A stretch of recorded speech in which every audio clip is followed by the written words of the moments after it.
Hello. Hello. Hello. Hello. Hello. How are? How are you guys? Hi, Rise of the Army. Hi, Jay. Hi, Wave. Hi, Goku. Hi, Ethereum. Hi, Snowy. Hi, Lizzie. Hi, Swaddle T. Hi, Julius. Hi, Pinky. Hi, Chicken Boy. Hi, Captain Fox. Hi, Dreamer Chew. Say that, everybody. Hi, Tario. How are you guys? Hi, Flameborn. How are you guys? It feels... I don't know. I've said it before on multiple streams, and I'll say it again. Whenever I stream, after not streaming for a good few days, it feels weird. And it's been, I think, a full week since I last streamed. My last stream was Monday. So it feels super, super weird. I always feel like I'm forgetting how to be a streamer being. And when I become super unprofessional or something, just because I haven't streamed in a whole week, I feel rusty. Oh my god, I'm picking my mic. Look, I'm already in the red zone. This is my second time watching you live. Well, hello once again. Hi, I'm glad you came back. That's a good sign. That's a good sign. It means I didn't scare you away. Be like that. Procrastinating studies, so nothing out of the ordinary. Guess what? I've been procrastinating all summer. I'm a teacher, and the only reason I didn't work this summer was literally so that I could study. And guess what I didn't do? I didn't study. I did not study for the exam I have to take this year. So I literally did not work this summer just to study, and instead I started hardcore focusing VTubing instead. You know, like dropping reels every 2 seconds, editing videos here and there. Not reels, I call them reels because I watch Instagram reels more than anything else. Dropping shorts every 2 seconds, doing the videos and stuff, getting my VTuber group, Rame, together. Sorry, we went through some internal changes. Rame. Welcome to the Puppy Parade, Snowy, and Shade, and Giga Chat. Yeah, we recently made a little change to my VTuber group, where we rebranded and changed our name a little bit. So I'm still not used to saying it. I always said Raimi was our group name, but it turns out all of the members were calling our VTuber group something different out loud. So we had to settle on a name. Had to put up to a vote for how to pronounce it, and everyone voted for Rame. So I'm going to have to start saying that instead of Rami, and that's gonna throw me off. People wanted Rame. Rame sounds like the Robin. That's what I was thinking. That's why I voted for Rami. But you know, you give the people what they want, or else they're going to walk out. And I don't want people to walk out of my VTuber group. That would suck. Just finished watching your last 2 Yap sessions. Finally made it to live. You're watching my VODs? Thank you. Hi, Dosi. How are you? Are you vaccinated or do you have rabies? You know, I just took my dog to the vet. Was it last Friday or 1 or 2 Fridays ago? And she got her vaccines.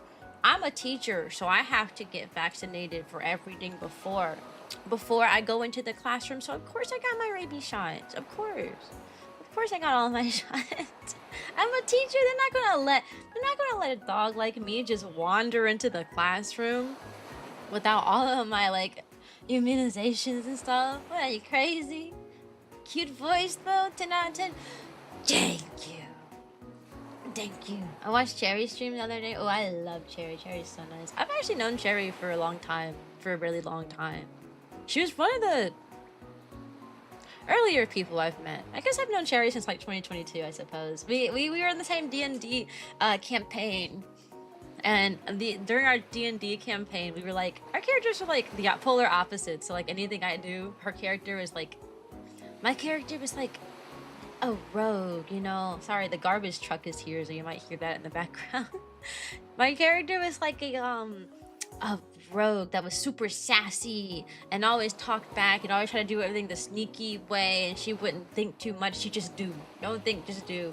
And then Cherry's character in D&D was like a yeah, a D&D player. I haven't played in years, but yeah. And her character was like this like high and mighty like small lady. So she the whole time she'd be like, my character's name was Misty. She'd be like, Misty, you should not be doing that. What are you doing? Where are you going? Get back over here. And I'd be like, I go murder now. And she'd be like, no.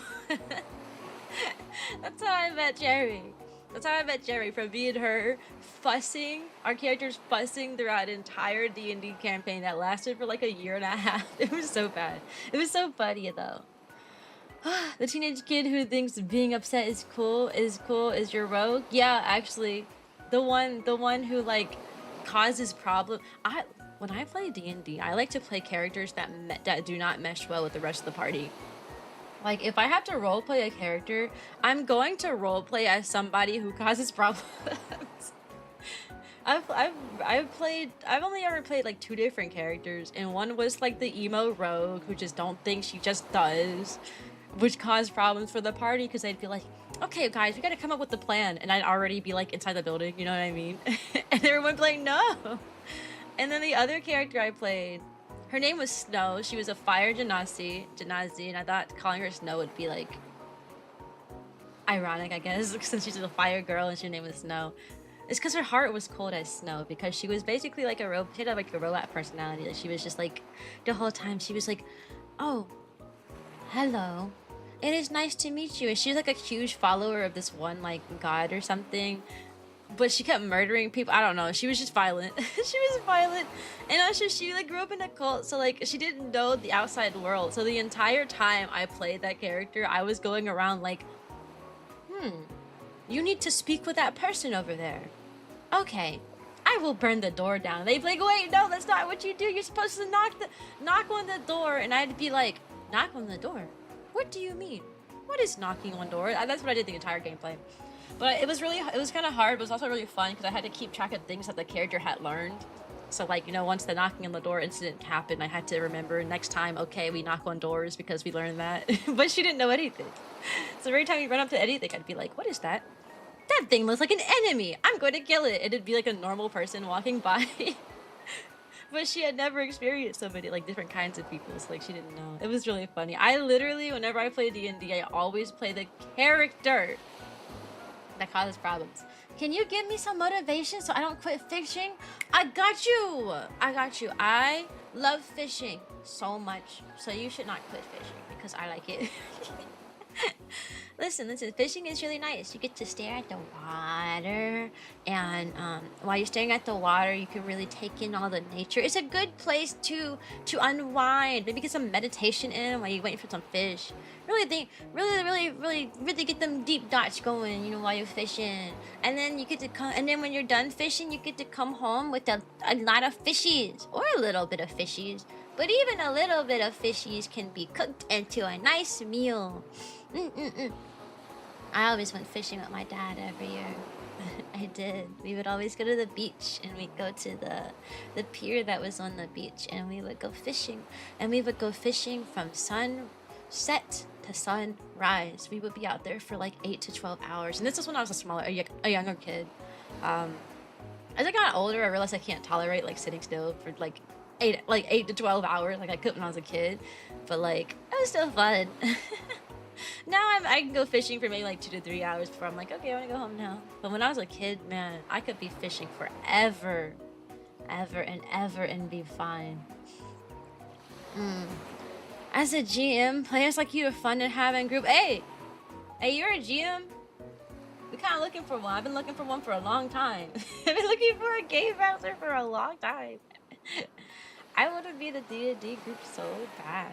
I do. I miss D&D. It was so fun. I just haven't found a group yet, and Rame, as we're called now, Rame wants to. Been talking about having a D&D campaign going for so long, but we don't have a game master. So how are we gonna, you know, you can't really play. So D&D Pathfinder. Yeah, I've heard of Pathfinder. It's a bit complicated. Well, it's not complicated. I just didn't want to get into a learning the rules of D&D was hard enough, and people were like, you should learn Pathfinder, and I'm like, listen, it already took me 10,000 years to learn D&D. You were not going to convince me to sit down and spend that much time to learn another game too. You're on my TV because my phone is about to die? Okay, well, I'm on the big screen. That means I'm big entertainment, right? Right? Big screen equals big entertainment? My favorite character is one who just treated everyone as a child, saw it taller, regardless of how old they are. Sometimes I like to, now I know some people don't like allow this, depending on like the game master, but all the stuff I play are like wholesome. Obviously, I'm a wholesome streamer, I do wholesome things. I have played a child character before, but the whole purpose of the child character was playing the child character was because I thought it would be really funny. I think it's funny to have a child character in a D&D campaign because it forces the people around, like, it forces the other players to have to, like, be careful of what they do and they say throughout the campaign. I think it's really funny to watch that happen. I played a campaign with my brother, and I played a character who was like, she was like a teenager, I guess you could say. Walked around, called everybody Miss and Mister. Her personality was that she was like super blunt about everything. So like, because she was a child like character and everyone else was like adult characters, people would try to like, you know, hide their frustrations and inner monologues from the character. Like they'd be like, oh man, oh here comes the kid. Oh, welcome to the Puppy Parade talk. So they'd be like, here comes the kid. We gotta stop talking about this topic. Guys, it's too deep. Here comes the kid. She's coming. She's over here. And I'd be like, what you talking about, Miss and Mister? Wait, what y'all talking about? It would just cause them to like panic about certain things. And I always thought that was really funny. Welcome to the Puppy Parade, Rico. And it was funny. So I had a fun time with it. Welcome to the Puppy Parade, Purple. Where y'all coming from? It was, I loved that. I like that character, mostly because she was just super blunt. So like, when I played her in D&D, I would literally just like walk up to people and like state the obvious.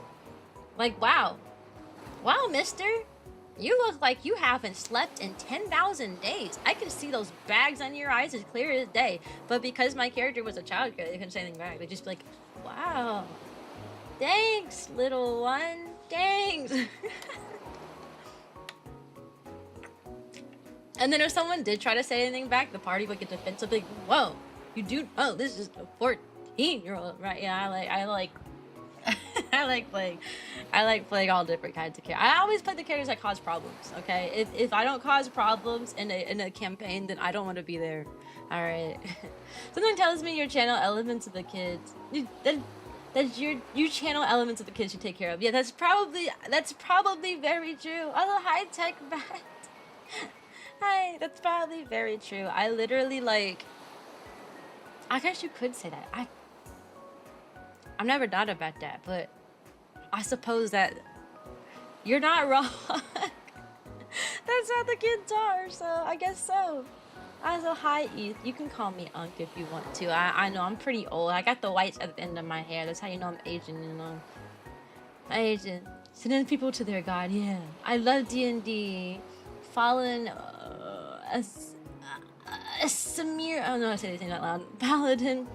My friend was a wild mage sorcerer and chaotic neutral. He always wanted to mess things up. See, that's the fun part. You just mess things up. I mess things up for free. Yeah, Cyan is Klee. That's what it was. I was basically Klee in that one playthrough with my brother, I guess you could say.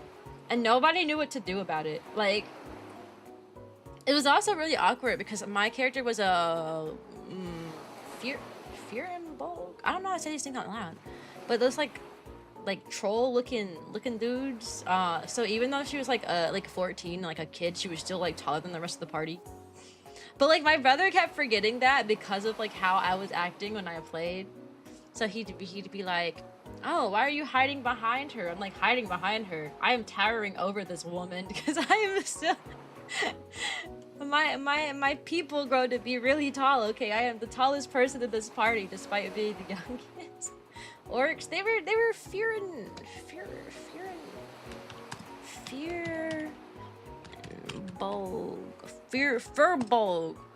Furbolg. Humanoid race often described as a giant kin. They're like Furbolg. They're like giant troll orcs, I guess you could say. Welcome to the puppy parade, Luke. Yeah, they're like giant troll orcs people. I was a Furbolg. Sorry, I don't know how to speak. I don't know how to talk. I was a Furbolg. Like in a D&D group too, because finding a group is hard. Yeah, I think finding it.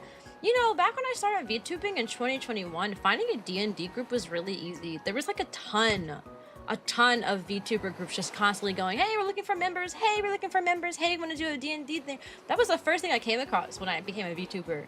It's why that's how I became exposed to like D&D through VTubing. Like, I knew what D&D was. I just had never done it before. Hi, Clay. Yeah, we are. I had just never done D&D before. Then I became a VTuber in 2021. And everybody, it seemed, was just running a campaign and looking for people constantly. I would go on the /virtual YouTuber subreddit and looking for D&D people, looking for people to play D&D. Welcome to the Puppy Parade cyber. Looking for people to play D&D. Looking for people to play D&D. And then I joined one. I joined a million. Welcome to the Puppy Parade, bro. There's so many people coming today. And I joined a million of them. I joined 2 D&D campaigns. And I later joined a 3rd one.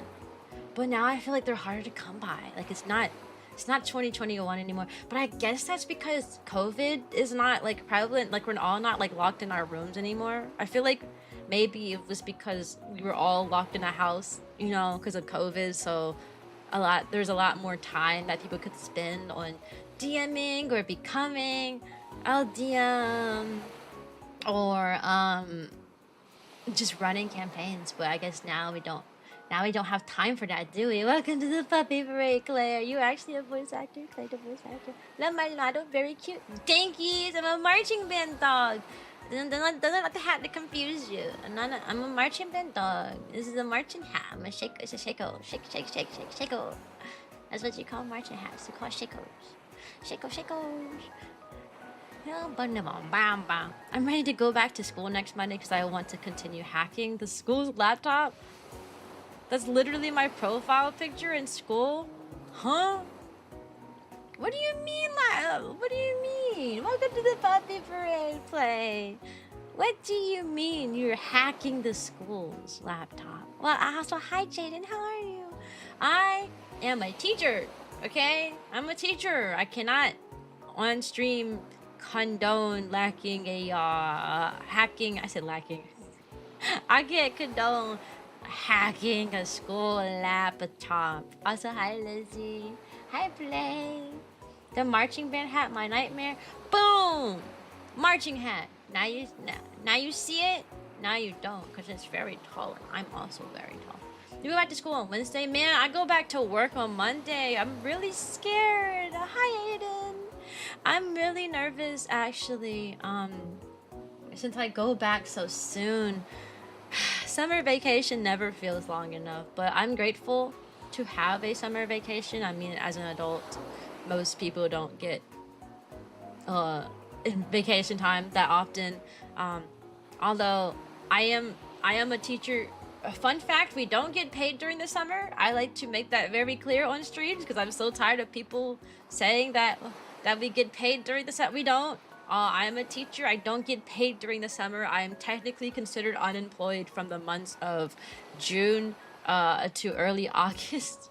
So I like to break that misconception on stream whenever the chance I get. We do not get paid during the summer. I have been very much unemployed this time. My last paycheck was May like 28th or something, and my next paycheck will be August 28th. So your girl is a little bit broke right now. I just came back from a vacation to the beach and I'm about $2,000 less of what I had before. Plus I'm paying rent in a house and bills and whatnot. So your girl, I'm also paying for like a VTuber manager and an editor. You know, I I gotta do better at saving, you know. But I lived with my parents for 3 years, so I got 3 years worth of paychecks just in my savings. So I'm not really like, I'm not struggling for funds. Welcome to the puppy parade, wizard. I'm not really struggling for funds or anything, but it would be nice, you know. It'd be nice and nice for games and get rid of the gold guardian. Okay. I'm also starting school next Monday. I'm gonna do engineering stuff. Oh man, I don't want to go.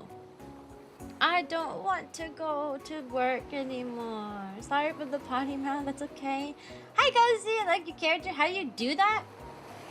Oh, how do I be VTuber?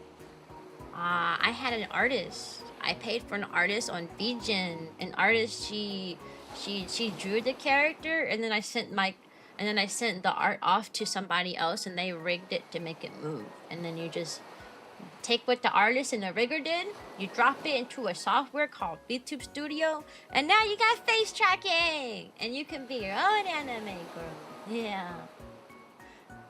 I went to Office Depot in the summer. I asked about office supplies, and the worker was like, "Oh yeah, I'm a teacher. Get these." Yeah, no, literally. I actually only recently found out that Office Depot is really good for teacher supply. I found that out last year. Because me and Katara went to Office Depot for something completely different. They had a lot of teachers' corners, and I was like, ooh. But they heavily discounted. I was like, ooh. You mean I had this entire pack for $2? Man. Actually, the day I go back to my my classroom, it's Wednesday. It's an early move-in day, which means it's an optional day that you can come in before. You know, we're required to come into work next Monday, and we can take care of things like get your classroom set up. But it's not optional.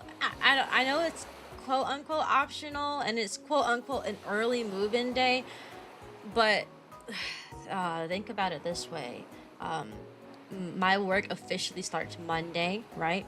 On Monday, you're given 4 hours to move into your classroom. That's it. 4 hours. You're given 4 hours to move into your classroom. That means moving all the furniture, setting up all the bulletins, getting every seat set up, getting all this stuff ready, in just 4 hours. It takes me at least 10 hours to set up a classroom. Let's be real. And you only get 4. So you get 4 on Monday, and then Tuesday is all like training, like personal development training, professional development training. And then Wednesday's also an open house. So your classroom has to be ready by Wednesday. You get 4 hours on Monday, and then you have to be ready by Wednesday. Meaning you'd either have to stay after work is over on Monday and Tuesday and stuff. And I'm not for that. Also, I like moving in when it's peaceful.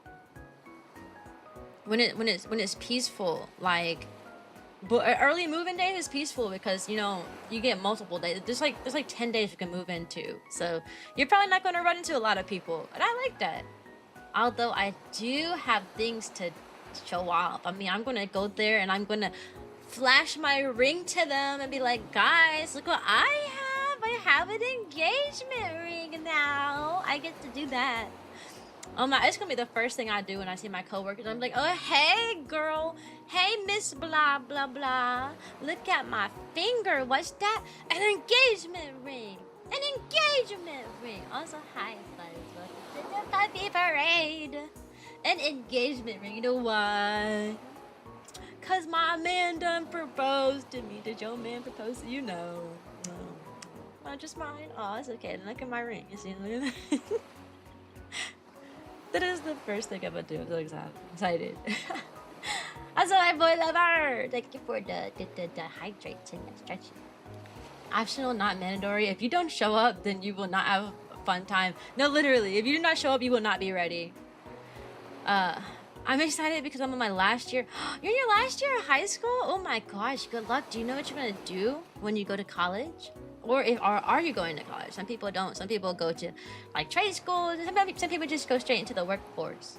I knew somebody who graduated high school and their like parents own like a business, so they just worked at the business. Welcome, hands. Welcome to the puppy parade. Yeah, I hope all goes well. I hope all goes well. I will say high school sucked. I hated high school so much, but college was so much fun. I really enjoyed college a lot. Like, yeah, some people end up with majors that are like super stressful, but like, I don't know. There's something about college. I think for me, I like college a lot because you're basically living with your friends. I mean, you are literally living in a tiny town. Well, it depends on your school. My school is extremely small. I'm talking we had like 7 to 8 buildings that were for classes, and that was it. We had like 8 class buildings. Like it was tiny. It's like a tiny town. But at least for me, it was a tiny town where like you're just with all your friends, and it was really fun. I like that a lot. Being in the band was very helpful because it made it helpful to to make friends. Sorry, I zoned out. I started thinking about something else and I realized it's like mid-sentence and I came back to that. Trying to do college too because I'm trying to be a mechanic. Yes, fancy people.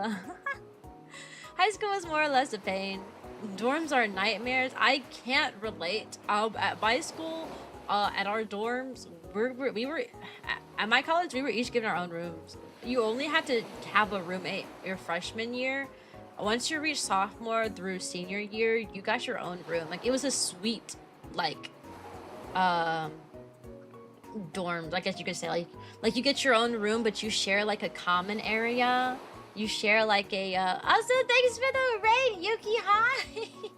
Whatever you doing, whatever plays you play. We're talking about college right now. And in college I got my own room. It was really fun. What were you doing? What were you playing, Yuki? How are you? How are you, Yuki? How do you do?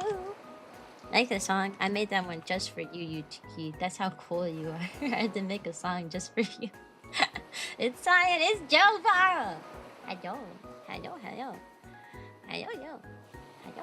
For my school has 2 floors, and I have to walk up 18 flights of steps every day. That's unfortunate. Do you like go up the stairs for one class and then back down the stairs from the other class? I was playing My Hero Ultra Rumble with my wife. What is My Hero Ultra Rumble? What is that like? Is that related to My Hero Academia or no? That's the first thing I think about when I hear My Hero, but I cannot. It is related to that game? Wait, is it? Is there a My Hero? There's a My Hero fighting game? Is that what that is? A My Hero fighting game. I haven't heard of that, but I guess it makes sense. But a lot of fighty animes have their own game, I guess you could say. Like if it's a fairy tale game, you know. Pick your favorite character, team up, and fight to be last one standing in the new 24-player Battle Royale free-to-play game My Hero Ultra Rumble. You know, last time I played a game that was pick your favorite character and team up, it was Jump Force, and that game is not good. I hope Rumble was good, though. Was that one fun? I played Jump Force. That game is... That was something.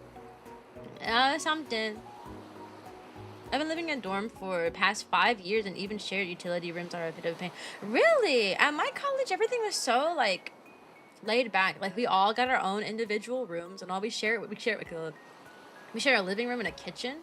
The only issue I had in my dorm room, sharing a dorm room with people, especially when I didn't have 4, like, female friends. All of my friends were guys. It's a tendency of mine. I always tend to befriend guys. I don't know how that happens, but that's just how it is for me. And it was really weird because I only had 1 female friend, so I stayed with her. And so the other 2 rooms were occupied by people I didn't know. And the only issue I really had with them was one girl kept turning the temperature. Every time she would come to the room, she would turn the temperature like super high. I'm talking, she would set that thing to like 75, 76, and I'm like, girl. And we tried to like compromise. We tried to be like, hey, can we like meet in the middle or something? You know, can we like, if you like 75, can we like put it like 73 or something? You know, like if you get cold, you can wear a blanket, but like I can't take off my skin if I'm hot, you know? And she was just not willing to compromise. So we were just constantly having a thermostat battle. We were just constantly having a thermostat down. Also, the thing that we didn't like about welcome to the puppy parade, Jamie. The thing that we had issues with too with that same person was that she would bring guys over a lot without telling anybody, which like, you know, bringing guys over is fine, but you gotta let somebody know when you're in like a dorm room full of like females, you know? All right, like when you're in your own comfy space and you're with other, you know, a female with other females, you know, you're gonna be walking around. You're gonna be walking around like your space, not wearing as much as if you were like in public. You know what I mean?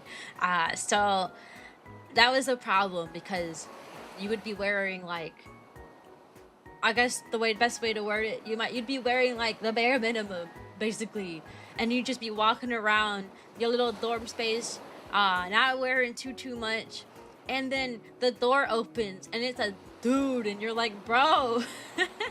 I think that was the only problem we had with sharing with the roommate, was the temperature and the fact that she would not tell, and we kept saying, please let us know when you're bringing a guy over so we can make sure that we are accurately and perfectly wearing what we're supposed to be wearing, and she just would not, and that was so awkward. So awkward. So that was annoying. But everything else was fine. Well, okay, I said that I didn't have any like roommates to like, I didn't have like 4 female friends to share a room with. That's not necessarily true. There was another, I was just split between like friend groups. There was a group of friends. Hi, Beef. And hi, Myth. There was a group of female friends who actually needed one more roommate, and I would have loved to stay with them, but I also had another friend who didn't have anyone to stay with at all. So I was like, okay, I guess I'll stop. I guess I won't be the 4th member of this other person. I'll just room with this one other girl and hope the other 2 people we get weren't back. I didn't want to leave her by herself. I thought it would have been messed up. I was like, hey, I am going to be with these other people in room of 4. Sorry, bye. You know, I didn't want to be mean. Welcome to the puppy parade, Beef. I didn't want to be mean, and like also the person was like somebody that like a lot of people didn't want to room with her, because a lot of people had beef with her. I personally didn't have much against her. It takes a lot for me to dislike somebody. I mean, she had her flaws, but I think she was still fun to talk to. Everybody has their flaws, but she was someone who's, I guess you could say, wasn't very well liked. So a lot of people were just kind of like, oh, Cyan, you got that. You gonna stay with her? Okay. I mean, I was offering, you don't want to stay with us? No, I'm good. Okay, you know, it was the whole thing. Hi, Luna! I watched your TikToks. Do you like them? Do you like the TikToks? You like them? Hi, Blizzy Panda! Hello, Yellow Mellow. No, it's Mellow Yellow. Also, hi, Starflock. Welcome to the puppy parade. Are you a teacher still? Of course I'm a teacher still. My job starts on Monday. Yay. I'm so excited to go back to work on Monday. I look forward to being a teacher and to doing teacher things every year. I'm so excited for that. I am so ready to go back into the classroom. Wow. Yeah, I can't wait to meet all of my my new delinquents. I mean, students this year. I can't wait. I don't want to go. Help me. Help. Guys, make me a full-time streamer so I don't have to go back to work. I need to blow up today. Why? Where are you? Are you held at gunpoint? No,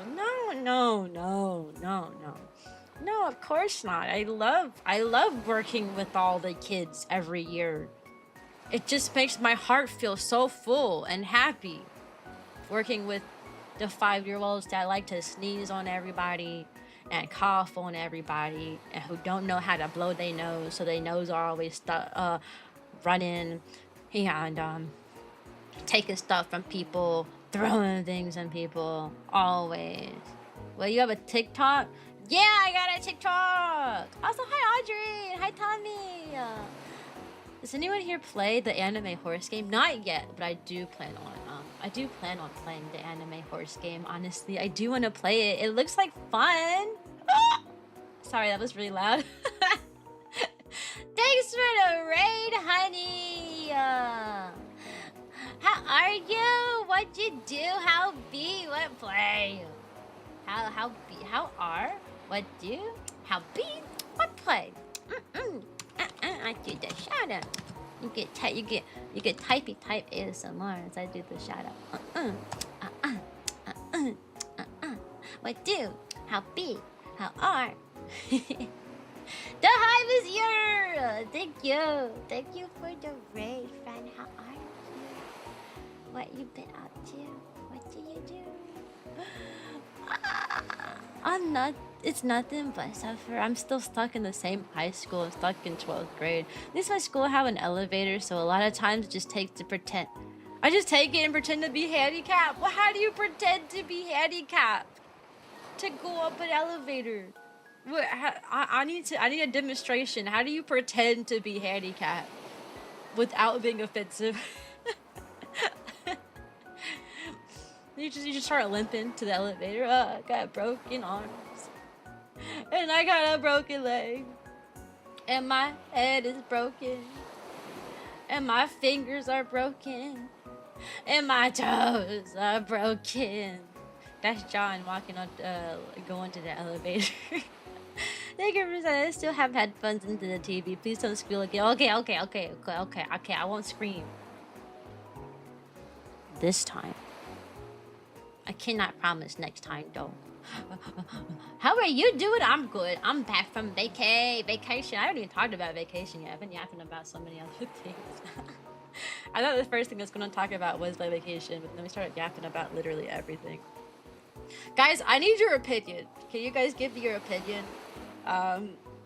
So, I was thinking about this last night, and I need you guys to tell me if this is an okay idea or not. Because before I implement this, I want to ask as many people as possible. I am a kindergarten teacher. I teach 5 to 6 year olds every year. Every year I've been trying different methods of positive reinforcements and negative reinforcements. Although I don't tend to do negative that often, I'm mostly just positive. With the exceptions of like extreme behaviors getting negative things. So this year I want to implement an economy system. A system where I'm going to go on like Amazon. I'm going to buy a bunch of tokens and stuff. And kids who do what they're supposed to do, they get to earn tokens. And once they get a certain number of tokens, they can spend their money at the school store that I want to set up.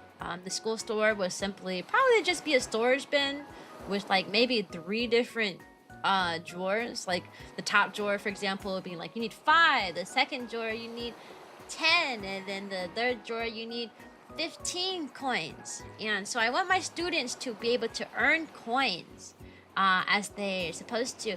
This will help foster their counting skills and also number recognition a little bit. They'll at least learn what 5, 10, and 15 look like, and they'll be able to like count better because, believe it or not, kindergartners suck at counting. I think it'd be fun. However, I just am unsure about how to implement the school store. Because we teach from the beginning of the day to the end of the day. And if you have a school store in place, that's going to take up a lot of time for the kids to sit down and count how much money they have. And then, come up to me while I'm over there trying to get them all packed up in the day and like teach like last minute science and whatnot. They're gonna be coming up to me. How many do I have, Miss Blue? Is this 7? I think I have. It's gonna be a lot.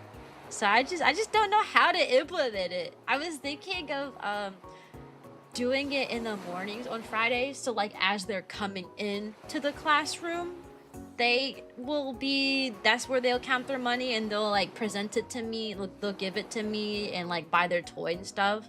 That's what I was thinking. Like it would be Friday mornings because that is the only time I could do that without it interrupting instruction. Because if you interrupt instruction, admin is going to be beating me up. Admin is going to spawn in my classroom and go, now, Miss Blue, I heard that on Fridays you're not teaching the kids science because you playing economy, okay? I'm gonna get beat up. That's how my teachers did it. They did it in the mornings? Okay, I was thinking the morning time. I mean, the only time I can think of to do it is in the mornings. I need to figure out the best way. Like, would the shop be outside my classroom, maybe? Like, it could be. Like, the shop could be, like, next to my classroom or something, and they can, like, grab their tokens. They, like, line up in the hallway to, like, by my classroom door to buy it. Because I'm at the end of the hall, so there's a ton of empty space coming into my room because I'm at the end of the hall, for example. So I think maybe the store itself will be like towards the end of the hallway or something, and they can the coin thing go get like the treasure and they like line up there. I'm not sure. I'm really just thinking about. I really have to sit down and get like the finer details, because if you go in there without a solid plan, those 5-year-olds will eat you alive. You'll get eaten. Them kids don't play. They don't play about nothing. Excuse me. I'll give you 5 tokens for that Pokemon card. Oh my god, I really hope there won't be a black market that develops. But also they can't count that well either. So like a deal like that would be really funny. I'll give you 5 tokens for your Pokemon card. Okay, and then they only give them 2. And they count it as 5. We come to the shop, wear a banner or get a card for a box and go full. Oh my gosh. No, because like what if I was like one of those like mobile shops, so they have like that thing around the neck. And then like all like your shop items are like on like around your waist. Okay, which one you want? You want the pen? I'd be like a little dealer. You want the pencils? Oh, that'll be 5 tokens. Thank you. And I put it in my little pouch, and then I hand them the the pencil. Like into the puppy fried egg. That would be really funny. I like that. Is not size not ready to go back to work? No, I'm not ready. There will 100% be a black market.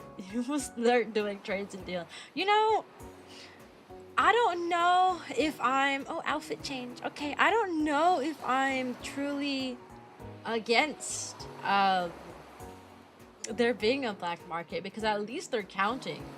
Maybe during indoor recess, they're allowed to, like, exchange, like, toys and stuff for coins. I actually know that's a terrible idea, because what's going to happen is they're going to start bringing their personal toys home from school and start trading it, and that becomes an issue with parents.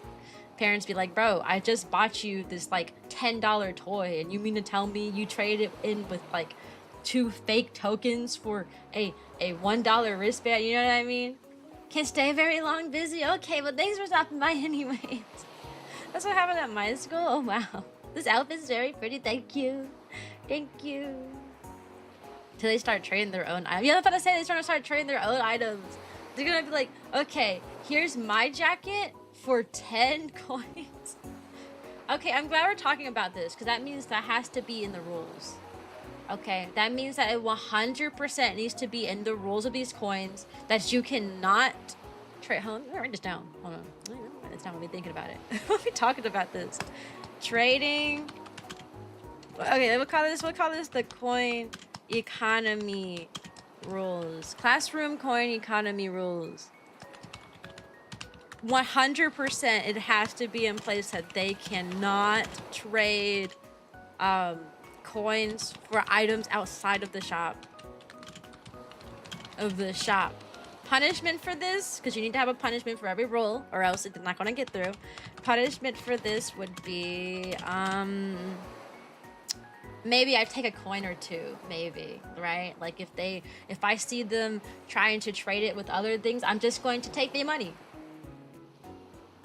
Is that a good trade-off? I snatch their money if they try to trade for other things. Would be to take. I don't want to take all their money though, because like if someone saved up a lot of money, like I don't want to be like, give me all 20 of your coins, you know. So punishment for this would be like, I'm gonna take like 1 coin. I'll take 1 coin from them. That should be devastating enough for 5-year-olds, without like crushing their entire spirit. I'll say we'll take 1 coin. We'll take 1 coin away from them if they do not do it. Percentages. I ain't doing no percentage. Nothing. I ain't pulling out my calculator. Also, Yuki, you're such a good girl. You're such a good girl, Yuki. School has been a while since I used to go. Yeah, being a teacher means I'm forced to forever be at school. Also, it's nice to meet you too, Bread King. Bread King, sire, sir. Sir Bread King. Or no items that week. Oh, that's true. That's a good one too. We can write that in there. Or no shop for that week. Shopping for that week. So you decide you wanted to trade for something else. I could use like a sassy line if I did that. I could be like, well, obviously you didn't want anything from the shop if you're trading it for other stuff. You always have to have a sassy line ready when you're working with 5-year-olds, all right? You always have to have a sassy line. It's my favorite thing to do in the classroom. I'd be like, well, clearly you didn't. Well, obviously you didn't want to have recess time because you already spent all your playtime while we were supposed to be working, huh? Always gotta have a sassy line. Okay, bye, John. Thanks for stopping by. Appreciate it. I was stupid and traded my Pokemon card for my money, and the card got full art. Oh, you changed it for a different one.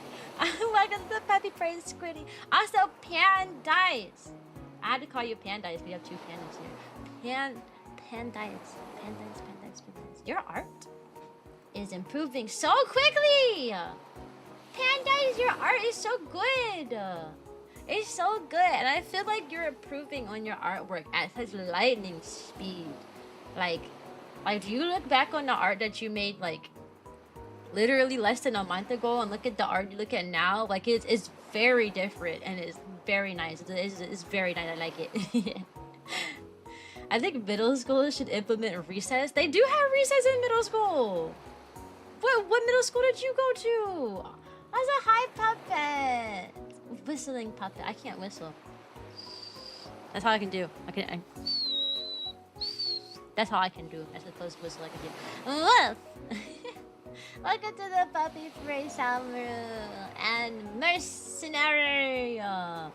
Blue cat of the tail wag. What is your wisdom? I am a blue dog of the tail wag. Also, my wisdom is if you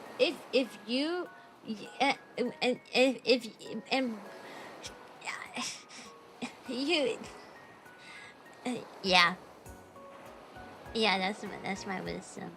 Did you like my wisdom? I'm very smart. Heed my words and use it wisely. Yeah. Yeah. I think we should bring back recess for high school. Now, high schoolers, yeah, they do need recess. Sorry, I'm stimming. Sorry. Calm, Cyan. Calm down. Calm down. God. Okay. I'm okay. I'm okay, guys. I'm calm. I'm chill. I'm cool. I'm cool. Mondays always are making me cook, teaching crab, and feeding my family. I don't know what that is, but I'm sure you're doing a great job teaching it. Jobs should also have recess. All company buildings should have a playground for staff. They should. Welcome to the Puppy Parade Revelry. London Revelry. I mean, they all should. I think having breaks is nice. As a teacher, we don't really get breaks. I mean, the kids' recess is us sitting on a bench and then watching the kids. And most of the time being on our phones. And then getting yelled at by admin for being on our phones. So I like it to the Puppy Parade, doggy. Yeah. Yeah, recess for the kids is us being on our phones. And if anything happens while we're on our phones, we get in trouble for it. So that's usually how it goes. Teachers just perpetually being on their phones and then getting in trouble when like a kid done falls or something. But like, to be fair, if I'm on my phone and a kid falls, if I was off my phone, the kid would still fall. But we sure as heck do. You can get in some major trouble if you're on your phone and a kid gets hurt. Because apparently if you're staring at the kid, he won't fall. So, welcome to the puppy parade, all please. YouTuber through another VTuber. YouTube through another VTuber. I mean, you seem very smart. Oh, I seem smart. Thank you. I try not to be the VTubers that don't know how to do math. You know what I'm talking about. The VTuber clips of the main VTubers being like 1 + 1. What does it equal? And they're like 7. It's 7, guys. It's 1 + 1 = 7. That ain't me. All right. I am smarter than a 5th grader. I would pass all the smarter than 5th grader tests. Are you smarter than a 5th grader? You know what I mean? You know what I mean? Hello, Cyan. I'm new here. Twitch said you're my 5, and I trust the algorithm. You trust us, the algorithm? Well, I'm glad that the stars aligned for us to be together on this stream because of the algorithm. Thank you. Thank you, Twitch Sama. Thank you, Twitch Sama. Hey, math is hard. It is. Yo, gangster. I ain't never been called a gangster, but okay. You should listen to. I don't know that song. Why dare you not have magic powers to stop that kid from falling? No, literally. Like, what? Admin will get so mad at you if you're on your phone. But like 90% of the instant that happens are like things that big off your phone would not prevent. But like, also, you want me to just sit there and stare at these kids for like 30 minutes straight? That's so boring. But yeah, I try not to be off my phone because you will get in major trouble if something happens. Like if kids start fighting or something, and like you didn't see what happened because you were on your phone. Woo! You know that could end up being a lawsuit. If the fight was like severe enough, they could be like the teacher's on her phone, not doing her duty. So I try not to. I'll take like a message here and there, but I try not to like stare at my phone. Some of my coworkers just feel like on like having us long phone calls the entire time. Had to go. Okay, bye. I mean, kind of jealous of the kids in the elementary school I went to, but I feel for the ones before me.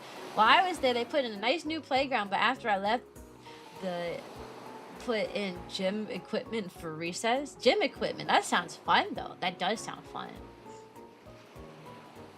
Hi, Malfa! The dog who barks. Woof, woof, woof, woof. Woof, woof, woof, woof, woof. That's me. I am the dog that barks. Are you the dog that barks too? What? It's more like innocent. You're Ichi? Who's your Ichi? Who's your Ichi? Tell me now. I demand to know. Who is your Ichi? Who is your Ichi? Sorry, I have so much energy right now. I'm literally like... I don't know why I get such like I get the zoomies when I stream. But I tend to get the zoomies whenever I talk a lot.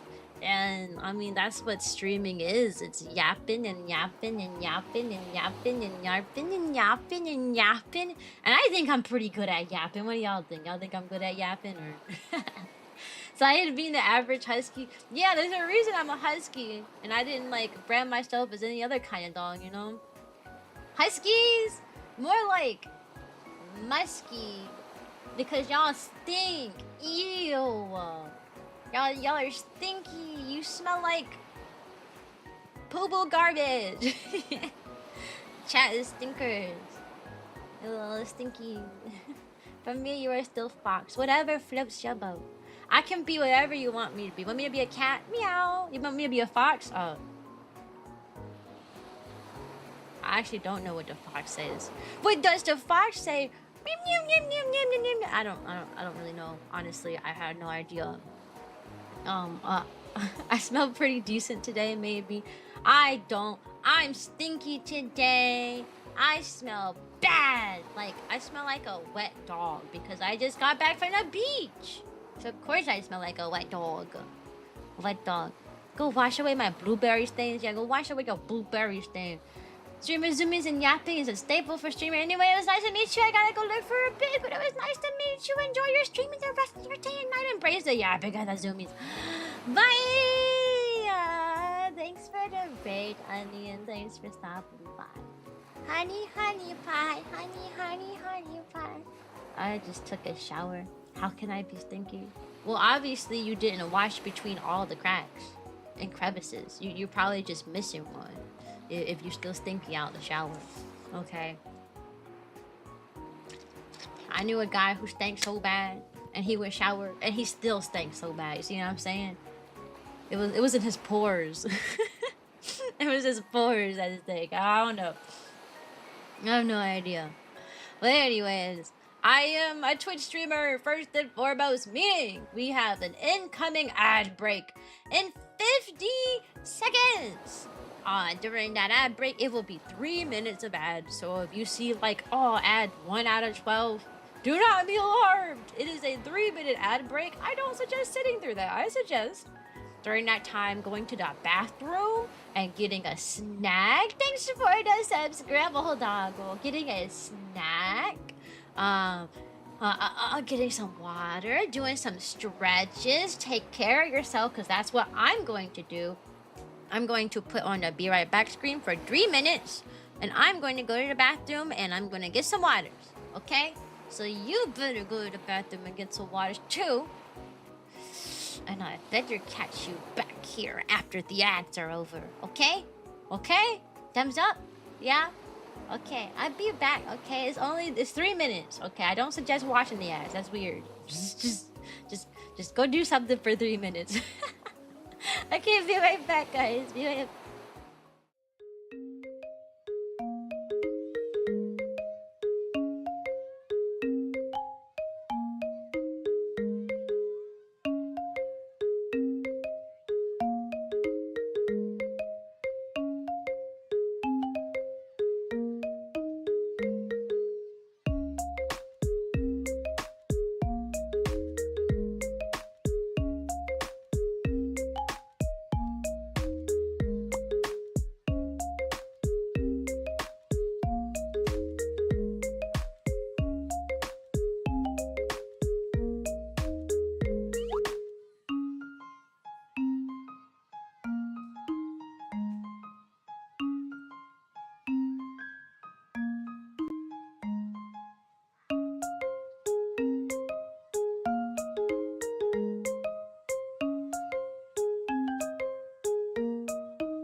I'm sorry. I done beat up my mic.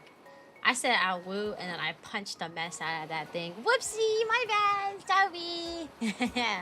Whoopsie, I didn't mean to beat it up like that. I backtracked. My ears are... Hey, at least it's better than the very loud transition I used to have. And now I just have like a standard like default Etsy transition instead of the custom one I had just because it was too loud. I didn't have ads. If you're subbed, you don't get ads, yeah. But hey guys, how are you? You guys stay, you stuck around. Welcome to the puppy parade. Big D everything. I was wondering why I had so many new people coming by. Then I checked my Twitch stats. I guess I'm just on the homepage for a lot of people today, which is pretty cool. I ain't complaining. Thank you, Twitch-sama. Thank you, Twitch-sama. Put me in people's recommendations more often, Twitch-sama, please. Please, Twitch, please. I've been a good girl. I've been streaming on your platform for oh god, over 4 years now. Please, Twitch-sama, please, please, Twitch-sama. Ah. Oh, sorry. W fit, thanks. Oh, you think I look cute in this outfit? Oh my gosh, stop! Oh, stop it! Oh my gosh, it's so sweet. Wow. I'm not subbed, but for some reason I have ads. Sometimes you don't get ads. You know, Twitch is it's a little spontaneous. Sometimes you'll get the 3-minute ads. Sometimes you don't. Sometimes you get the 3-minute ads after everyone else gets the 3-minute ads. So you'll be stuck in ad land while everyone else is already out and free. So it's a little something. I love. Welcome back, John. You good right now? I'm always good. I have a lot of nervous energy though. I'm actually really nervous right now. I feel very anxious. I started feeling very anxious like mid-vacation. It's that sense of impending doom, you know? Like I'm going to have to go back to work on Monday. Like in the back of my head, I'm constantly like thinking about, like what I have to do for my classroom and stuff. We went on vacation for 5 days. We went to a beach. It's quite a few hours away, so I had a little bit of a road trip. Oh my gosh, thanks for the raid. Panda. Panda. I got bras in Orlando. Panda. Panda.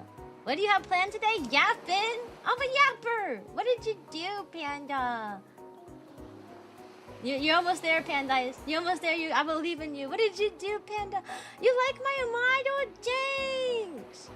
Thanks. Did I do it? Not quite, Panda. Try again. And so, you're missing the underscore for VT. You typed pan underscore dot, and then you're missing the underscore. You got it, Pandice. I believe in you. Pandice is my mod in training. He got it. You had to bet your vacation. Where'd you go? Where did you go, Panda? Where'd you go for your vacation? I went to the beach. I actually haven't yapped about my vacation yet, despite I haven't been streaming. I've been streaming for like literally an hour, and I have not got into the vacation. Okay, good, Pandice. Okay, now the other shout out. Do backslash shout out, and then space, and then at Panda VT. Okay, do that one. That one's the big shout out. The one you just did is a little shout out that shows us what we're doing, like what they were playing and stuff. Do the big shout out. So backslash shout out, and then space, and then at Panda VT. You got it, Pandice. I believe in you. You went to North Carolina for vacation? What is in North Carolina to vacate to? What is in North Carolina? North Carolina is one of the I feel like them states that don't have much going on. And North Carolina ain't got much going on. South Carolina ain't got much going on. Tennessee ain't got much going on. Like food touring and zoo mainly. Oh, what was the zoo like? What kind of animals did you see? You love my character? Thank you, banana. What I do wrong? I don't know, Pandice. You type shout out and then at. Here, I'll do it. Let me. It's okay. At Panda. There you go. Did you spell shout out correctly? Because if you don't spell shout out correctly, it'll say incorrect command. I live next door to Carolina. Sweet Carolina. Bum, bum, bum. Also, welcome to the Puppy Parade Cloud and Panda and Kristoff and Banana Straw. Shout out doesn't work on mobile. Does it? I don't know. No, it does work on mobile because I did it on mobile for a long time. It works both. I think for mobile you might have to do something slightly different though. I'm not really sure. 5-mile long zoo full of many enclosures. It was insane, really? It was insane? It was insane?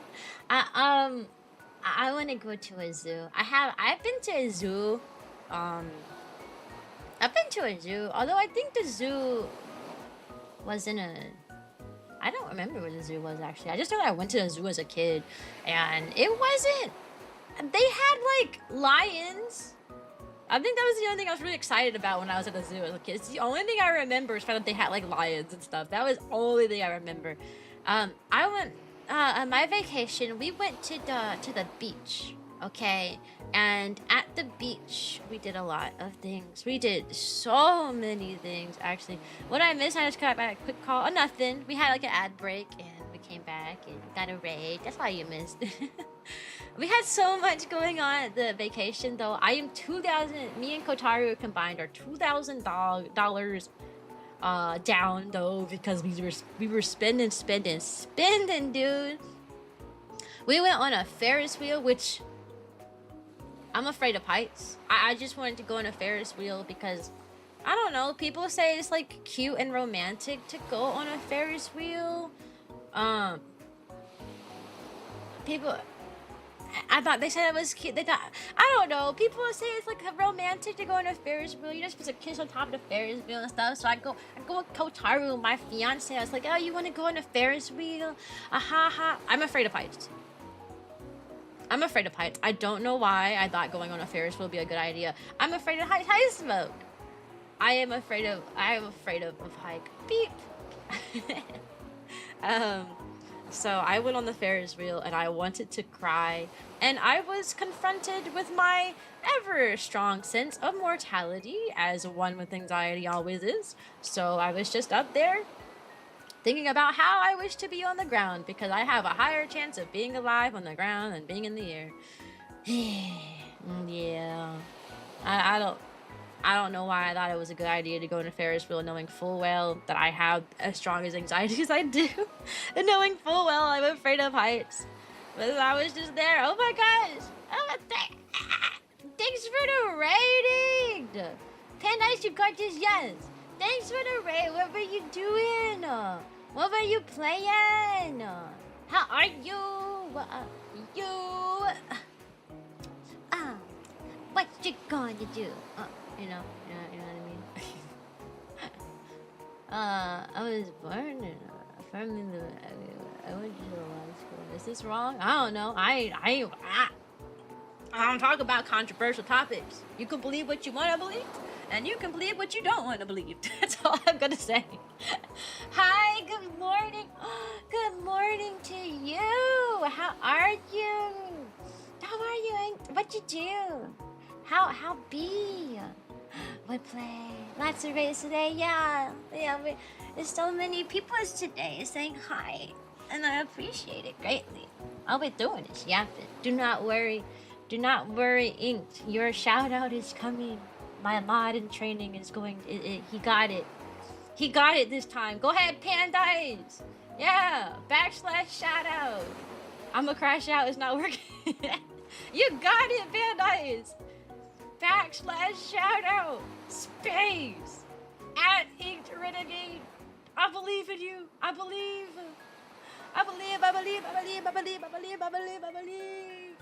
You did. Man, I'm gonna need to see the screenshot of what you're typing and what is not working. I don't know. It's okay. I'll shout out. It's okay. It's okay. I got it. We're fine. Cyan's comeback stream is looking to be a major success. Thank you. Thank you. Y'all were the yapping yappins? Y'all were yapping our yaps. I love yapping yaps. It's my favorite pastime. 100% my favorite pastime. I'm the biggest yapper on the planet. Nobody can stop me. If I was an airplane, if I was a helicopter and my propellers spun based on how much I yapped, that thing would be spinning at 1,000,000 miles an hour. And that is that not true? I would be spinning 1,000,000 miles an hour. Every time I open my mouth, it'd be like weird analogy, I know, but just roll with it. I think it works just fine. Yapper acknowledges yapper. Yeah! I doubt you are the biggest yapper. Lies! I am the yapper. Yapper, not dapper. I mean, I'm yapper and super dapper, actually. I'm a dapper yapper. Dapper yapper. Dapper yapper. I should be a rapper. Oh, well. Also, welcome to the puppy parade zoo. Cyan identifies as what? Bro, y'all be spawning with words I ain't never heard before. Also, Miss Cyan, what's your favorite movie or so?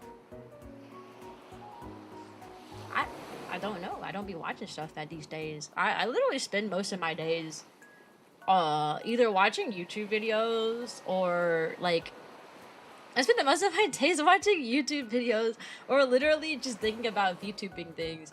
I've read a lot about VTubing, like how to grow as a VTuber, the algorithms for different things. I've deeply studied VTubing. It's kind of insane. I hard pivoted this year from streaming just for fun to streaming. I mean, it's still fun, but like, you know, take it more seriously, I guess you could say. So I've done a lot of reading. Honestly, I watch a lot of. I haven't been watching TV like that. I've been really hunkering down. Also, hi Kings. Sign of vampire. You could say that. I got pointy teeth. Ah. I use these to bite. I don't necessarily suck blood, but I do bite. All right, I do bite. Ow! You're gonna get chomped on. Ouch! Ouch! Ouch! You don't want to get chomped on. It ain't gonna be good. It's not gonna be good for you. It's gonna be fun for me though. Like a chew toy, you know. But it ain't gonna be fun for you. So I suggest not doing anything to get bitten. Also, welcome to the puppy parade. Howdy, pop in to say hey at work at the moment. Hi, Ghosty. How's it going? It's going good. We vibing. I'm stretching. Hold on. Sorry. Sorry, it was a good stretch. Sorry. I'm sorry. I love your hair and I love your bottom. So cute. Thankies. Thanks. Nice stretch. Thank you. Thanks. If you bite me, do I get to be a vampire too? Yeah, you could be an undead vampire dog with me. We could be undead vampire dogs together. Big stretch? Yeah, that was a big stretch. I really felt that one in my core. I really felt that one in my core. It was good though. It was good. I've been doing stretches at I've been doing my nightly stretches too. Before I go to bed, I like to do some stretches. I've also been like working on fixing my posture, so I'm no longer the hunchback Cyan you guys know me as. I've been sitting up very tall this entire stream. So I'm doing pretty good. I'm trying to fix things before I go back to work on Monday. I'm trying to fix my posture, and I'm gonna get my hair done on Sunday, y'all. I'm gonna be looking like the same dog because I'm just getting it like trimmed. But I'm gonna be looking nice. You want that Nintendo? Sorry. It's bolted to my wall because it's a Nintendo TV. A Nintendo TV. A Nintendo. A TVendo. A TVendo. That sounds Spanish. TVendo. My stretch sounds like a backpack zipper. What does that mean? Is that what your bones, like the sound your bones be making when you stretch? Or like, well, I don't understand. Backpack is the only thing you should be calling you. Okay. Your ears move? My ears move when I frown. See? Yeah. It carries more than books. It's not a book bag. I call them book bags. You know, I have kindergartners in my class. I'm a kindergarten teacher. I have a lot of new people today, so I have to keep reiterating things. I'm a kindergarten teacher. I have some kids. Oh my god, my first year of teaching, which was 2 years ago, I had one student who could not put her book bag on. It literally took her a month to learn how to put a book bag on. Every single day, at the end of the day, she would try to go put her book bag on. She would put her arm on the wrong side and then go, and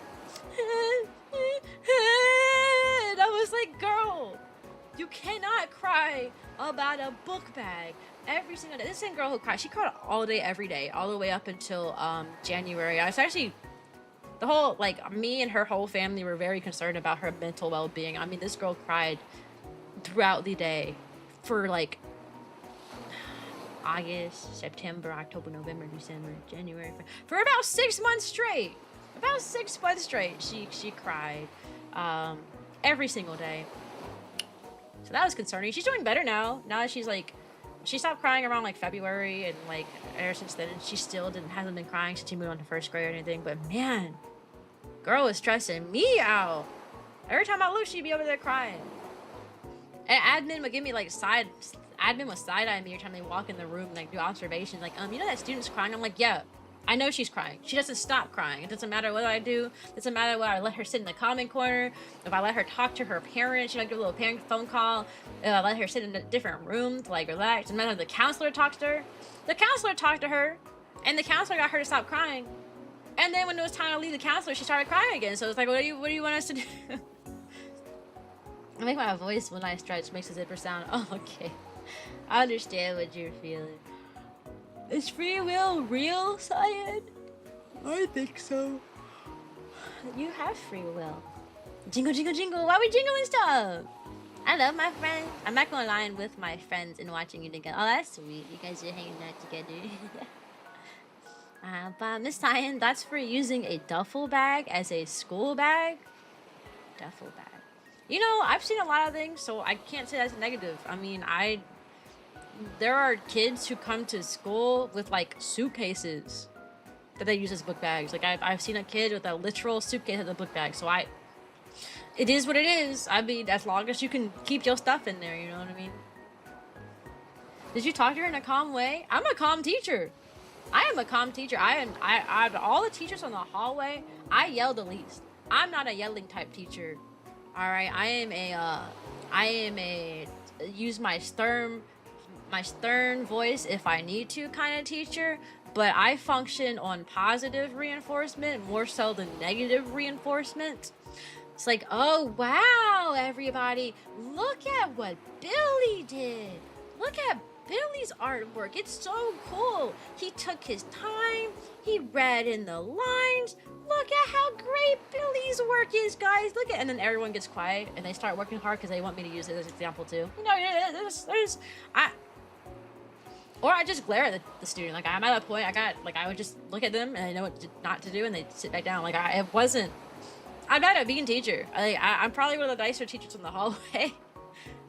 If they were in any of the other teachers' classes, actually a lot of teachers don't tolerate crying. They will literally like fuss at the kid to stop crying. They will literally fuss the kid into not crying.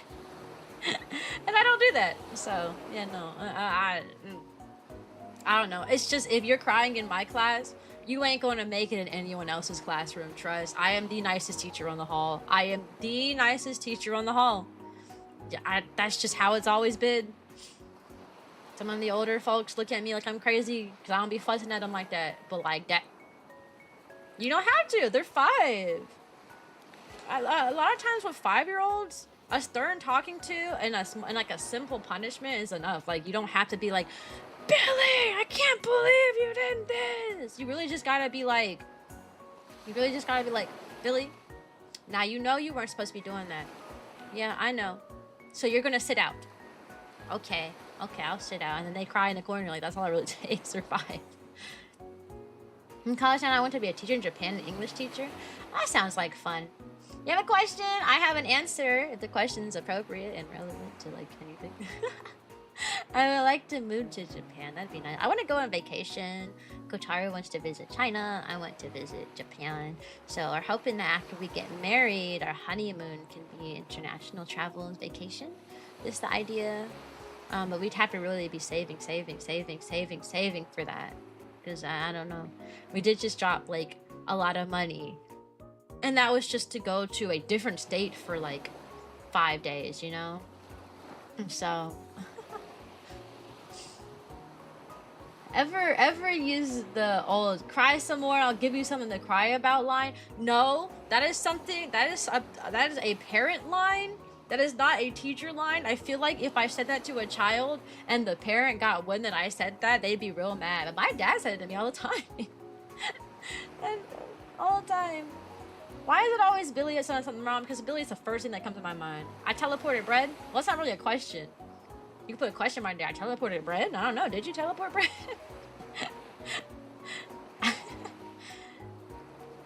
Sounds cool. Honeymoon plans. Honeymoon? Yeah, honeymoon. I've been teacher in church teaching kids about the Bible. I was, when I was in high school, I was going to do that. Like teach at like the church for a little bit, but it didn't really go anywhere because, well, I was there for one day before I was like, I'm not doing this anymore because the church lady, so what they would do is they would give you the curriculum, like what you're going to teach when you walk into the room. Like when you had to walk in and open the book and then read what you're going to teach and then teach it on the fly. I was like, no, I don't do that. Not at that time, at least. Like you're letting this I think I did just turn 18 or something. Like you're letting this teenager just walk in and try to ad-lib a lesson when she had never taught before. You know what I mean? Like at that time, I hadn't been a full-fledged teacher. I could probably walk in now and improvise a lesson because I have 2 years of teaching experience under my belt. But at the time, I was so frustrated. I was like, and then I walked in. And then I walked in. I was supposed to be teaching the older subset of kids. Like the room is divided between 1-year-olds was on one side of the room and then 2 to 4-year-olds from the other side of the room. Yeah, some lady showed up with her baby and they didn't have another person in the room, so I just didn't teach because I was in charge of this baby for the entire time. So not only did they try to last minute make me teach a lesson that I ain't never seen before in my life, but they also, the puppy prayed pickle, they also just dropped a baby off on me. And the thing about the baby was you couldn't set her down. If you set that child down, she would cry and cry and cry. She had to be held. And if you know anything about daycares or any area where a lot of children congregate, if one kid starts crying, they all start crying. You cannot have a kid cry when you're surrounded with other kids. Hello, Shadow. I learned that in my own classroom, and it's especially true in a younger setting when they're 4 and younger, because one kid starts crying, the other kids will feel so much unrest that they will cry too. Hi, Nova. Hi. So yeah, teacher to babysitter pipeline was insane in that one little church area. That's why I didn't teach out of the church like I was initially going to. Sorry, I wasn't 18, I was 19. I specifically remember I was 19 because there was a bunch of people who just kept looking at me funny. They're like, where's the adult in charge? I'm like, that's me. I'm an adult. And they're like, ah, ha, ha, ha, no, seriously, where's the adult in charge? And I'm like, me. I'm 19. I'm like, you're 19? I'm like, yeah, an adult. And they're like, can I see some identification to prove that you're 19? No. I'm 19. They wouldn't have hired me here if I wasn't 19. It was a whole thing. I've made TikToks about it. I always get mistaken to be a lot younger than I actually am. Significantly younger, mind you. People always like assume I'm like 5 or more years younger, like 5 or more. I mean, there was a time where I was 21 and someone thought I was 12. Like, it's bad. Which is why YouTube is stressing me out. You know, they're rolling out that like face face scan to prove your age thing on the 15th, right? They're going to think I'm a child. Everybody thinks I'm a child. So I'm not looking forward to that at all, actually. I'm probably going to get locked out of my YouTube. So beware if my YouTube account is if I just stop posting on YouTube after like the day they roll out that change, you know why? It's probably because they deem me as a child when I'm not. I think those facial scans are stupid because people already mistake me from being younger than I actually am. So when you involve a facial scan in that and people already look at me and go, oh wow, she must be 15, and I'm like in my mid-20s, a facial scans ain't gonna work. I'm sorry, I don't look my age most of the time. I have quite the baby face. I do. Bye, John. Bye bye. Played with my mom when the schools thought she was my sister. Yeah, I like. Wait, are you 19? No, that was like I'm telling a story in the past. I'm in my mid-20s currently. I was 19 at the time when I liked the little church thing. I am in my mid-20s. I am. I'm an adult, but I still get mistaken as a teenager. Like I to this day, people still think I'm a kid sometimes. So it's a little concerning with these like ID things getting, like facial recognition things getting rolled out, because if people IRL can't tell that I'm an adult, then people like an online AI thing definitely won't be able to tell I'm an adult. You know what I mean? They're gonna think I'm a baby. They're gonna think I'm a wee lad. A little bitty baby. And I'm not. I'm a grown woman. You have any advice? Because my little sister crying out of nowhere, giving me advice how to stop. Well, kids don't. It depends on how old they are. How old is your little sister? Because crying, kids don't normally cry for no reason. Like there's always some sort of reason as to why they're crying. Welcome to the puppy parade, Spider. She's 3. Is she able to verbalize why she's upset? Like, can she tell you why she's upset? Because that really affects like how you approach it. Can they tell you if they're upset? I have kids in my classroom who are 5 and they can't express why they're upset. Oh my god, this year I had a lot of kids who would freeze up when they were sad, and it like stressed me out so much. Welcome to the puppy parade, Red. Like literally, I remember in the beginning of the school year, you know, you get to know the kids for the first time, and man, the behaviors you like get shocked of, like you're just not used to seeing on the first day, like first few days of school, is so crazy.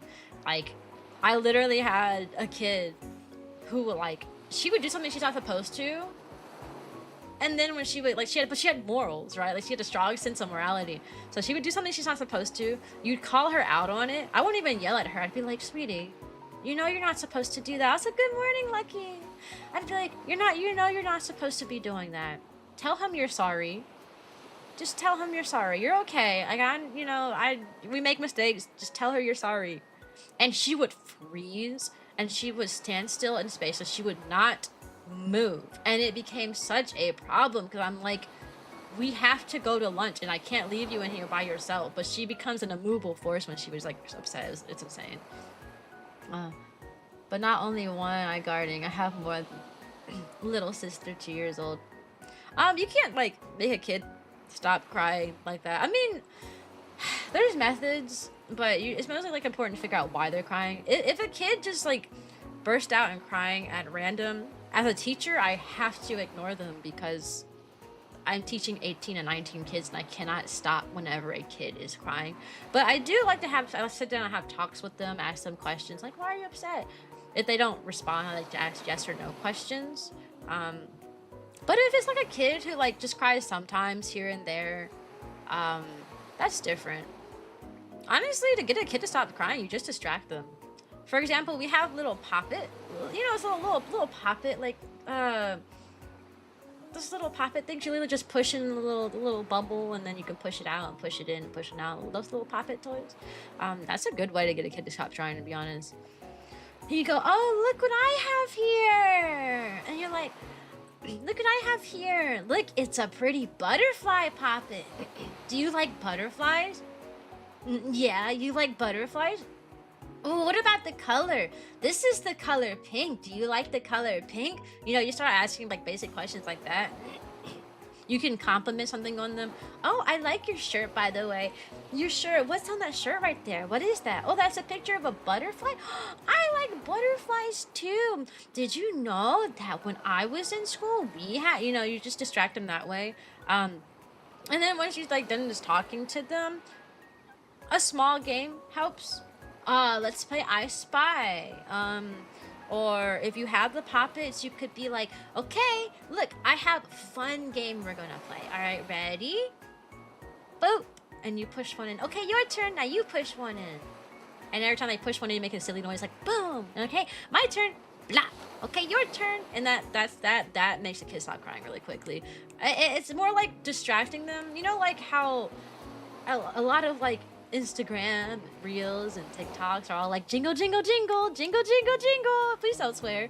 Jingle, jingle, jingle. You kind of dead with kids, honestly. Job? Ah! Employment? No! Is there anyone who doesn't like blue? I hope that no one here dislikes blue. I am blue. Also, hi, Bembo Lembo. They cannot cry. Get a glass of water. They cannot cry if they are drinking. Yeah, that's true. They'll just choke on the water instead. They most certainly will if they're crying. They'll be like, I've seen it happen. Do not give a kid a glass of water if they're crying. I have a dream to be a teacher in Japan, an English teacher. What grade though? It really depends. But to be a substitute teacher for high school students at a high school that's like 50 minutes away from me, I'm excited but scared as well. I don't know anything about high school. I don't know anything about high school, so I don't know. I hope it goes well for you. I don't know nothing about that age group. So you're saying I need some distractions to cover their emotions, am I right? Yeah, when they're highly, it depends. It really depends on the scenario, because some kids can be emotional, but they can still talk to you. If they're emotional, but they can still talk to you, then you can sit down and like just talk to them about their emotions.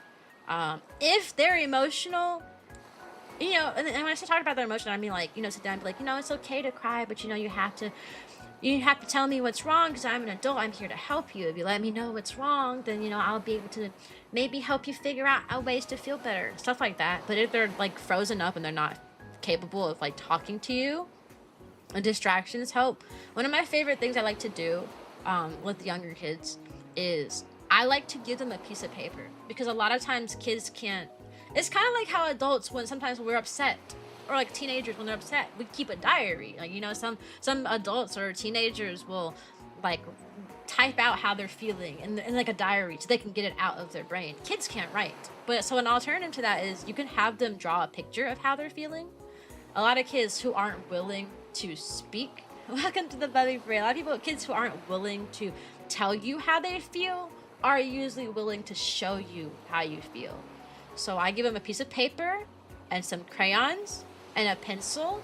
I take them and I put them at a separate table, and I say, okay, well, if you don't, that's fine. If you don't want to like tell me how you're feeling, that's fine. But what I want you to do, I'm going to leave these things here, okay? And I'm going to leave you in this little space for a while. What I want you to do is I want you to draw a picture of how you feel. You don't have to show me if you don't want to, okay? You don't have to show me. So if you want to draw a picture of how you're feeling right now and put it in the trash afterward to get it out of your head, or if you want to put it in your book bag and take it home and show your parents and tell them how you're feeling, that's fine by me. But you don't have to show me. So I'm going to leave these things here. You can sit at this table for a little while you're figuring out, you know, while you're figuring out your emotions and you calm down, and you can come and I'll come check on you, or you can join us when you're ready, basically is what I tell kids. I had one kid who would literally shut down, but she would draw you a picture. She would shut down. She wouldn't say a single word. She would just sit in one spot and cry. But then she would sit down. If I gave her a paper and like a pencil and crayon, she would draw a picture. I would always tell her you don't have to show it to me, but she would always come to me after she's done and show me the picture. She's like done. Most of the time she's like done crying. By this time she's just a little sad, but she's done crying. And she would tell me, I could ask questions about the picture, like, oh, I see you drew a school bus. Is what happened? Is what making you upset happened on a bus? Was it the morning bus? Yeah, you can kind of like get information out in that way. That's one of my favorite methods of that's one of my favorite methods of calming a kid down. Welcome to the puppy parade, Taylor. Is to have them draw out their emotions. Curious about what your Discord status means, if you don't mind the question. Mine? The one that says I'm free? That Discord status was just made just because I'm free from teaching. It's better to go back to saying I'm not free anymore soon. That's all. I'd be a terrible teacher. Kids start crying me. So why do you think the world has inflicted the suffering upon you? You know, in order to be a teacher working with kids, you really have to like think like a kid, I guess you could say, because you have to be very mindful that the kids' world is very different from the adult world. Like what they think about and what they feel is very different to what we think about and what we feel, basically. So that is, I think that thing is pretty challenging. Also, these kids can get away with things that us adults can't get away with, and that can also be frustrating. Like that kid who slapped me in the face. I can't slap him back. I'm an adult. If I slap him back, I'm getting a lawsuit. But if he slaps me, it's fine. You know what I mean? So like that's something you have to deal with too. Is kids putting their hands on you, and you just kind of gotta take it and walk away. You just walk away. You call the front office. Come get little Johnny right now. I can't deal with this kid no more. Come get him out of the classroom. And then they come and they drag him. Probably drag him, not even walk him out. They probably drag him out the classroom while he's kicking and screaming. And then you gotta turn back to your whole class and be like, hey guys, I'm so sorry about that. Anyways, let's get back to the wiggle bands and pretend like you didn't just get slapped in the face. So it's a lot. So no kid or high school student have intent to not listen to me. Valid. I went to high school where most of the kids were from rough areas and refused to listen. Hey, that's the schools I teach at. Hey. I'm a sub teacher and it's not, I think substitute teachers would be very hard to do. Well, because you're getting thrown into like classrooms with all different types of like kids. At least the way substitute teaching is handled here. We have like an app for like everything. So like us teachers put in our absences in an app, and then that same app, like any sub can pick up on it randomly. But I found out from the substitutes that like covering like my like coworkers' rooms that the app doesn't give them any information. Like all it tells you is that there's an opening and that is at the school and what time you have to be there. But they don't even tell you what grade level is for. So like they'll get there and it's a gamble. They can either get put in like a kindergarten classroom to sub for, or they can get put in like a 5th grade class or an extensions classroom. So like it's a gamble. It's really unfortunate. Like when I found out about that, I was like, you mean what? Y'all gambling for grade levels? Excuse me, sorry, I had to burp. Ooh, woo. It's so scary. I would hate to be like a substitute teacher full time. Cause you don't know what you're gonna get. What if you walk into a classroom and it's like they're full of all demon like 5-year-olds or something, when like you're more comfortable working with older kids, or the other way around? What if you only like really work with like smaller kids, and then they throw you into like a classroom of like 5th graders? Like, cause then you're not gonna know what to do anymore. You know what I mean? I've been wondering for weeks what you were free from. Yeah, I was free from children. As soon as Monday comes, honestly, not even Monday, bro. I go start setting up my classroom on Wednesday. On Wednesday, my status is going to change to something like, man, back to the trenches again, you know? Something like that. Something like a gambler's dream. Oh, yeah. Follow your dreams as long as it's less one of those naked in school dreams, and don't follow that. I had those dreams a lot, honestly. I never had like a naked in school dream, but I did have like multiple dreams when I was in high school that I like showed up high school and middle school mostly, that I like came to school in, like only in my underwear, nothing else. I had that dream a lot. Or the dream I had more common, I want to say, was that I showed up to school with like the with like the wrong kind of clothes, because like I always went to uniform schools, and like in middle school and elementary school there were uniforms. I had like dreams that I like showed up to school without out the uniform. Like I'm at school and I look down, I'm wearing like jeans or something. Oh no, the horrors, you know. But like it was scary. And, you know, there's stuff like that. I'm really nervous person if I stand in front of many people. I'm a nervous person too. I am a very nervous person. I'm not nervous in front of children though. I'm only nervous in front of adults. I feel like it's really hard to be nervous in front of kids because kids don't really fully understand what's going on, which means they're really easy to please. Like, it doesn't matter what you do.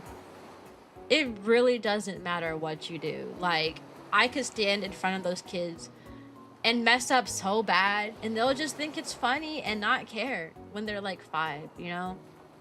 I ain't gonna forget the time that I was teaching these kids. We were doing, it was like reading time. I was teaching them like, you know, what a setting and like characters and stuff are. And the kids, my voice cracked really bad. I was like, all right guys, today we're going to be talking about, and they were like, and then I stopped and I was like, and all the kids started bursting out laughing, and I kid you not, I could not get through the lesson because they laughed about it and made fun of it for like 20 minutes straight. And I'm not one of those teachers who's going to like fuss at you for laughing. You can't really control that. That's a human response, like a response, you know. But man, I was a Jova. Sorry, oh my lord. Jova, I love your presence so much. Your presence radiates so much silly and goofy and sunshiny energy that when you're around, it makes me smile. It makes me smile, you little goober bean. You making me smile. I had a sub who was personally attacking me for a quarter of the year. She didn't believe I was sick the whole day, and I ended up throwing up on her shoes. There was a time where I wish that I had thrown up on somebody's shoes. Sorry. I'm sorry. I mean, admin was being stinky once. Like, I was like really sick, and I like asked somebody to cover I asked one of my coworkers to cover my classrooms real quick while I like ran down to like the principal's office. It's like, hey, I need to go home. I feel terrible right now. All right. Like, I felt like I was going to explode. Like, it was bad. And like the principal goes, that's not how you approach an admin. We're talking right now, so I need you to go sit in your room and wait until one of us comes down to retrieve you and see what you need. Look at the Bobby Parade, Dakota. When I tell you, I wish I would have thrown up in that room right then, right there. I had COVID, by the way. I had COVID. So I didn't know I had COVID at the time, but I had COVID. Like, I just felt really, really bad. And she shooed me away because I didn't approach her correctly. She was really mean. The principal was really mean to me my first year. I learned that if you're struggling with teaching, she's really mean to you. But like, as the year got on, like I improved like really greatly. And now I'm doing really good. Like, my teacher ratings are like super high. But hey man. But at the time it was my first year. I was like, I still didn't like know what was going on. I was struggling a lot. They were so mean to me. So I mean, like the principal was constantly telling me I wasn't talking to her correctly. Oh, you can't approach me for this. You can't approach me for that. Why are you talking to me like that? You shouldn't speak to me. I am your principal. How dare you say this thing to me? Welcome, Binara. And then I started performing better because I started like improving and like learning and stuff as I went. And suddenly she's so nice to me. Suddenly I can just walk in her office at any time, no matter what she's doing, and she'll be like, "Oh hey, Miss Blue, what you coming in here? Come on in, come in here. What you doing? What do you want to talk about? You need anything from me? What do you need?" Like, you know, I think it's just their tactic to run the week out, to beat out the week. I don't know. But yeah, I not like admin. I still don't like him because if that's how you treated me when I was struggling, you can't just turn around and like be nice now that I'm doing well. oh, because we want to retain this teacher because she's performing well. Now I'm going to suddenly be nice to her. No. Listen, I'm not a very fan of admin, but at least they help me now, though. I mean, it feels very backstabby whenever I get help from them because, like I said, when I was struggling, they were really mean to me. And they're only nice to me now that I'm, like, a decent teacher. I remember when I was 7, there was this girl in my class who was always so quiet. One day when school was over, there was a woman who was there with a resentful look on her face. As soon as this girl saw that woman, she started crying like she was in trouble and she didn't know why. They left together. I think about her a lot, though I can't remember her face. Interesting. What do you think that was about? I'm mildly autistic. Imagine how I feel. So are we puppies across the screen? Yeah. Everybody's a puppy. Everybody. I said I was sick and they just said I was lying. Man. I will say I don't ever accuse kids of lying when they tell me they're sick. However, you do have to be, at least I work with younger kids, so you have to be very like delicate.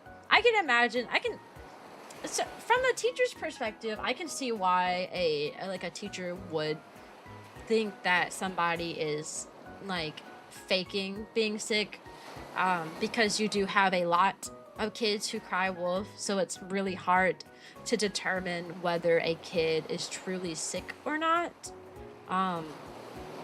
With younger kids, it's a lot easier to tell if they're truly sick or not, because usually if a kid, you know, a kid's emotions are written all over them, so like all over their face when they're like 5.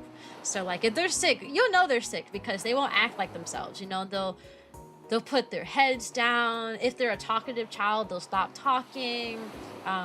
They might look like upset all the time. They won't laugh at normal jokes and stuff. Like usually if they're like 5, you can tell when they're sick. So like it's a lot harder of accusing a kid of lying when they're like young. Panda. Huh? I'm a teacher. I'm talking about teachers accusing kids of lying. And like, how can you tell if a kid is lying or not? Like, from a teacher's perspective, I understand when like teachers are like, I don't believe that you're sick. But at the same time, I like to assume a kid is sick before I assume they're not sick, simply because I don't want a kid in my class throwing up on the floor. Nasty. But also, yeah, I work with 5-year-olds, so it's a lot easier to tell with them. Like, it's not really an issue. Now, there are some kids who I don't know what their deal is. I had one kid this year who literally every single day, I'm still sick. I sick. Miss Blue, I sick. Every day. He said that every single day for like a few weeks. And I would ask him, I'm like, does your tummy hurt? No. Does your head hurt? No. What hurts? Nothing. So, are you sick? Yes. Every day he would like come in there, laugh at me, laugh and smile and tell me that he was sick. And I still to this day don't know what that was about. But I also have a lot of English learner students in my class. I have a class of 19 kids, and out of them, hi Bick, hi Bickim, and I have a class of 19 kids, and out of all 19 of them, only about 6 or 7 of them spoke English. Some were bilingual, but most of them just don't speak English. They speak Spanish or a different language. So I wonder if that kid like learned the word sick as something different than what it actually was. You know, some kids learn words incorrectly. I had a kid, a lot of the kids I've learned, specifically when it comes to bugs, instead of like saying the word bug, they'll say spider for every insect. And that's one of the words they pick up on for English. I don't know why. It has to be how like languages are, like how the other languages are. But I don't know. It used to smell like stuff like that. Sick for attention. Well, also some kids are sick because they don't want to go home. They want to go home. And they learn that like, they learn as young as kindergarten that if they see somebody who's sick and the sick kid goes home, they want to go home too. So you'll literally see a kid who will like throw up on the floor and go home from throwing up. And then the other kids will see that. And you'll see them be like, oh man, Miss Blue, I'm so sick. I'm sick. send me home, but they're 5, so they're really bad at faking it. It's kind of funny. I know a lot of adults who can still call all bugs spiders. Man, if it got 8 legs, it's a spider. I hate spiders. Spiders are scary. Guys, we are almost 2 hours into my I'm back from vacation stream, and I haven't talked about my vacation yet. Y'all keep distracting me. Welcome to the puppy parade, Apple. Y'all keep distracting me. I gotta talk about my vacation. But before I talk about my vacation, I do think I should mention updates and stuff with my channel, because I don't like to talk about updates in the beginning of the stream, right? Because people are still showing up. But like we're at the peak. We're about 2 hours in. Going on vacation tomorrow. Where? Also, hi, Apple. So, few updates I would like to talk about today. My VTuber group, Rainbow Meadow. I think I said it earlier today. We changed our name. We are no longer Rainbow Meadows. We are Rame. VTuber group is our name. You guys should join our Discord, because if you like me and you like my cozy atmosphere and calm, well, relatively cozy and calm, just wholesome. If you like my wholesome atmosphere, then you'll like the other people. It's a group I started of wholesome streamers. All of them are safe for work, so you could watch them without like your grandma exploding or something, you know what I mean? So please, if you have the chance, you should join our Discord and say hellos to people. That was one update. What was the other? Hold on, I don't think. Yeah, so we just rebranded. We changed our name. Oh, okay. So this week's schedule. So I'm going back to work starting next week. Okay, I'm going back to work as of Monday. I'm a teacher. I've been on summer vacation. Summer vacation is over.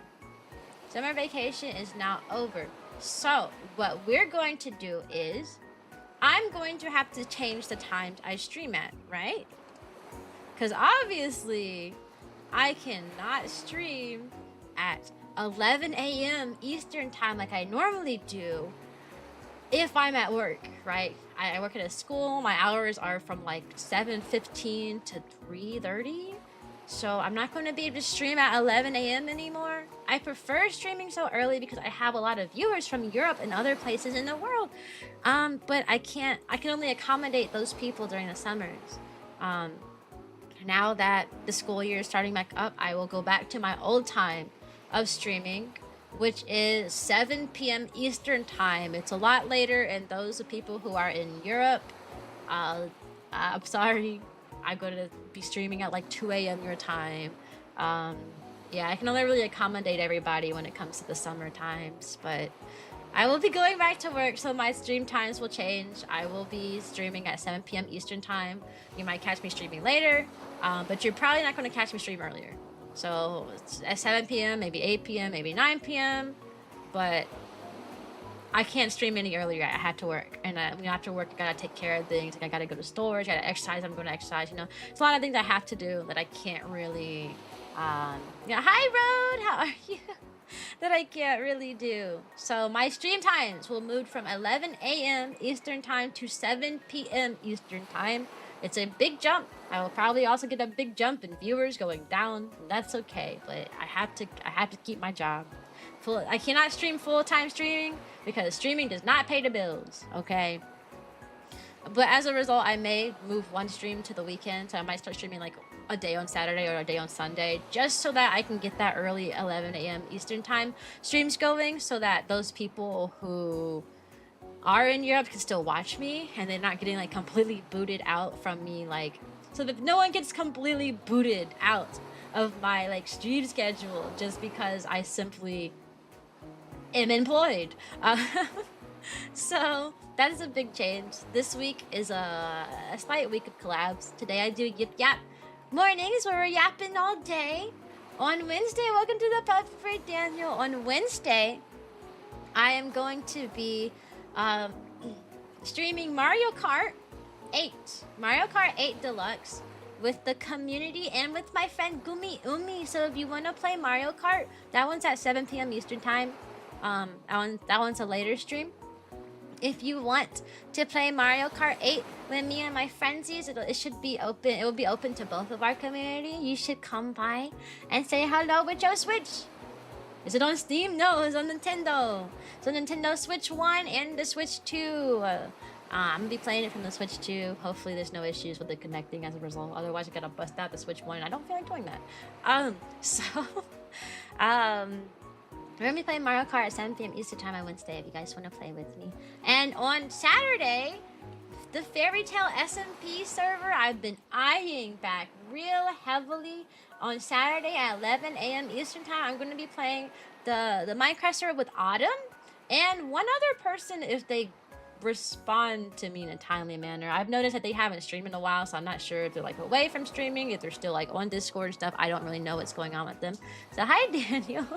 So we'll see. But Saturday I'm gonna play on that Fairy Tail SMP server for Minecraft. It's a really cute server. I'm gonna be playing with Autumn. I know I'm in like a big VTuber group and all that I started, but I prefer smaller collabs. So usually when you see me collab with somebody, it'll be with like maybe 1 or 2 other people. Unless it's for fundraising purposes, then I'll join big collabs. But I am not a big collab person. So that's coming up. That's Saturday at 11 a.m. Eastern Time is Minecraft. So this week, we got Wednesday Mario Kart 8, 7 p.m. Eastern Time with Gumi Yumi. And then Saturday, 11 a.m. Eastern Time, that is Minecraft. It's an open community server, so like if anybody wanted to like just hang out on the server and like join while we're playing, that's an option too. It is an open server for everybody. Anyone can join. I like the SMP. So was it getting over a collab? Never. I had it as a donathon goal a while ago and it didn't reach there. So Saturday stream sounds like awesome. Backcity stream. Open server, cool. Yeah, it's a very popular public server, so I'm interested in that. What else? I talked about Rame getting our change. Oh, don't forget, Rame is still hosting a concert. It is Java server. We're still hosting a concert, guys. We are 100% hosting a concert. So any person who's a VTuber and wants to sing, maybe you're a singer, a single VTuber, you're an idol VTuber. You just need a model, some form of VTuber model, and to have crazy singings. Here's the form right here. We're hosting a concert for the winter. We're gonna be raising money for Toys for Tots. So if anyone is interested in joining a concert for a then yeah. Land claim server? Yes, a land claim server. So please, our applications close on the end of this month. They close on like September 1st. So we're gonna be doing a whole concert. Gonna be concert. And I'm so excited for the concert. I'm going to be the host of the concert, as I'm usually the host for most things with my VTuber group. I did start the group, so however, we will have a backup host because as we enter the school year, you know what that means? I'm going to be sick a lot. The closer we get to the school year, the more sick I'm going to be because I'm going to be around small children sneezing and coughing and picking their nose and putting things in their mouth and handing it to me. I will be a sick bean. Okay, I get sick constantly. There'll be a lot of canceled streams, a lot of pivoting, a lot of weeks where I'm not going to be live because I get sick a lot. I had to say that out front. I get sick. During the school year, I work with 5-year-olds, okay? So just know in advance. If you see, Cyan's going to be streaming and she disappears for a whole week, chances are she's in the bed with a fever. With her 4th fever that school year. My most common months to get sick, and I've noticed, are February. Okay, I always get sick in February. October, November, and February, I have been sick every year so far teaching. So those are going to be my biggest ones. The concerts in December, I haven't gotten sick in December before. I'm really hoping it stays that way. And if I do get sick, I mean, I'll be on like winter break at the time of the concert, so I'm hoping I'll have time to recover if I do get sick. But I'm in the works of getting a backup host, which I'm gonna probably reach out to a few people and be like, hey, if I'm not here, you wanna host a concert for me? Because kids are going to make me sick. So there's that. And last major update that has happened. Let me find it. Let me see. Where my update at? Hold on. Sorry, I'm like taking like certain links from like from my the announcements I've been making in my Discord. Is that I got updates for my merch. When I am partnered with Uwu Market. Uwu Market is a place that has lots of cool merch at it. However, at the cost of a very high price. And when people, you know, I was hiding out my merch for a while, and then the merch dropped. Nobody really wanted to buy it because I found out that shipping was $10. And a lot of people only wanted stickers. And you know, first of all, the sticker by itself is $7, and then on top of that, the shipping is $10. You know, $10 shipping makes more sense when you're buying like things in bulk, or when you're buying bigger things, such as like the mouse pads on the website. You know what I mean? That's a more bigger product. A $10. God, what's the word? A $10 mouse. That's $10 shipping fee. God, that's the word, shipping fee. A $10 shipping fee is a lot more valid than a $10 shipping fee on a $7 sticker. So as a result, I have asked Uwu Market to remove stickers off of my website, and instead we can get stickers and a few other things from Redbubble instead. I don't know why YouTube won't let me send links in chat. Please, thank you. Okay.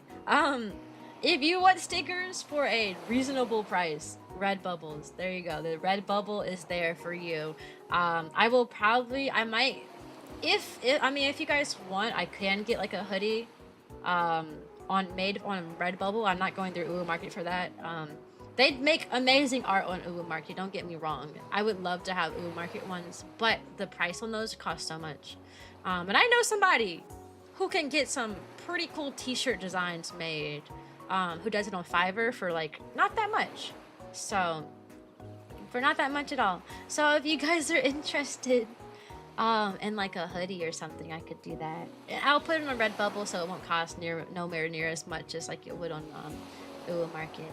But yeah, I have my shop on Redbubble now. So if anyone just wants a sticker, you don't have to pay $17 now, which was what Uwu Market was asking for.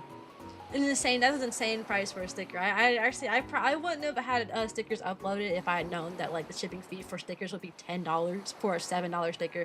So now you can get it on Redbubble for like a normal size sticker for like $3 because shipping fee is $2, and like the actual sticker itself, even the small one's $1. So yeah, buy your stickers.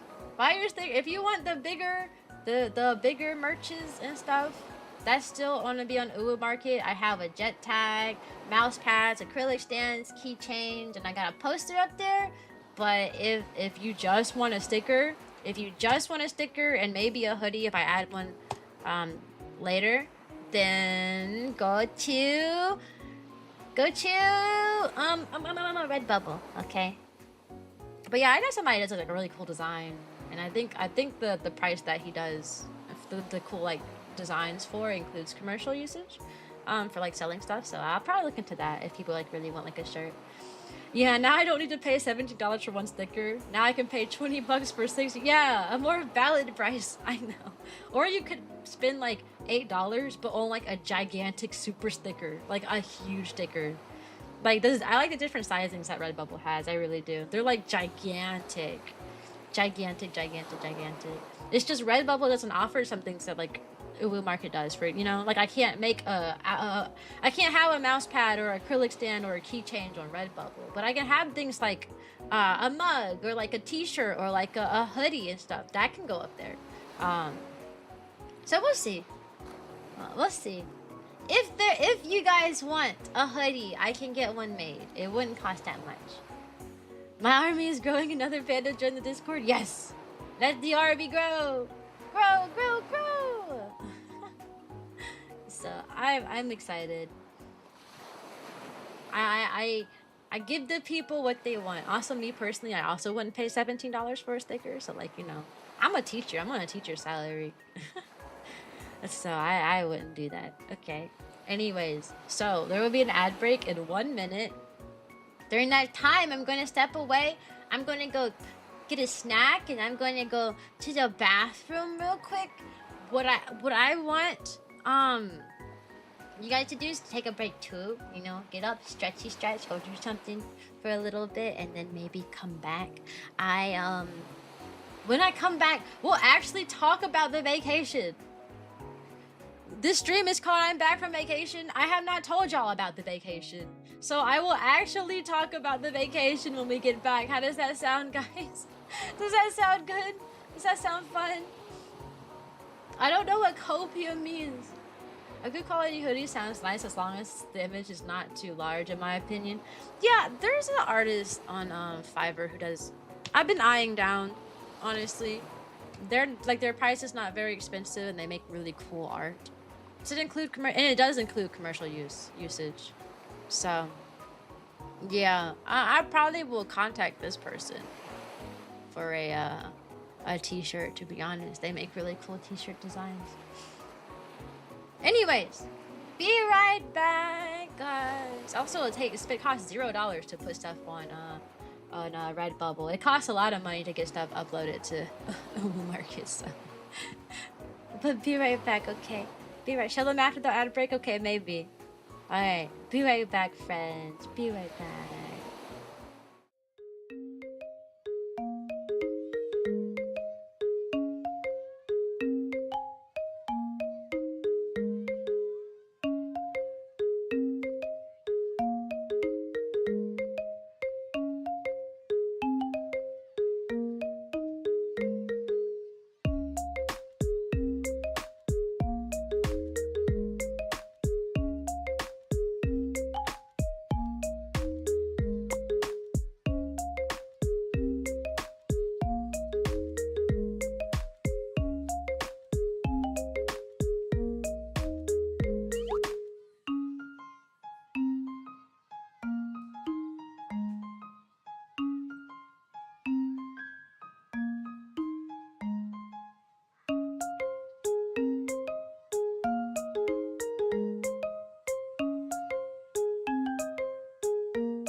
It doesn't loop properly?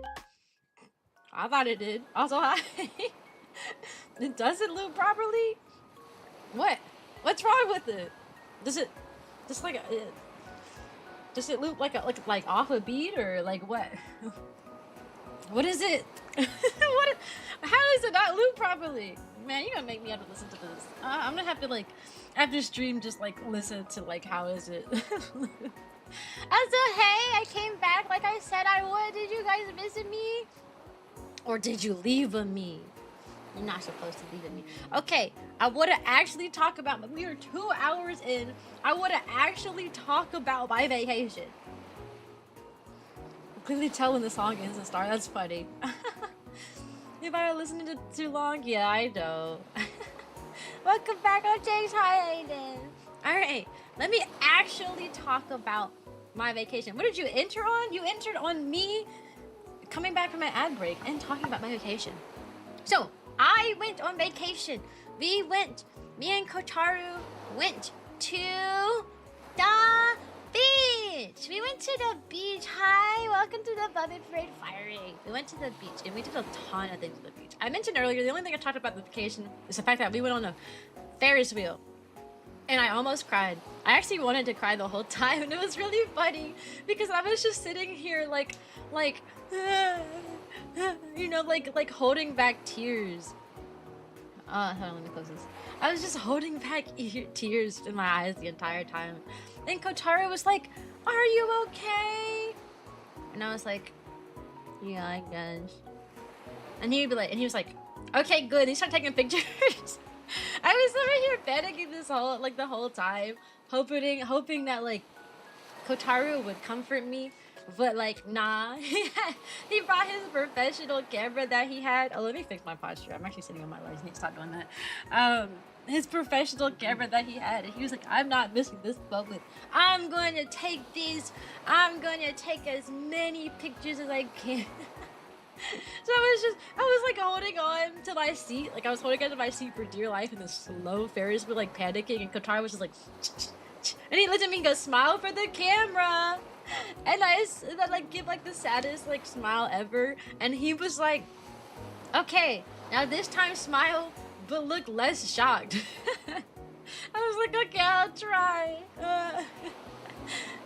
But yeah, I don't like Ferris wheels. Also, when we were in the line for the Ferris wheel, this dude, there was these like guys in there just like causing trouble. Like it was a group of like 3 boys. It looked like they were like either young adults or like teenagers, like somewhere between like the ages of like 15 and 19, I would say. And they showed up with a gigantic speakers, and they were just bothering everybody. Like they were blasting music. They were like, "Hey man, can I get a fist bump? Yeah, wow, you're so cool, man." You're just being loud and obnoxious and just disrupting people. Like, I got to the point where Kotaru was like, "Stand in front of me," so he could be a barrier between me and them. Because they were so sporadic. And they kept harassing this poor woman that was in front of us. Like there was this poor woman who had like her 2 kids with her. And they kept like touching her shoulder and like asking her questions and like making weird comments at her. She had like an alcoholic drink in her hand. They're like, "Hey yo, let me get a sip. You trying to share some of that with me? Huh? Let me get a sip." And her kids were like one looked like they were middle school age, and another one looked like they were like high school age. When I tell you, those kids were like side-eyeing them and making like the most like disgusted expression at those dudes. I'm like, dude, read the room. You see this mother with these 2 very uncomfortable children, and you're just gonna keep doing that? It was so crazy. I was like, guys, I need you to chill out and read the room. And it turns out they didn't even have a ticket to go on the Ferris wheel. Hi, Godzilla. So the entire time they were bothering people in line to go to a Ferris wheel, and they didn't have a ticket. It was weird because this area is a big tourist. This beach is a big tourist attraction beach. Like I'm sure you guys can deduce which beach I'm at based on just listening to me talk about some things. But like, it's a very big tourist attraction type beach. And when I tell you, every place that you go to, whenever you do anything at this beach, they make you take a picture first and then go. Even just get on the Ferris wheel, you take a picture to go to the Ferris wheel, and then they try to charge you for that picture. Every place we went to did that. And this place, it was our time. Me and Kotaro's time to take our picture. We go, we stand in front of the thing, we do a little pose, do a little hug, take a little picture, and while we're taking a picture, one of the 3 guys just walks like right in front of our shot and tries to like walk past us. And the lady was like, "Where are you going? What are you doing? Welcome to the Puppy Parade, butter cheese." Butter cheese? I like the name. And you're like, what are you doing? That was our picture. And it turns out he was just trying to walk past real quick because they didn't pay for a ticket. And they knew they didn't pay for a ticket. Like, they had to call security and everything to get these people out of here because they were just bothering people and then trying to squeeze their way to the front. I'm like, did you really think that they would let you on a ride if you obviously didn't have a ticket? There is no avenue there is no place where you can get by that. No place, because most places require you to have either some sort of wristband, some sort of ticket, and they always check it. They always check it. You cannot get past an amusement park place without a ticket. It's not possible.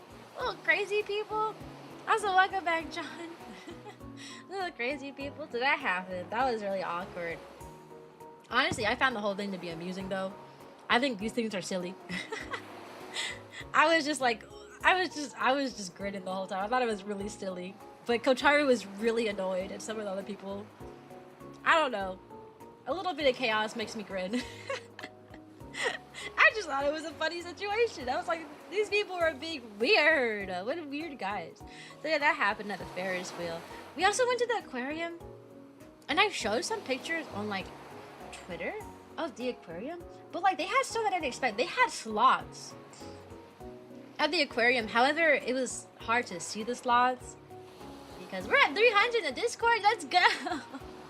It's so hard to see the sloths because there were so many people there wanting to like look at them.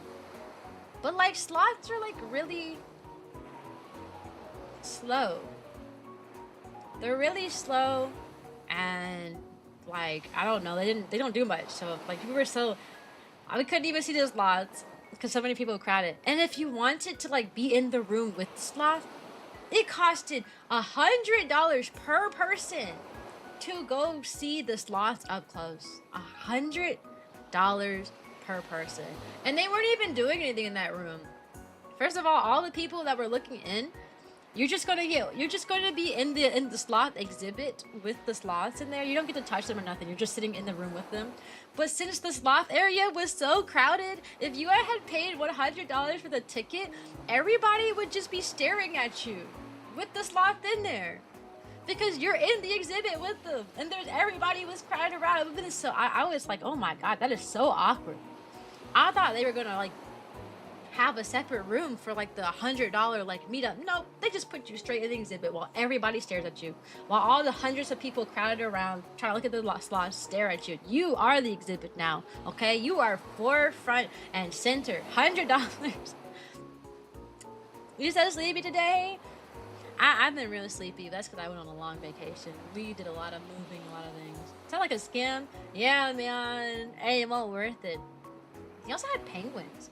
I liked the penguins. They were really pretty. I didn't want to leave the penguin exhibit, but Kotaro was getting tired. He was like, I don't want to be here forever. And I was like, but the penguins, you want to leave the penguins? And he was like, I've seen the penguins. They look cute. We can go now. I was like, no. We had to leave eventually, but they had penguins there, and they were such cutie patooties. I loved them. Oh, if you wanted to go in there with the penguins, $75. If you wanted to go in the penguin exhibit, it was $75. Same thing with the sloth. You wanted to see the sloths? That's $100. So there was only one thing I did pay extra for while I was there, because the tickets by itself were like $50 per each person. But I think it was worth it because it was a big aquarium.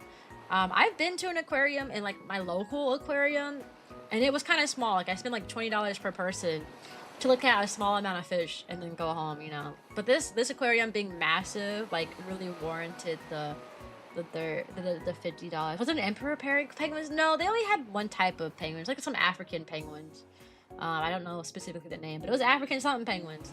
So yeah, they had such cool penguins. The one thing I did pay extra for though was the there's this like boat ride that you can do.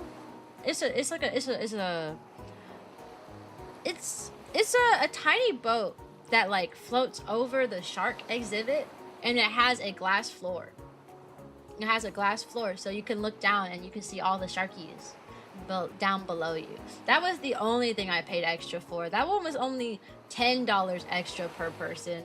So I think it warranted a better price. I think it was worth it. It wasn't a long ride, but man, just looking down below you and seeing all the sharkies down there was so cool. And the tour guide lady was like cracking jokes left and right. But it was funny because you can tell she does this every day. She will crack jokes with the straightest face imaginable because I'm sure she tells the same jokes every single day.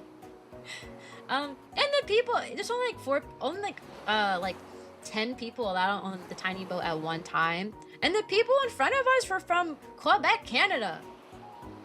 That's when I found out that the specific beach I was at is like a more like a national like tourism area, which I didn't know that. I mean, I'd been to this beach before when I was a kid, but I didn't know it was like a major thing. Are you using VR chat? No, I'm a VTuber. My model's 2D, not 3D. I'm just a piece of artwork that somebody rigged to make move in a software called VTube Studio. That's different from VR chat. VR chat is like 3D stuff. This is 2D. Need more ideas for arts? Anyone have any suggestions? A butterfly. Make a butterfly girl. Yeah. $10 for that experience sounds fair. Also, they had like a stingray area where you can like pet and feed the stingray. That one would have costed $5 to like feed the stingray. I wasn't really interested. You had to reach pretty far over the rocks to like touch the stingray, and I'm kind of small, so, and like I'm also old, so the floor was like rock hard, and you want me to get on my knees to reach over this thing? That was painful. That was painful, but it was a good price. Stingray feeding for $5 is a good price. And that looked like a girl with butterfly wings, you know what I'm saying? And like a butterfly antenna on her head. I don't know. That sounds so cool. Yeah, it was. I liked it. They had a jellyfish exhibit, but it was all jellyfishies. Although the lighting they had in that room like was bothering my eyes. It had like this really bright, like fluorescent blue color everywhere. My eyes were not having it. They had jellyfishies. And then they had a goldfish exhibit, which I thought was really silly because like almost all the goldfish they had there, I can go to PetSmart and get. But seeing the fishies made me want to get a fish again. I want to pet fish again. I want to fish. Kotaro does not want me to have a fish, but I want to have a fish so bad. Kotaro was like, no, you can't have a fish. I'm like, why? A fish is like $1. And I have money, I have income, I can take care of them now. Welcome to the puppy parade months. When I had a beta fish when I was in college, I didn't take good care of them. That's because I didn't really have the equipment to. And I didn't have money, so I couldn't like go buy like the testing kits for the water and all that stuff needed to take care of fish. But now I have income. I could take care of fish and I could take care of them really good. I just need to get the green light from Kotaro to get a fish. But he's more so concerned about like, we do want to go on vacation to like a farther place. And he was like, what are you going to do when we like, you know, travel? Because, you know, we're trying to get married and we might have like honeymoon to be like in a international travel. He's like, what are you going to do? I'm like, same thing I would do the dog. My little brother comes and he feeds the dog. All he got to do is just throw some food in a fish bowl. As long as we're not gone for too long, at least. And then it'd be required a bit more steps. But you can also make a self-feeding tank. Like a tank where like you have enough like little different guys in there that it kind of the self is self-cleaning. It's kind of self-cleaning, like the you got bottom feeders in there cleaning up stuff, so that's an option too. My friend had one of those tanks. She had like one of those fishy, she had like one of those crabs, the little hermit dudes that like hung out at the bottom and ate the bottom stuff, and then she had another fish that like suck like the algae from the like the side and the plants and stuff. So that's an option. I want a fish. Fish gives which financial advice this time? Hey, I can't have a beta fish though. If I have a tank with more than one fish in it, it can't be a beta fish. Beta fish fight each other to the death. They are very aggressive and territorial. If you put 2 beta fishes in a tank, they will kill each other. So, it'd have to be like a goldfish. Which goldfish are smart too. They don't flare, so I can't use them for making decisions. But yeah, we went to the Ferris wheel, we went to the aquarium. We went go-karting, which I didn't really want to do. I'm not one for like fast-paced stuff, but I know Kotaru would like enjoy stuff like that. So we went go-karting, and they had family carts. They had double-seaters. So basically one person steered and drive and everything, and the other person just sat there, and they had their own little wheel, and you could pretend to drive. It's mostly for like parents and kids and stuff. But like, we went on all this double-seaters together. Kotaru was driving the whole time, and I'm glad we did it. It's not really my cup of tea. Like, I wasn't like, whoa, yeah. Like, it wasn't my cup of tea. But I think it was worth it because Kotaru was smiling and giggling and laughing the entire time that he was on the go-kart. And I thought that was really nice. Like, I didn't want to be on the go-kart, especially the first time we went. Oh my god, I was holding on to my seat for dear life and everything. But Kotaru was just laughing nonstop the whole time, and I had never seen him smile and giggle like that. So, I'm glad I went on the go-kart. Yeah, he does love cars, which I guess makes sense. I guess it makes sense he would have a blast doing that. But he was like overly ecstatic with this. I was really grateful for like deciding to go with him and like having that experience, because he was just laughing and laughing and laughing and smiling and laughing and smiling. Welcome to the puppy parade, Jace. It was worth it, even if I was holding on for dear life for like the first half of the time. As long as he was having fun. It got him to the point where like we have a go-karting area like in this like the city that we live in, like a pretty big one, and he was like, maybe I'll get a membership there, and I think you should. I think you should get a membership there. His like reaction to the go-karting and this little baby family area too, because the family carts go slower than like the normal carts do. So since he was in the car with me, we were going like half the speed everyone else was going basically, and he still was giggling and laughing and enjoyed it. So I really hope that he actually signs up for the go-karting thing here. I think that'd be really fun for him. I wouldn't go with them. They don't have 2-seaters here, but they had them there. I think that'd be really fun for him. And cars as well, and I tell you, when I rode on one, I was super happy too. Yeah, it makes sense. I mean, Kotaru did used to talk about how he wanted a fast car so we can go fast. So I guess people who want to go fast and want fast cars can get that energy out when they go-karting. I think that's a safer way of zooming and getting that speed energy out than like going on a road and going like over 100 miles. You know what I mean? It's a more safe way. It's a more safe way to get your speed out. Welcome to the puppy parade, Kokodayo. But the fish does my homework because they are smarter than I am. Fish are very smart actually. But I'm really grateful for that we got to go-karting. I think that was really fun. Supposed to be asleep, and then I saw your mom. It looked cute. Look how adorable it looked. Cheers, night. Okay. Oh, good night. Thanks for the follow and stopping by. Get some good sleeps, okay? Like the tail wag? My tail wags when I smile. And if I not smile, ain't no wag. But I'm a happy girl. So, I'm a happy girl. Only time you can go top speed and not get pulled over. Exactly. I think a go-karting is the perfect solution, because I know that he likes like speed stuff like that. But obviously he can't do that. He's a good driver, so he's not going to do that. But like go-karting, you're in a smaller cart, and you're in a smaller cart too. So like, even if you're going like the same speed you would normally go on a road, like with your car, it still feels different. It feels like you're going like a million miles an hour, even if you're going the same speed in your car. You know what I mean?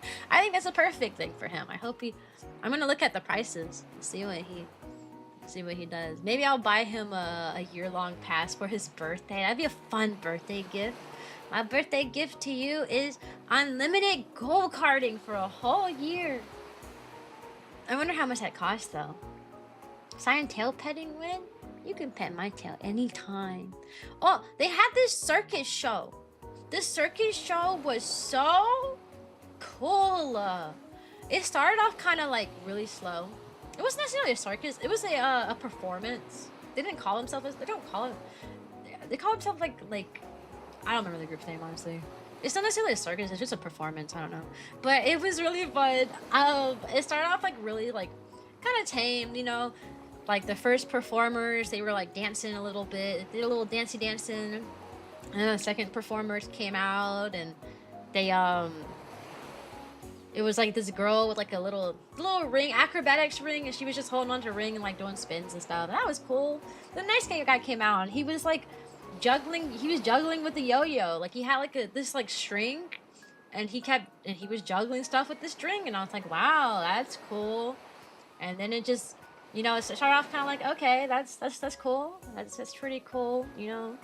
Guy got into like a giant ring and he was holding on to it like it was like a hula hoop almost, and he was like in the hula hoop and he was like spinning around. So oh how nice. And then by the time you reach the end, they were doing backflips suspended.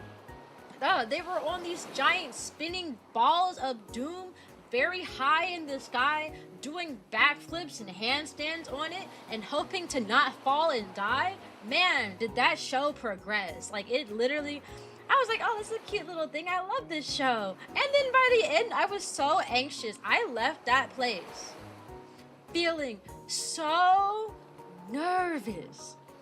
My anxiety was peaking so strong at that place because they were, it literally started off so chill. Like, it took a turn because, you know, this first couple, oh, they were so cute. They did like their first act. They did like a roller skating thing, and it was really cool. Like some of those, like the tricks and stuff they did on like as the roller skate duo performers. And then their second act was throwing knives at each other, blindfolded. The dude was throwing. He threw like spiky maces at her. He threw knives at her. He threw shurikens at her. He got a crossbow and shot the crossbow at her while blindfolded. And it wasn't like he was just throwing it at her either. She was actively moving sometimes while he was throwing it. Some of those times he was blindfolded and she was moving while he was throwing it. Sometimes she'd put a balloon in her mouth and stand still and hope that the guy shot the balloon and not her face. I was livid. Oh, you're on Twitch now? Hey, John.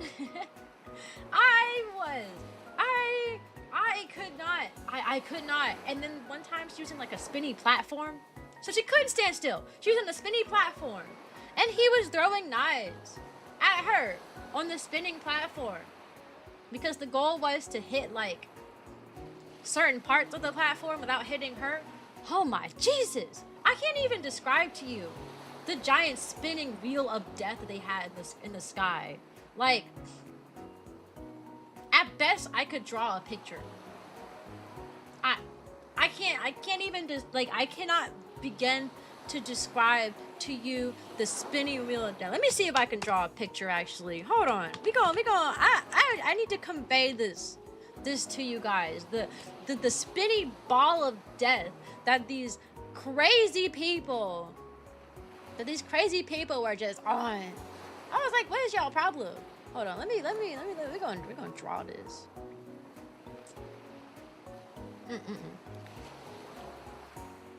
We're gonna draw this. Hold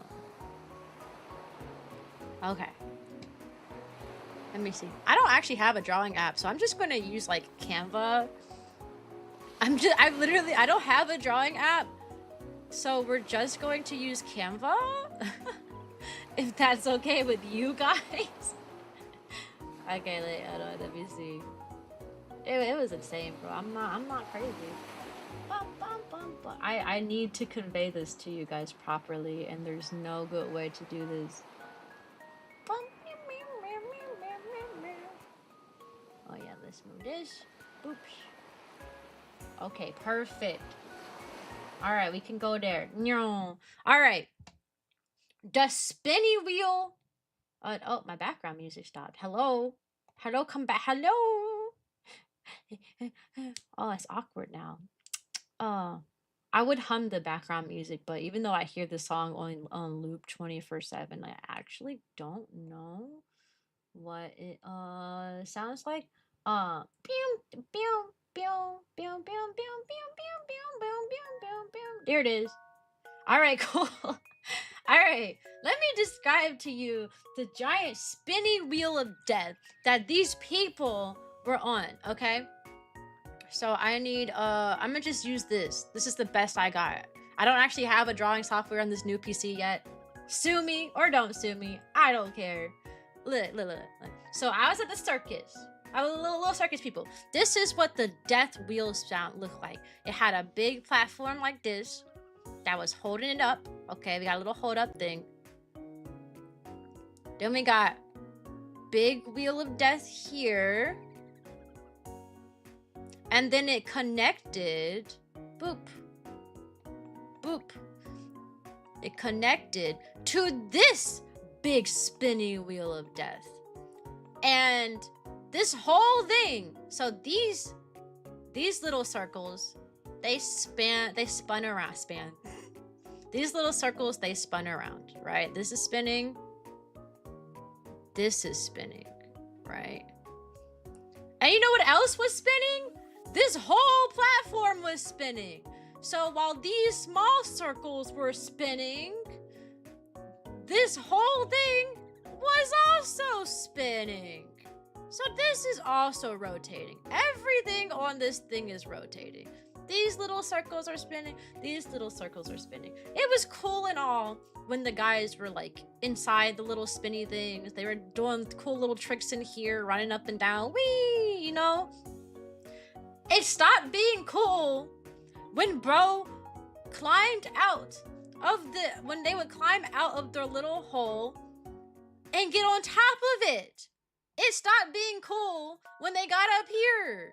They were like, yippee, trying to follow the flow of the gosh darn thing. This bro over here, this one, they all had their special thing that they did with it. So this little guy over here, he climbed out of it. You know, they took turns, so only one person was on top. They were never... well, that's not true. There was one time where they were both on top at the same time, but most of the time, one person was inside. Because I've noticed that one person could control the spin. So, like, one of the guys messed up, actually. He almost died. He messed up. He was up here... he messed up so bad that they had to, like, kill it. The second guy right here had to stop the spinning so he wouldn't die. Which isn't crazy. They have to be like really, really in tune with what's going on. All right. Bro was up here when he slipped, right? He almost died. He slipped because bro decided he wanted to do a handstand. He handstand walked his way up there. Oh, boy, look a guy. Wee. Oh, wait. Wow. Handstand. What a guy. He was upside down doing his little handstand while this guy was running in there. This is what... Okay, wait, Justin Bieber, please. I'm talking about the circus I went to and how they had how they had the spinning ball of death at this circus, okay? So look. Let me explain this because we got new people in here.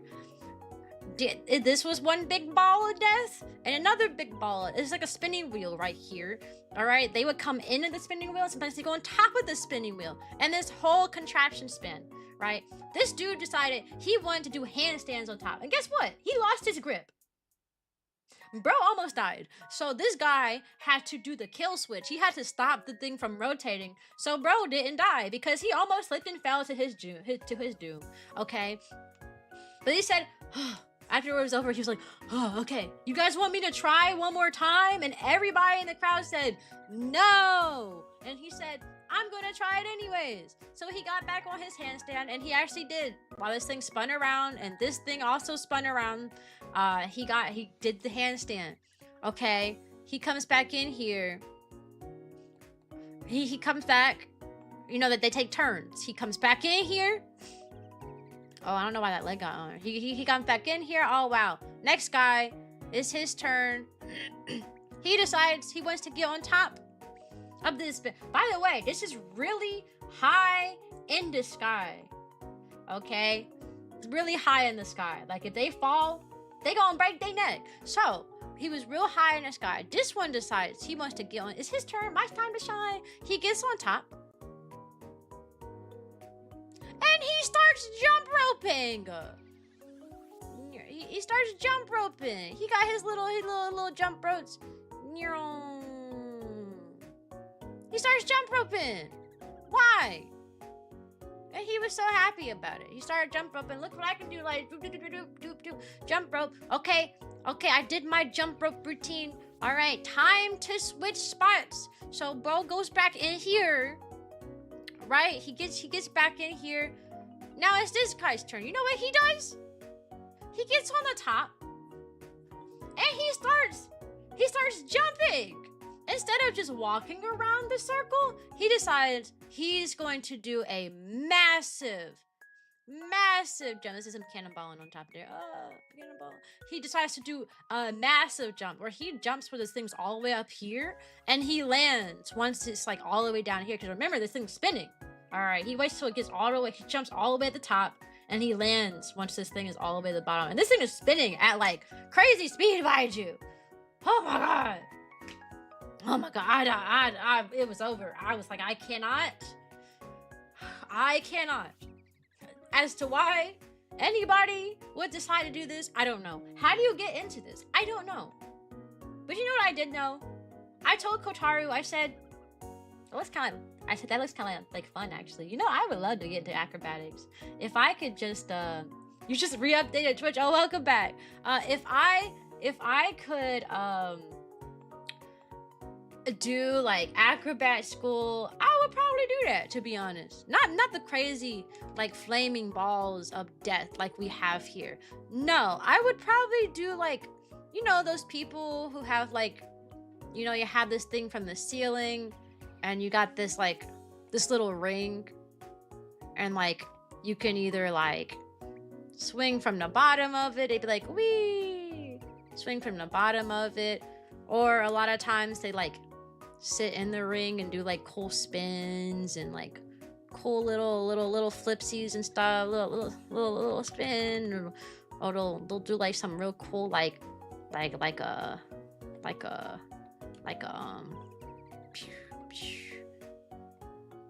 yeah, like real cool stuff. You know, I wouldn't mind doing something like that when it comes to like acrobatics. No, I would not do tight ropes. That's how you die. You have a ring to hold on here. You have a less chance of dying here than if I did a tightrope or if I was jumping on a spinny ball of death. I don't like dying, okay? So if I were to do something at a circus, it would be like that. There was one lady, she did the acrobats. Her whole thing was doing stuff like this, okay? Leave my phone now. I've been talking about we're talking about the circus. All right, I had to draw pictures to explain what I witnessed at this circus because it was insane. Also, remember when I said this guy was throwing knives and stuff?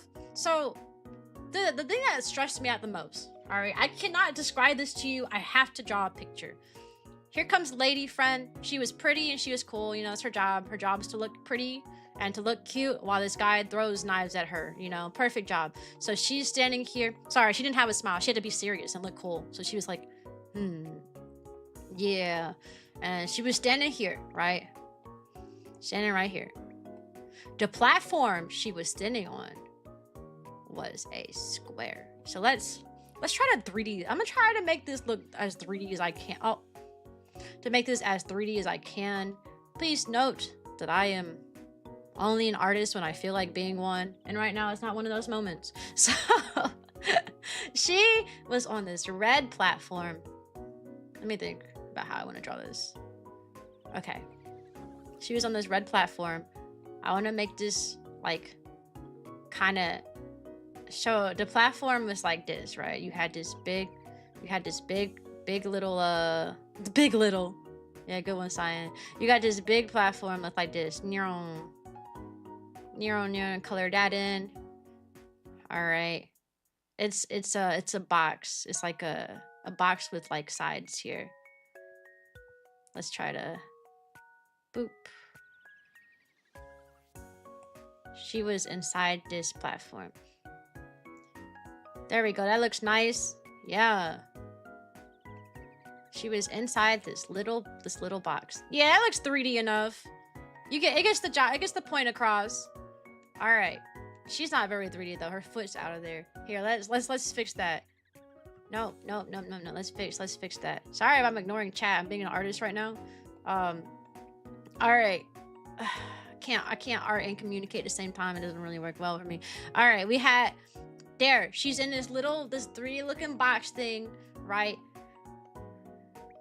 She's sitting on this little thing, and the whole platform she was on was like a circle. So we can draw like a little like circle. There we go. That looks nice. All right. So this lady was in this square box. It was red. She had blonde hair, so we can draw. Here's a lady with the blonde hair. She had a really long hair too. So this man is standing over here off to the side. All right. Well, he's closer to the camera. We gotta get our perspective right. All right. He's closer to the camera. All right. Let me look at my screen and see what's cut off. Okay. Okay. And he's got his knife in the hand. He's ready to throw that thing. All right. He's ready to throw. He's really figuring out when he should throw. All right. This is our little guy right here. So now that we have our image, I can finally explain. All right. This 3D rectangle that she was in, it was just on the front. She wasn't in like a full box. It was just like the sides like this. This was spinning and rotating. So that was going this way. This was rotating. All right. This little red platform she was in. All right. There's no backside to the platform for a reason. She was not in a box. She was in a very thin rectangle thing. Okay, he throws the knives while it's spinning. His goal is to, first he wants to hit the outside of the box with the knife, right? So first he throws the knife like in here, like boop. He hits the outside of the knife, of the box, right? Boop. While it's spinning, he has to time it to make sure that he hits the right spot on the outside, right? He hits the outside on this box too. Boop, that's the outside. Boop, he hits the outside. It's about 3 times. 1, 2, 3. Then, oh hi CJ. He decides he wants to throw it on the inside. So he starts throwing, and he has to throw it past this lady so it can land on the inside of the box. You know, where she could die. All right. The inside of the box. Okay, whatever. You know, we threw the outside of the box. Now we gotta throw on the inside of the box. Then he decides he wanted to throw it right by her toes. You know, you gotta make sure right by her toes. Boom. Boom. Did she die? No. But gosh darn, that was scary. That's all I have to say. I drew my picture.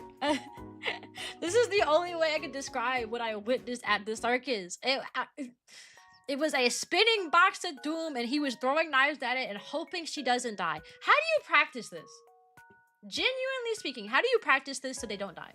You'd have to find something of equal weight to practice throwing at them, right? Like, how do you practice that and not die? And then we ain't going to talk about, you know, we had the standard platform too. This was one long segment, by the way. They were throwing knives and dangerous stuff for like a solid like 10 minutes, and I wanted it to be over the entire time. Okay, bye, Lizzie. Thanks for stopping by. Besides throwing a knife, but why? And then we had like the normal one, you know, little box here. She's standing in front of a platform. Boop. She's standing in front of a platform. And bro is just supposed to, you know, like, sorry, she's not smiling. She has to be serious. And bro is just trying his best. Goodness gracious, there's a circle. He's trying his best to throw it in a way. Ow! He's trying. He got a little short hair. He didn't have a long hair. He's trying his best to throw it in a way that doesn't murder her. All right, so we have this one. This one's pretty standard. I feel like we've seen it a lot. However, the twist that they decided to do here, right? Because, you know, just throwing knives around somebody, that's not dangerous enough. You know, that's you see that on TV all the time when you look at stuff. Okay, bye, Blizzy. Yeah, that's just normal. We don't want to do what's just on TV, all right? We're cooler than that. We're bigger than that. We're better than that. So what they decide to do to make it harder. Sorry, he didn't have a knife at this time. He had a mace. It was a big long stick and it was a circle with spikes on it. He had a mace this time. It was not a normal knife. He had like a throwing mace. All right, and this time, because you know we can't just have a normal show where we're just throwing knives. This time, he was blindfolded.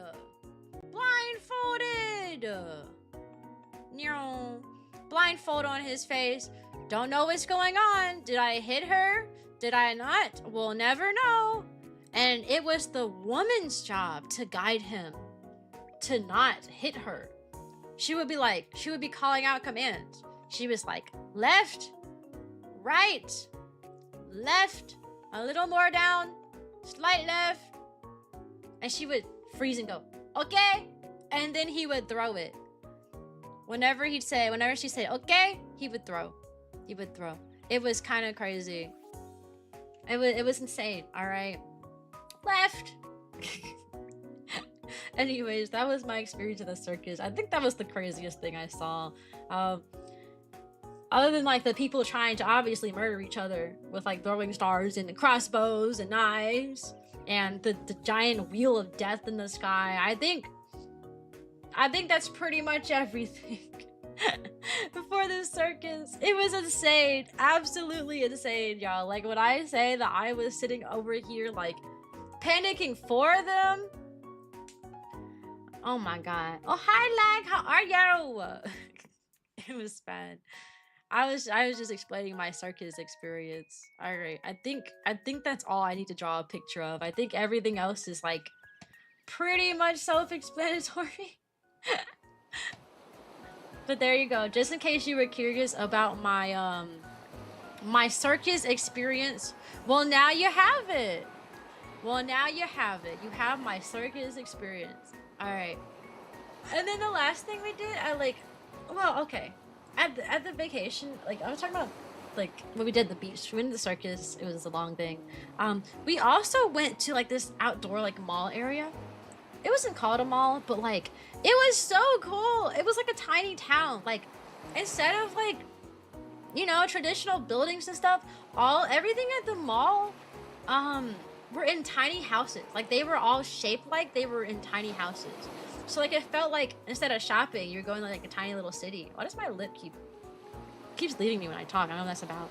It was so cool.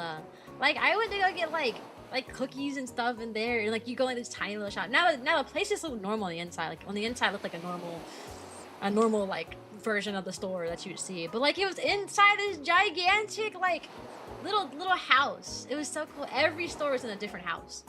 And since it's like an attraction area, there were like street performers here and there. Why am I not keep spazzing? I don't know. There was like street performers here and there. One guy was singing, and me and Kotaru stayed to watch him. You know why? Because he had a flugelhorn and a cornet next to him. If anyone doesn't know what those two instruments are, they're very similar to trumpet. If you play trumpet, you can play a flugelhorn or a cornet, basically. They're like fatter trumpets. They're like shorter. The cornet is like a shorter trumpet, and a flugelhorn is like a bigger trumpet. Is the best way I can explain those instruments. I played a flugelhorn. It was part of our band. You know, it's part of like one of the songs. Some of the songs we had in the band like just called for a flugelhorn, so you switch instruments then.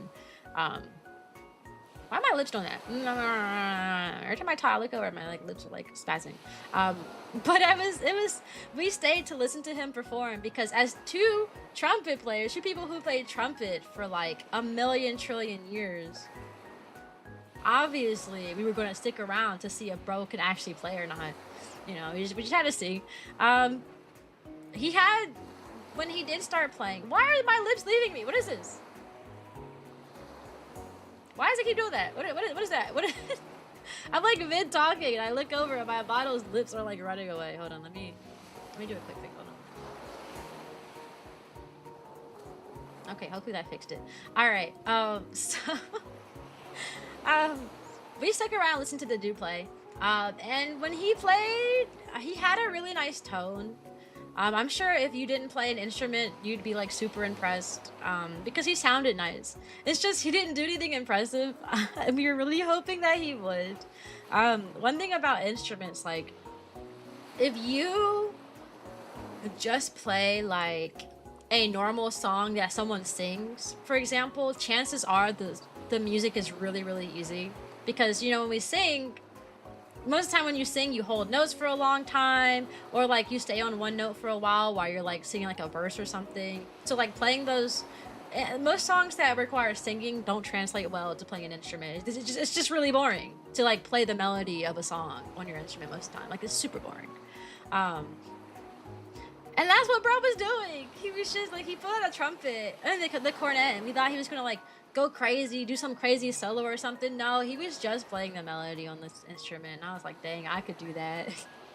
Also, he was drawing a huge crowd and nobody was tipping. I kind of felt bad. Like, he had a huge crowd of people just sitting down, smiling, dancing to his music. He was dancing to all the people who walked past him. They were dancing together, and like nobody tipped him. I was like, dang, tough crowd. But to be fair, the next thing I want to talk about, the location, it's hard to tip people when you're getting taxed up the you know the expression. Bro, we got food taxed hard. The food taxes there was over 10%. Over 10%. You buy any food, you go to any restaurant, whether it's fast food, I could go to a McDonald's there and I would get an over 10% food tax. And I thought it was the most insane thing ever. Like, at that point, we were just like, man, do we really want to buy food? Why is my lips passing? What is that? What's happening? Every time I look up, my lip is like running away from me. Why is it happening? I don't know. It's bothering me. Sorry, my model is bothering me right now. But yeah, we would like, dang, I lost my train of thought. My model is throwing me off. I was talking about, the food tax, that's right. We indulged really bad while we were at the vacation. Like, when I tell you, we ate so many different kinds of foods. Just 5 and you woke up, good morning. Because when you're in a vacation, you know, you want to experience everything. So we were going to like restaurant to restaurant to restaurant. We eat restaurant for breakfast, lunch, and dinner. We went to an all-you-can-eat like a seafood restaurant. That was expensive, but like, they took a picture of us while we were there, and like, but like the picture we got was like super cute, so we kept it. Yeah, we went to so many restaurants. There was the one breakfast restaurant that I was in the Discord main chat complaining about, like the food tax of. That was when we discovered the food tax. And there's hidden fees. And then we got the food, and I shut my mouth up so quick. That food was the best. That was the best breakfast food I have ever had in my life. Okay, like they had like cinnamon toast, like French. They had cinnamon French toast, but it was like a cinnamon roll. It's like a Cinnabon, but it was like better than a Cinnabon. It tasted like a Cinnabon. It tasted like a Cinnabon French toast stick. Like it was just really, really good. And they had a bunch of fruit that it came with in the fruit. I have never tasted fresher fruit before in my life. I was like, oh my god. I was like, I understand. Maybe the food was worth the $50. That one was for both of us. For what we got was $30, $37 for both of us combined. Kotaro paid for all the food stuff. We did get one meal at the beach place that was we did buy one meal at the beach place that was $50. It was over $50, and it was mid. It was so not good. It was like, it was really, really, really mid. Like, genuinely, it was a wing place. I got like these nachos. It was nachos that like they put the wings that you buy on top of the nachos. I guess like an extra sauce thing. But like that would have been a good idea if like the sauce tasted good. But it didn't. So it would have been really good if the sauce tasted good, but the sauce did not taste good. So it just made the nachos taste bad. So everything tastes bad. I was so disappointed. Oh my god. $50 for me to get nachos with some wings on it, and Kotaru to get, I don't even remember what he got. He got whatever he got. And I didn't even like the food. I like literally ate some of it because I was hungry, and then I gave the rest to Kotaru. It was so nasty. And you have an over 10% like tax for food. And like we were like, that's crazy, spending all this tax money. But I think the worst part of it is like getting taxed so much for food. And knowing that these places still don't feed their not feed, they don't pay their employees. Like, you know what I mean? Like, you're getting taxed so much, but you still need to tip, you know? But tipping is, but you still have to tip them because obviously they're not paying themselves. So now you have like over 10% of a tax, and then you gotta put another percentage, hi Kevin, on top of that. And the percentage would add up to be a ton, right? Why pay employees probably when customers can pay your employees? If you're going to tax me over 10% for food as a quote-unquote food tax, and that some of that percentage needs to go to employees. That's all I gotta say. Because there ain't no way you taxing me 10-some% and then going to want me to give you a 15% tip on, give their employees a 15% tip on top of that. Crazy. I would have done the same thing. I was like that 10% food tax better be the tax for the better go to the employer and the employees at the tip. Like crazy. How are you doing? I'm okay. Really hate it when the tipping cultures become, oh my god, yeah, tipping culture is terrible. Literally tipping for everything. Hey Rafa. Bro, someone will literally like, you'll go to like a fast food place. Hi Roy. You'll go to a fast food place and they will literally like make your food and point 2 seconds and then turn around and be like, tip? No, I'm not tipping you for doing your job. Or I'll go to like a smoothie place, get like a smoothie. They'll make a smoothie for like a little blend up from fruits and then be like, tip? No, I'm not tipping you for blending us a smoothie. Can I do tipping culture? Can at the end of the year, as a kindergarten teacher, when the kids go to the kindergarten graduation, can I hold up a tip sign that says tip? Huh? Can I do that? Because I deal with screaming kids all year. If anyone needs a tip, it's me. If anyone needs a tip, it's me who did with y'all screamy, and stinky, and mean children. You know how many times I got smacked by a child this past year? Tip? Huh? Tip? Right, that tipping came from racism and black exploitation? Did it? I don't know nothing about that. That is not the history I learned about. But you know what? I wouldn't be surprised if that was the case, to be honest. It would make sense, to be honest. Also, Ice News. And that would make a lot of sense, actually, now I think about it. Anyways, it is what it is. Tips suck. I hate them. It makes me mad. Tip?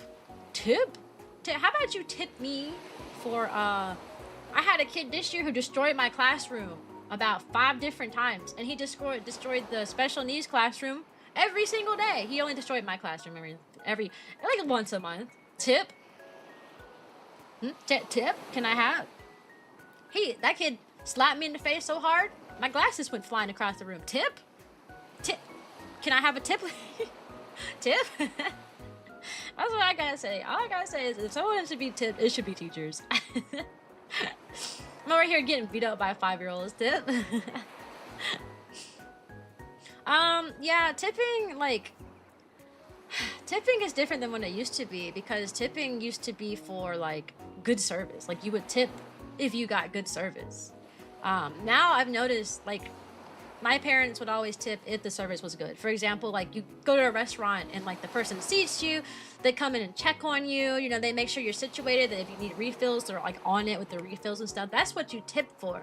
These days I go into restaurants And I really feel like the people don't earn their tip though, because like you go into restaurants, like I tip anyways, because out of like I don't know, I just feel bad if I don't.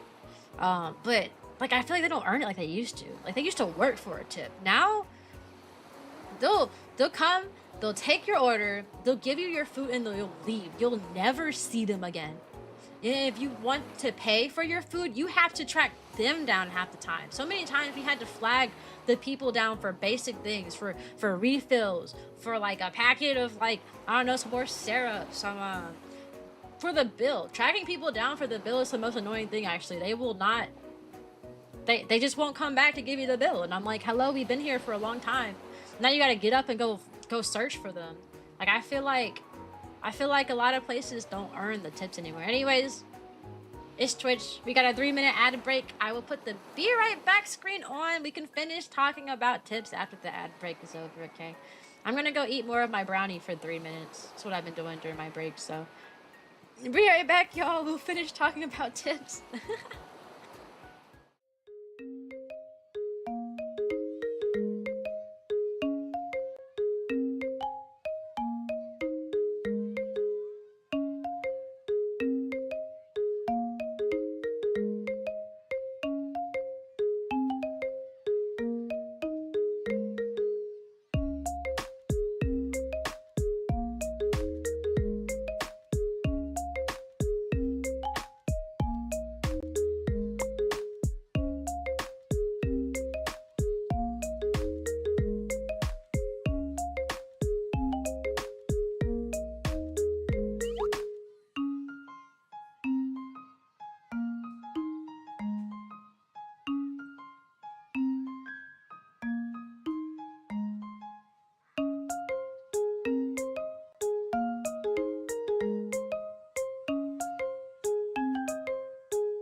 whoops, I accidentally pinned the message. Whoopsie. Anyways, hello.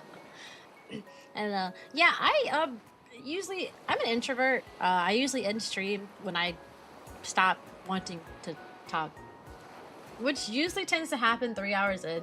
That's why 3 hour mark tends to be the time that I stop at, and I'm starting to get to that point now. But I got a little bit left in me. Yeah, that's why. Yeah, I'm an introvert, so like I run out of energy at some point. Like I usually have like a little bit of energy at the start, and then like 1 hour in, I have the zoomies and I have so much energy. And then by like the 2.5 hour mark, I start winding down. And then by the time I'll reach 3 hours, I'm usually like, okay, it's time for me to leave. Okay, I ain't got no more talking to me. But that's not always the case. That's just most of the time. That, and also I usually have things I want to do, but because today is like day one back from vacation, I'm gonna take it easy. You know, I had a full-time vacation. You know, I didn't feel like I had fully relaxed during my vacation either, though. I spent a lot of time thinking about VTubing stuff, reading up about VTubing, thinking about what type of like shorts and TikToks and stuff I wanted to record when I came back. So like I was on vacation, but as soon as I stopped, like we were having downtime at the hotel, we weren't really doing anything. My brain would start running a million miles an hour thinking about VTuber stuff. So it was the whole thing. Bye. Okay, bye CJ. Thanks for stopping by. Do you plan your topics before you start stream? Yes, actually. I want to say about 2 streams ago, I actually showed people. It's simply a Google Docs. I have a Google Docs forum that I keep open. It used to be my notes app on my phone, but now I use my phone for face tracking, so now it's a Google Docs. And I have topic starters that guide what I want to talk about, basically. I'm not reading Apple's terms and conditions. Beautiful, I like it.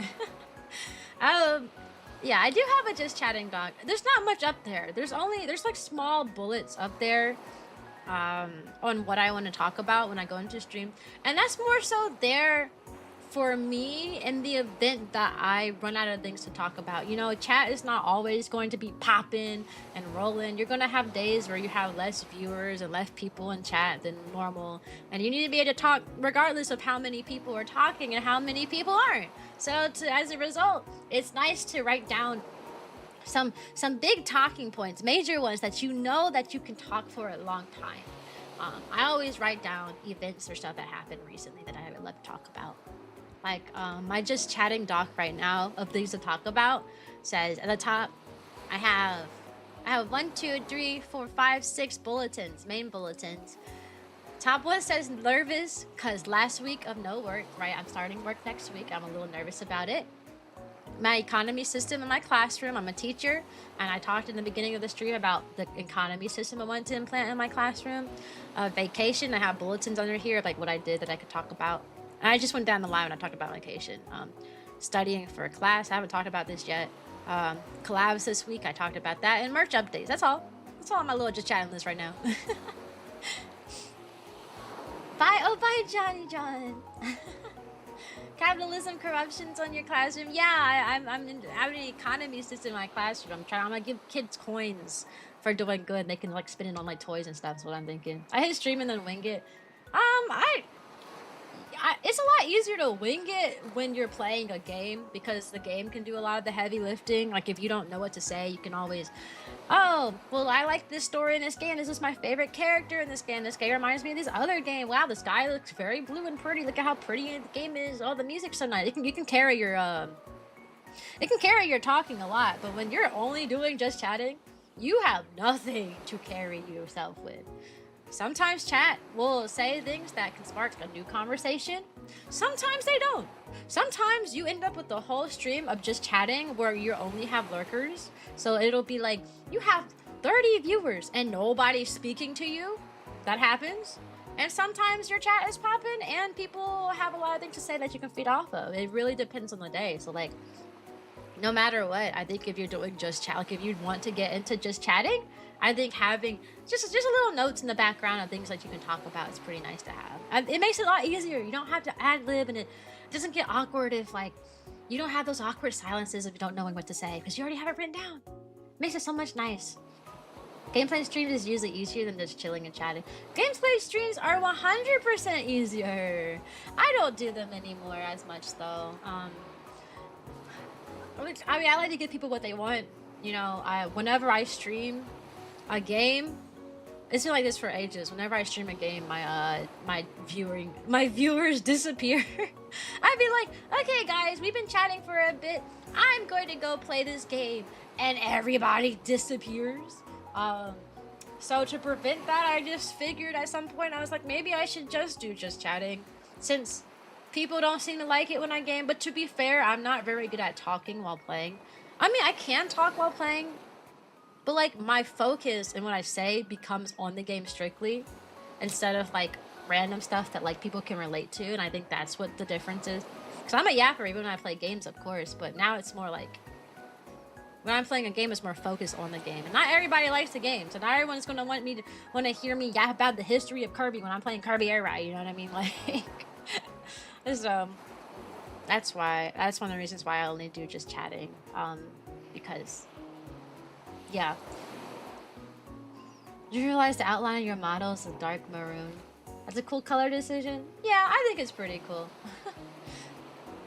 Viewers don't enjoy the gaming content, or well, your viewer base, as pretty sure most of your viewers are just here for you. Yeah, most of the people here are here for my yapping, which makes sense. I'm a yapper. I think that's one of my strongest suits. So it makes sense that people are here for that. It does kind of suck when I want to just chill and play a game though, and people are like, I'm out, she's not talking to me, I'm leaving.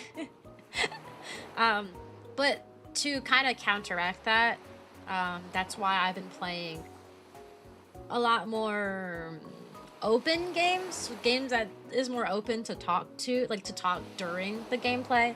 Like the animal rescue game, for example, there's no like storyline I'm focused on, there's no like crazy thing happening.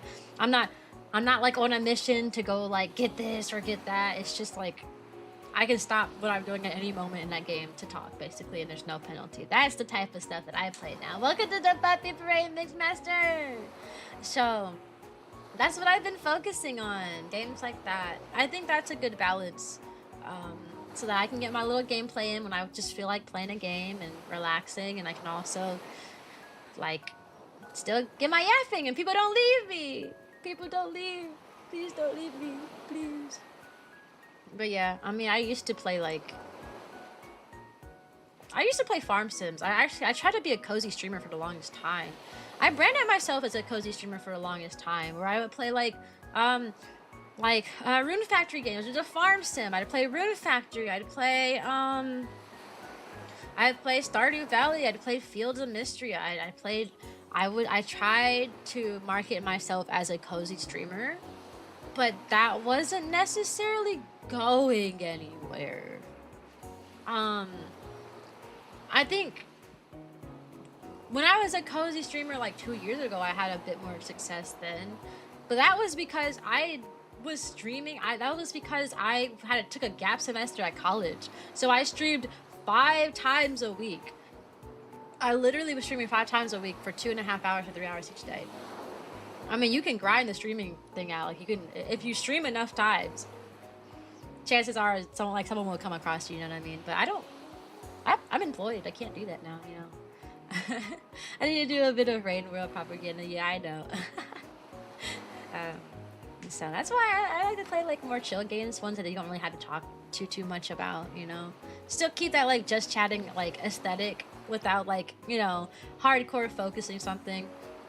I used to really hate that. I used to actually like despise my channel when there is a good portion of time, probably for a solid year, where I was just really frustrated with Twitch because I want it to be a gaming channel. I wanted to play like cozy games and stuff. I wanted to be a gamer, but I couldn't do that because whenever I game, people wouldn't watch. But then I started to think about like the things that people had told me over time. And how a lot of people would tell me like, oh, we're not here for the game, we're here for you. You know, we're here to listen to you talk and stuff. But like, I guess that at some point I started taking it as a compliment, you know, like, oh, well, we don't want to see the gameplay, girl. We want to see you. We want to see you talk, you know? So I switched to just chatting. However, the transition from like gaming to just chatting was very scary. Do you know how hard it is to do just chatting? I'm sure any streamer who's like any person who's like ever streamed knows how hard it is to do just chatting streams. It's scary. Doing the first jump into just chatting, especially when you don't have a strong like chatting base, was hard. When I first started doing just chatting streams, I was averaging like six viewers maybe. I was averaging 6 viewers and they were all lurkers. Nobody would talk to me. I'd just be like talking and talking and talking, and my chat would be like empty because I would have 6 people watching and they would all be lurkers. I found that what helps is like, in order to be able to do just chatting like effectively with like having people in chat talk to you, you have to do just chatting. It's like a double-edged sword. Because otherwise, if you're not yapping all the time, then your community is not used to you yip yapping, so they're all lurking. They're used to lurking, you know. And you don't have many yip yappers in your community. And the only way to get yip yappers is by yip yapping. But it's hard to yip yap when you don't have yip yappers. It's a terrible conundrum. Good thing I'm good at talking to myself. Even if nobody was listening, I could still talk someone's ear off. I literally had a stream back when I was like wanting to get into just chatting and I didn't like know what to do. I had a stream where I had an average of 2 viewers. And I was doing just chatting.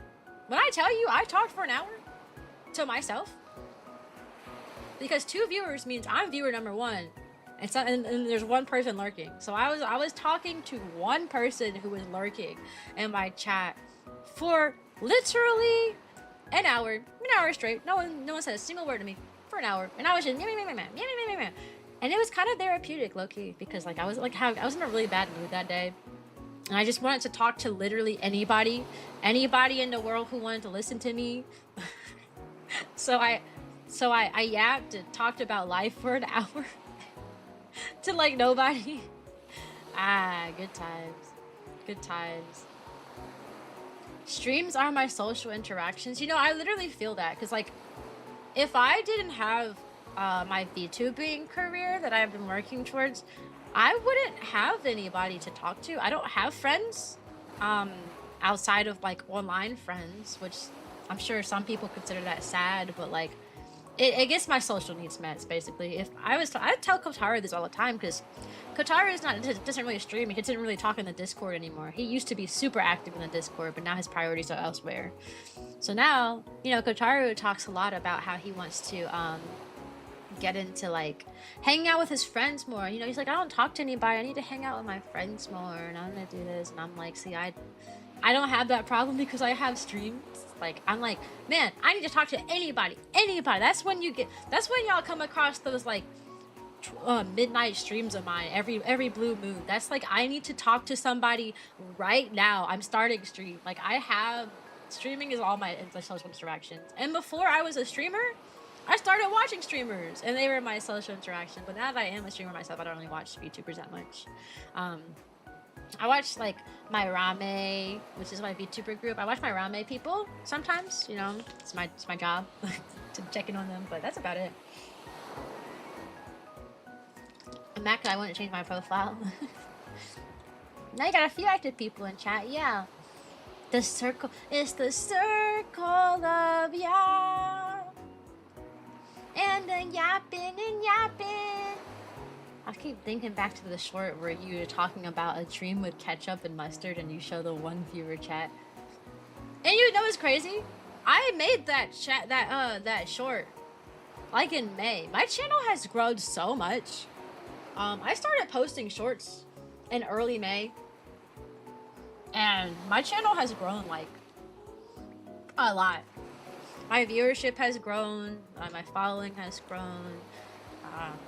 Apparently the key to people's hearts are shorts, so the more you know. I wish I would have hunkered down and learned how to video edit and do some like basic shorts and stuff 4 years ago. I actually tried doing shorts a year ago. I went to do motivational stuff, but now that I'm learning the algorithm a bit more, I realize my mistakes. I don't know if anyone has ever watched my old shorts, the ones I made last year with my old model. I've actually been recreating my old shorts. I don't know if anyone's noticed that. I don't think anyone watched my old ones. Taking the inspirational or like motivational things that I said back then in those shorts that did not perform well, and repurposing it in a way that like matches the algorithm more. So like that post that like got like 10,000 something views on it, but me just saying, you know, you deserve free hugs. That is the same post that I had made a year ago. I just reworded it slightly, and I talked faster. I watched my old shorts, and one of the things I went wrong a year ago is that I was talking so slowly, and people on TikTok ain't got time for that. All right, you gotta talk fast. So I literally just like sounded more energetic, talked faster, right? And not wasting y'all time. I talked faster. Same editing styles as before. I never changed my editing style. That's editing styles are the same. And I just have a different model, and that's all it really took. And now like my shorts are like being watched again. It's really weird. But I guess that makes sense. This one YouTube channel, I used to do that. And it was how to easily get burned off of Discord. Literally violating every single policy. Oh no. Welcome to the Puppy Fairy Sakura. Is this your main Discord or is it the Rainbow Meadows one? First of all, we are not Rainbow Meadows anymore. We are Rame. Okay, that is very important. It's very important that people do not call us Rainbow Meadows. We changed our name for very good reason that I probably won't get into, but we changed our name for a very important reason. So we are Rame, just R-A-M-E. That is my main Discord. The Rame Discord is boop. This one right here. That is the Rame Discord. But yeah, we changed our name. It's very important that we stay with our new name. We have no association with Rainbow Meadows. None. Who's Rainbow Meadows? Not us. No association with that name anymore. We had to drop it. It was imperative that we dropped it, and we dropped it now. So I'm glad we did it.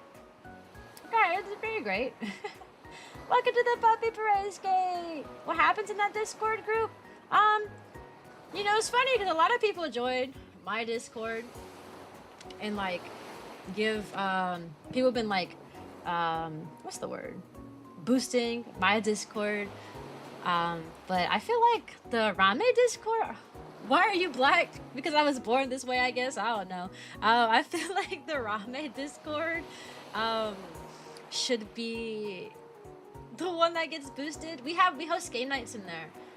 Every Tuesday is a game night. The last Tuesday of the month is a VR chat meetup night. We host karaoke nights at the end of every month. We used to have a Minecraft server. I recently shut it down, so no more Minecraft server. But that server is basically just for like updates of like what the group's doing. I group collabs and stuff, but also we host events too.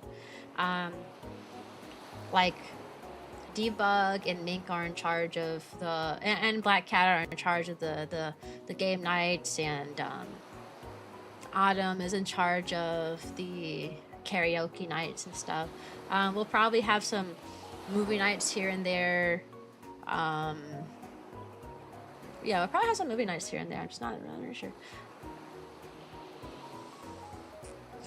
Bro, what is that? I mean, I don't know, man. I was born this way. I can explain to you why I am black. I was born with melanin in my skin. It is the thing that makes it hard for my body to get vitamin D, but it's also the thing that prevents me from getting sunburns. Yeah, thumbs up.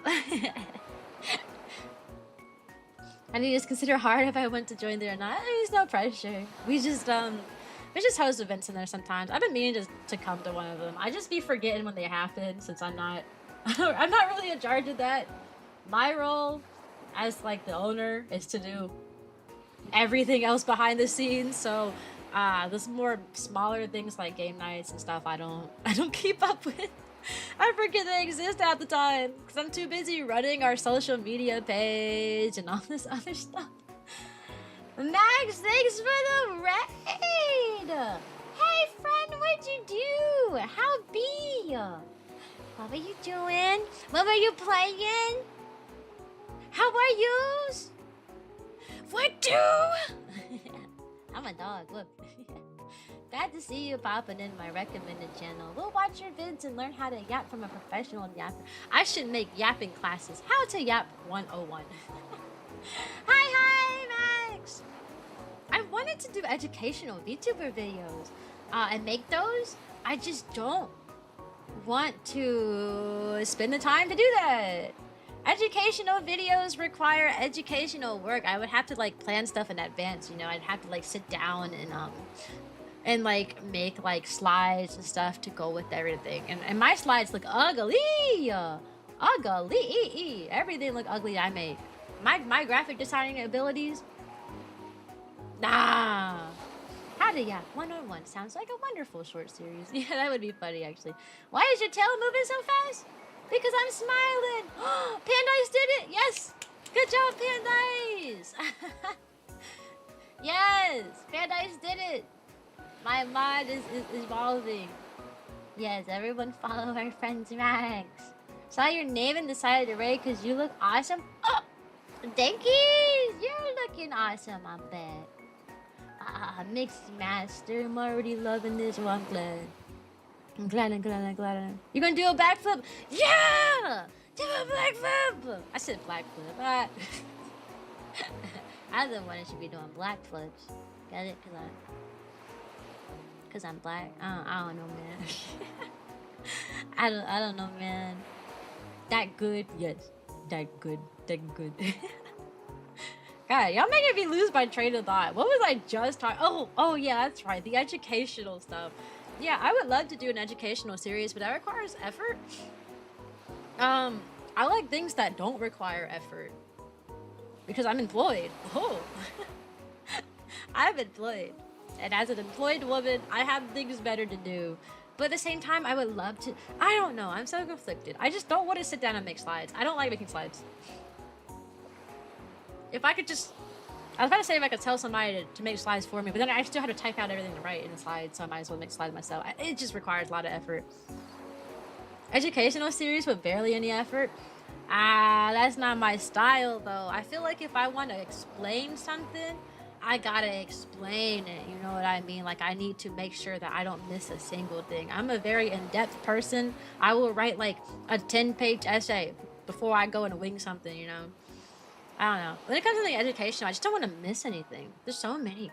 Like, about becoming a VTuber and streaming, like, stuff, there's so much. I have read so many documents and watched so many videos about how to grow as a VTuber and as a streamer and how algorithms work and stuff. Like, I read some. I'm even about to purchase another guide. The other guide I've been reading was free, but there's this, like, Twitch partner who's kind of big, who's been making guides on VGen about how to grow.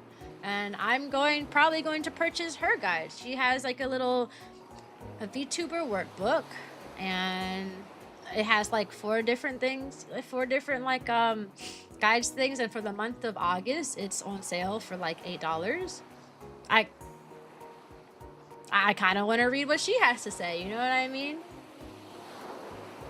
You know what I mean? Skate, this is a family-friendly channel. We do not mention non-family friendly places here because we are a wholesome community with wholesome community beings. So, but yeah, this person has, and you can buy little bundles, $8 for her Twitter growth engine guide, VTuber You're Not Alone guide, and the VTuber growth engine guide, and the streaming confidence guide. I mostly just want the growth and the Twitter and the VTuber growth guide. So just because I don't ever feel like I'm alone, to be honest. Nor do I not have confidence. I am a very confident streamer. I've always been pretty confident when it came to streaming. I experienced the most struggle I've struggled with, like, streaming is just being bored. I've struggled with boredom more than I have struggled with anything else as a VTuber.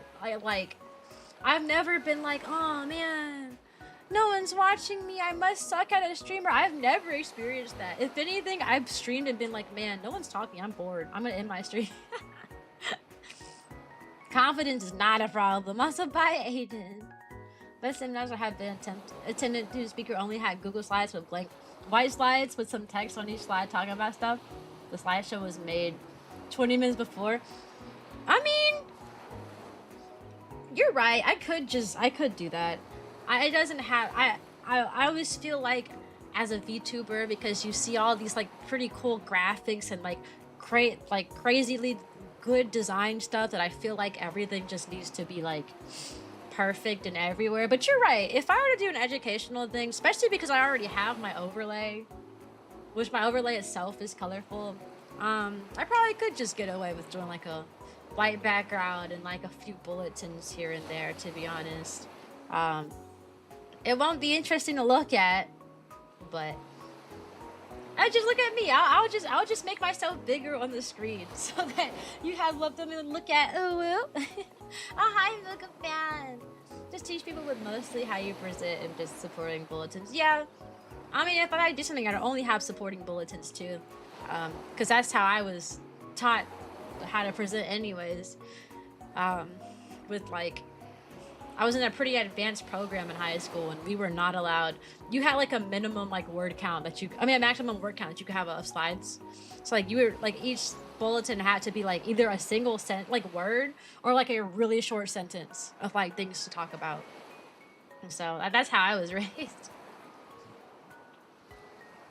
I like to do streams with gaming ideas that involve that. Like the recent Subway Surfer stream I did, where we can't stop playing until chat guesses the word I'm thinking of. Oh, that sounds stressful though. What if chat never guesses the word you're thinking of? Last time I had a slideshow, I had like 50 slides still. The slides switch reasonably often. That's valid.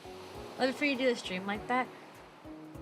We don't want Cyan's stream to do to end too early though. Honestly, if I were to do something like that, I'd probably I might turn a stream like that into a working stream, like I'm actively working on like the presentation and the bulletins and stuff. Maybe, I'm not sure though. It really depends. Also, or I could just, I mean, I literally could just, I have an idea for the background I could use. I can use a little background thing that I use for my thumbnails that Neon made for me, that I use for all my thumbnails for YouTube. Like the YouTube thumbnail I'm using right now has that little like blue background, like a little bit of like confetti here and there, and the streamers here and there. That I would just probably use that as a background, to be honest. Maybe I'll just copy the style I did for my, or I could just copy the style I did for my my debut PowerPoint as well. That one was very simple. That's probably what I'll do actually. That makes it a lot simpler actually. I don't have to worry about like formatting if I just copy what I've already done. Yeah, I'd make it easier. I'm down. What kind of things would people want to learn? Let me write these things down while we talk about this. And my little just chatting document, since I'm just dropping everywhere in here. Important educational stream topics. There's the how to be a VTuber topic, right? Which is like different methods and stuff. So that's like different. You talk about different types of VTubers, different types of programs, different websites to get resources from, free and paid.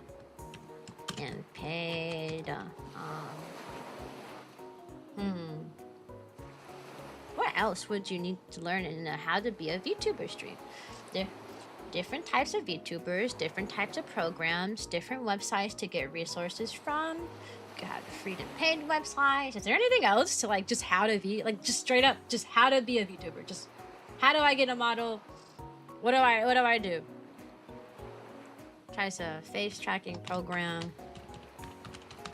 Programs. You got iPhone versus webcam tracking. Oh, I know. VTuber settings. VTuber settings for VTube Studio. There's like settings in VTube Studio that people don't know about.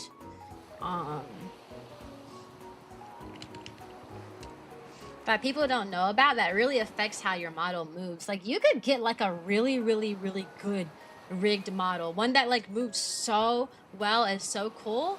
And then you put it in VTube Studio and then it doesn't move as well anymore. And that's, or like it looks super stiff despite like your rigger. When they show it to you, you move, they're moving so much and then you put it in your software and it stops moving as much. That's because of the settings of VTube Studio that like people don't like know about. Twitch recommended me to you. Well, hi, gaming. Hi, Juice Gaming. How are you? How are you? Rigging sounds really interesting to do. I may even try that. Oh, rigging. You can make a lot of money rigging though, but you have to spend money to make money when it comes to rigging. So that's the only downside. Because the live tweet. Also, welcome to the Poppy Parade, Jewish. In order to like have VTube, not VTube Studio, Live 2D, which is like the software you use to rig, you do have to like subscribe to it. It's like $100 like a year or something. So like the software itself costs a hefty amount, but when you rig models for people, you usually charge over $100 per model, so you make it back pretty quickly. Like, you know, your hair is so mesmerizing. Reminds me of the ocean waves. Dang, I guess it is kind of like a wave. I haven't heard that one before. Look at you being a smooth talker, Willa. So costed, yeah. But you make your money back really quickly if you just kind of become like a live 2D artist, someone who rigs models. Because like I said, the software itself is like $100 something a year. But when you rig a model for someone, like the minimum price is usually like $150. You know what I mean? You know, usually $150. But thanks, friend. Thanks, Jules. Is that some water sounds? Yeah, there's water sounds in the background because I'm next to the little ocean. It's a little ocean on the backside over there. We gotta have our water aesthetic. Don't trust my sales get good, so that rigging would actually be commissioned. You know, I kind of feel that low key. Like I felt very similar. I wanted to get into rigging too. I mostly just don't have the patience to do stuff like that. Like there's a time frame where I really wanted to get into art. Actually, it's when I made my own model. I really wanted to do art. I wanted to commission people, but I also didn't want to like. I didn't like having to sit down at an art pad and like draw for ages. You know, like doing commission, especially when I wasn't that good at it in the first place. Like I still struggled to a lot of stuff. You know, the background noise is amazing. What's the instrument called? I forgot. What's the instrument? I don't know. Right now we got ocean sounds, and my background music is like a little bell. It's like a little bell going. Welcome to the Poppy Parade Star Cookie. What a cute name. That's the phase I'm in right now. Yeah, I actually was trying to do art for myself. Welcome to the Poppy Parade, friend. But I actually pivoted away from that. I found that I did not have time to do both art and VTubing. Like honing my art skills was taking away from like my time of like doing like VTuber stuff, and I was like, I don't know. VTubing, once you like really get into it, is like very time consuming. It is all time consuming. Like once you do VTubing, you don't have but so much time for other hobbies, you know. And that kind of sucks, Loki. I sometimes I like sit down and think about some of the other stuff. It's not a time issue for me because like I only stream twice a week, and outside of that, I make like shorts and stuff. But I pay for an editor to like to edit it for me. For me, it's mostly time consuming in the sense that like it's more money consuming more than anything else. Hi, I like cake. How are you? It's more money consuming. Like I spend a lot of money being a VTuber to the point where I'm not willing to spend that kind of money for another hobby. You know, I'm a kindergarten teacher. I'm on a teacher's salary. If I'm like putting money into getting an editor, or I'm spending money on getting an editor, or like I have a VTuber manager, spending money on that stuff, I can't really afford that and to like spend money on like classes for something I like or stuff, you know what I mean? So other than my eyes being very irritated right now, I'm doing the, oh, why are your eyes irritated? You've been rubbing them too much? You allergic to something? You got allergies? Every content creation is time consuming, but it can turn into valid income. Allegedly. Allegedly. It's gonna take a million trillion years to turn. It takes a million trillion years to turn content creation into income. Only like I feel like only like a few lucky people really can do that. Or it also depends on what you're doing, and who you are. Who your community is. For example, my community, you get paid on Twitch based on like people subbing to you and stuff, or like donating to you. My community is 13 up. Most of the people who like are in my community are people who are either still in high school, so they don't really have income, or they're still in college, so they also don't have income, or they're out of college but they're still in that like phase where they're not really sure they want to do with their lives, so they don't really have a job, or they're just like trying to get whatever job they can find, or they don't have a job until they like figure things out. AKA, my demographic isn't really one for like full-time streaming. But that's just, I mean, that's just how it is, you know what I mean? Whereas, like, you'll have, like, an ASMR streamer, for example, who, like, does, like, girlfriend ASMR, I'm your girlfriend and we going on dates. For example, a demographic like that is different, because then those tend to be pandering to the people who have, like, a ton of money to just throw at getting, like, a full body pillow of, like, their favorite VTuber and stuff like that. Like, it really depends on your demographic. Like, I feel like with my demographic and like the type of demographic I tend to like pander to a bit more, I feel like having a full-time job as a VTuber would be a lot more difficult than, let's say, that's why you don't really see many like wholesome streamers that are popular. I mean, they exist, but like wholesome indie streamers just aren't as prevalent as like full-time big streamers, at least, aren't as prevalent as like major like NSFW like Vtubers type thing, because of the demographic. Like, it's hard to I feel like it's harder to make it a full-time thing if you're doing family-friendly content when like when like your community is all like teenagers, you know what I mean? So your community is students and more students. I mean, yeah, that's really what it is. My community is mostly students. You don't.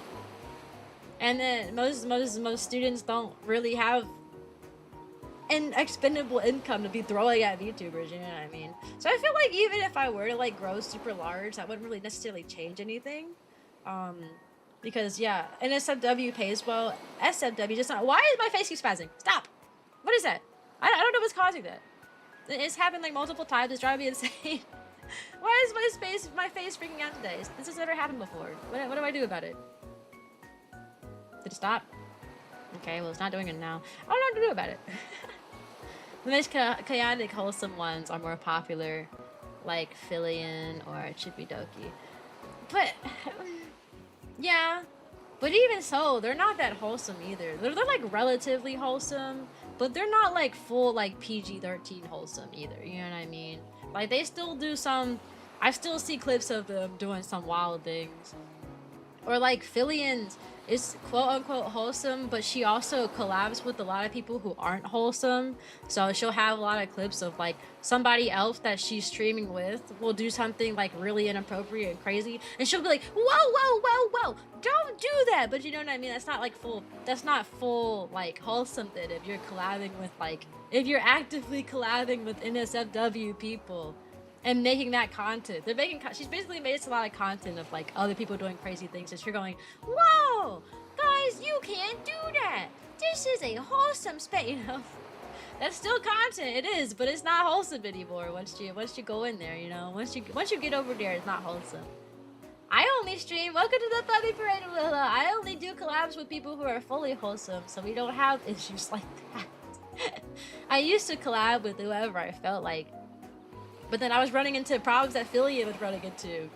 Except, my audience is pandered towards like teenagers, so I can't be doing that. I can't be having people come on my stream and say something crazy and then be like, whoa, don't do that, when like my demographic is like children.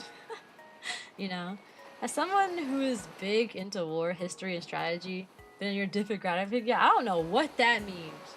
I don't know anybody who's really like into like history stuff. Well, that's not true. There was that one day where something related to history showed up, and like all of my chat just started talking about it, and I had no idea what was going on.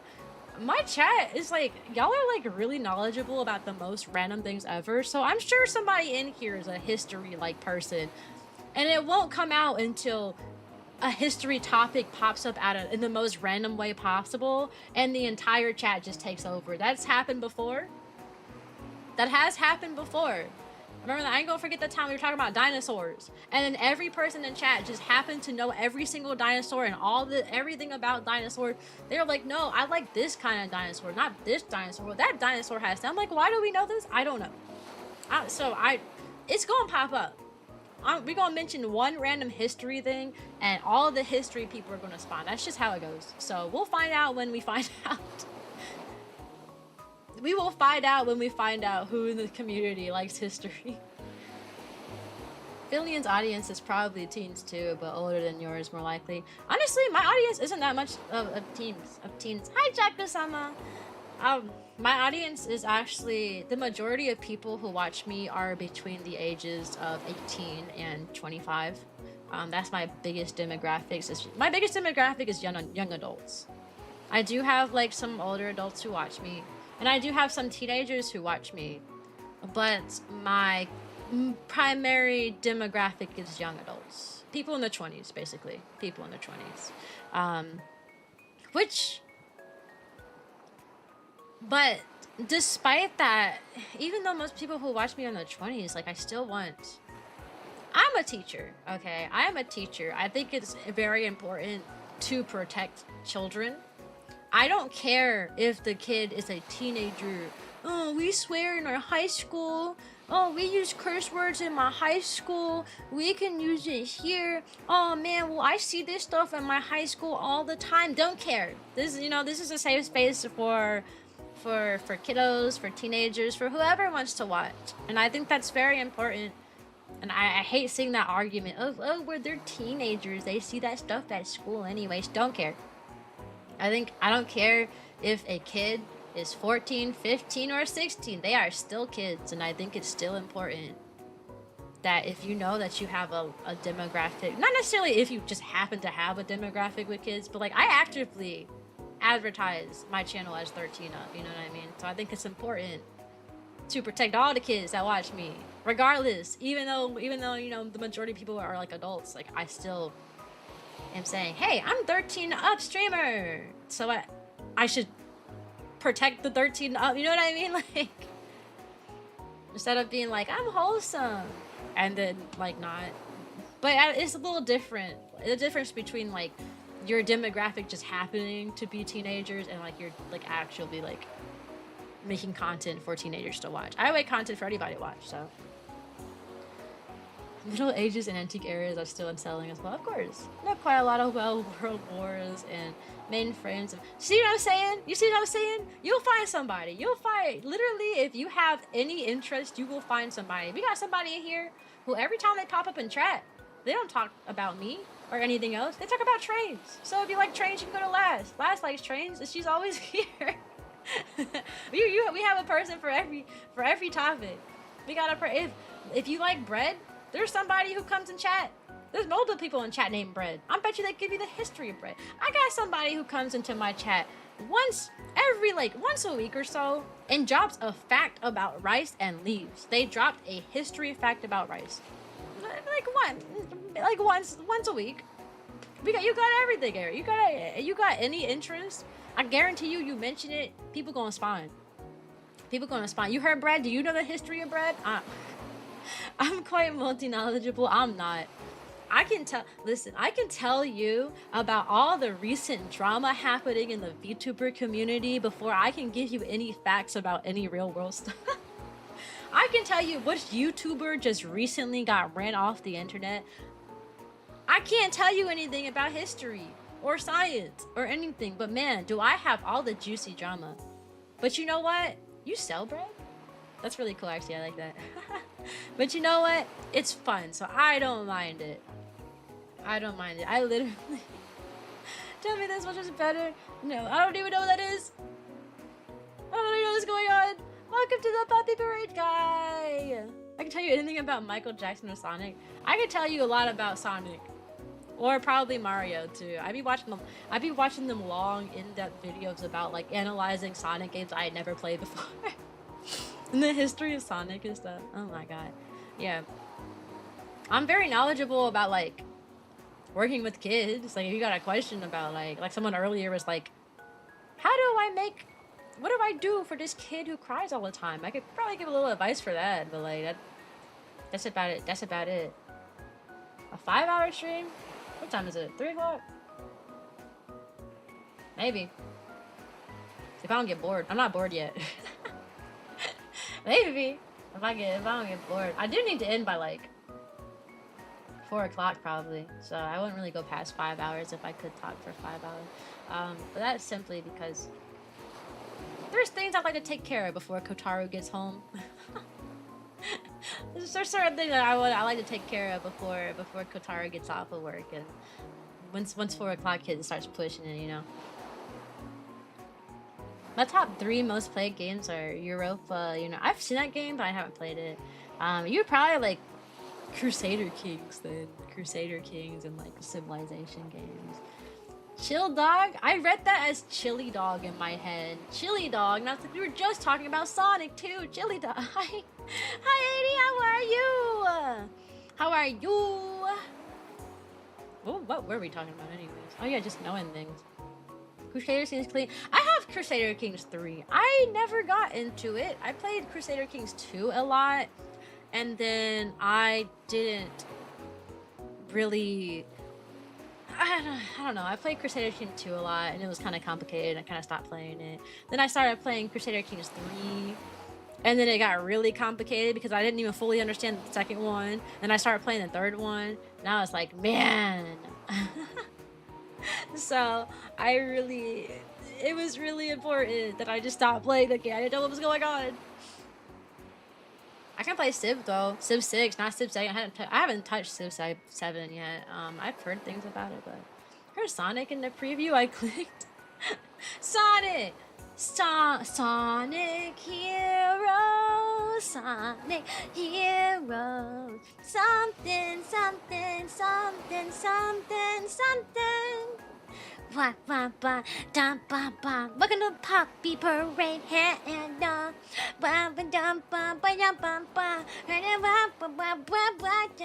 don't know the words to this song at all, but I like that song. I don't know the words though. It's like everyone's agree your hair looks better free than on the pigtails. Nobody ever wants me to change my hair to pigtails. But also, a lot of people don't know that I have a pigtail hairstyle. I might make a separate routine for like the hair change. Stretch, I got you. I will check.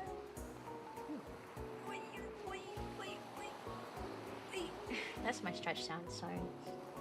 I got Vicky 3. I don't know that one. Crusader King 3. I don't know those other ones. I just know Crusader Kings. We will get along. Good morning. Oh, good morning, Cat Breath. That actually hurt. That sound hurted. Why cannot I redeem? Why cannot I redeem Pet Patty? Because I haven't set it up on my PC. It was set up on my laptop, and then I switched to PC in June, and I've been too lazy to fully set things up. This isn't even my normal just chatting background. I just haven't set up the one that I tend to use more often. I have this whole cafe like set up for just chatting. We like sit next to a window at a cafe and we talk, and you're like, and like chat is only like the other side of the table. But like I literally just have not set that up since switching computers, which I probably should, because that setup costed me $70. So I should probably I should probably use it. This background was like I'm gonna say like $10 to $15. But like the cafe one that I haven't used since switching computers, that one costs 70. So I should probably get to setting it up on this computer. Do I need to make Cyan suggestion about that? I don't know. I haven't even gone through the suggestions yet. Like there's things I need to fix, but I get so lazy. I'm such a lazy person. I pump out content and then that's it. Anything outside of like direct content, I'd be like, what do I do? Why am I getting ignored? I redeemed a hydrate and also I said hello. I said hi! I said good morning to you, Cat Bread. I said good morning because you said good morning. Maybe you just didn't hear me say good morning because I did say good morning to you, friend. Also, you're not getting ignored. I just like to finish, like, most of the time I finish my like phrases and my thoughts before I reply to people and chat most of the time, because otherwise I would never get a thought out ever again. I would never be able to say a single thing if I stopped every message. I'd be like, hey, okay, guy, okay, reading message. Oh, okay, like I was saying, reading message.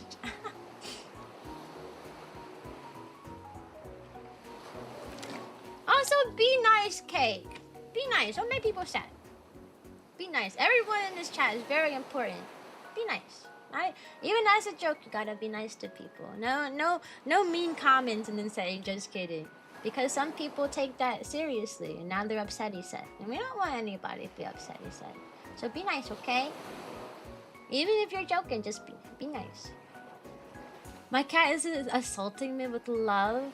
I hope they're giving you lots of love then. Lots of purring and lots of I hope the cat is gonna pat you on the head, you know. Instead of you giving them head pats. Here I am just wondering if I should do a bit more digging on the Discord server thread. Maybe. I don't know. I'm bad at fixing things. Like I'll know there's an issue, but if it's not an issue that's like going to absolutely destroy my streaming career, most of the time I'm just like, I'll fix it when I fix it. 4 months later, I'm finally in the mood. I'm like, okay, time to sit down and fix it. Fix the thing I needed to fix ages ago. You know how a lot of people ask me for a head pat, like, a head pat redeem, and then I finally made it and it worked for like a day, and then it broke, and then it broke and I had to go back to fix it, and I couldn't figure out how to fix it, and then I switched computers, and now I have to reset it up, and it didn't work in the first place. Welcome to the Puppy Parade, Cat Bread, and welcome to the Puppy Parade door. Cat Bread, are you a cat with bread? Wait, I'm reading it wrong. It's cat bread, but my question still stands though. Your tail is going crazy. My tail wags when I smile. Hi Angela, how are you? I give everyone hug now. Yeah, I like hugs. Some people are twice as equal as other people. Very well said. You think I'm cute, Angela? Thank you. Thank you. Oh, you're so sweet. Cyan, you are now my designated jet fighter instructor. So how do I go about dog fighting another jet while at low speed? Okay, well, you have to make sure that if you're going to dog fight, you really have that dog in you. I'm talking, woo, woo, woo, you gotta bark at them. You gotta intimidate them with your bark and your jet. You know, see what I'm saying? You see what I'm saying? You can win any fight by barking at something. If you bark at someone hard enough, they'll probably back down. And then your fight is won. You know what I mean? You know what I mean? Yeah, you know what I mean. Love the dual colors on the outfit and the eyes. Pretty eye, thank you. You know, it's funny. I actually did not line up the eye color with the outfit on purpose. Like, I didn't even notice that, like, the blue eyes matched the blue part of my jacket, and, like, the brownish yellow eye matched the yellow part of my jacket. Until, like, 2 years later. I'm not gonna lie. It's been years since I noticed that. I noticed it after I got this model, which had the translucent hair, because my previous model, you just couldn't see the eye at all. So people didn't know that the eye was like brown underneath it. Then once I got this model, I was like, wait a second. I was on to something when I made this design. You can fight any fight just by barking hard enough. You can. I can't deny the old Bob. He is 17 in a cuddler. Giving him all this scritches. Oh, he's 17? You have such an old cat. Oh my god. My dog is 9, so she's getting pretty old too. Is the tail fluffy? Of course! 100%. Isn't your right eye yellow? I mean, it's brown. It's a brown eye, but it just has yellow highlights, like at the bottom. Anyways, there's an ad break in 30 seconds. It will be a 3-minute ad break. During that time, you guys should go take care of yourself, get some waters, go to the bathroom, stretch. I'm going to go to the bathroom and then eat some more of my brownie because I've done that for every break. I've literally been munching on a brownie between ad breaks. So you guys should do that too. Will we continue the streams after the ads, right? Well, yeah, I think it's a bit cruel to be like, okay, thanks for waiting 3 minutes. All right, time to end stream. So I'm not evil. I am not going to end a stream directly after ad breaks. That's real evil. I ain't that much of a villain. I'm only a little bit of a villain. But all right, be right back, guys. Be right back for like 3 minutes. 3 minutes. 3 minutes.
me. Hi. Hey guys, you guys still here? Or did you guys all leave after the when I said I'd be right back? Oh hi man! Man's still here. Is it normal to get 7 ads in a row here? That's just normal for Twitch. Yes. Uh we have a lot of new people here, so I'll explain how ads work. I usually explain it once per stream. The way ads work on Twitch is that you have to have a minimum of ads. You have to have a minimum of certain amount of ads per hour, basically. You can either have it set to where it happens at random and like as 30-second ads. So like some people, hey banana and hi cries. So like you can have it set to where most people, if you don't touch the ad settings at all, you get 30 seconds of ads at random times. So anyone watching, you can get 30-second ad here, get a 30-second ad 5 minutes from now. You can get another 30-second ad from now, 15 minutes from now. You don't know when you're going to get it. You get it at random times. Everyone gets it at random times. And you also get an ad when you, a 30-second ad when you click on the stream too. So you can either get random 30-second ads at the most random times ever. I don't know when you guys have ads. You're not going to know when the ads are going on. Or you can have it set to where all your ads happen at one time. I have it set to all ads happen at one time. So you get 3 minutes of ads, but because I have it set that way, you don't get any other ads for an hour. So I use that time as my like be right back screen. As I encourage people to like get water, get a snack or something.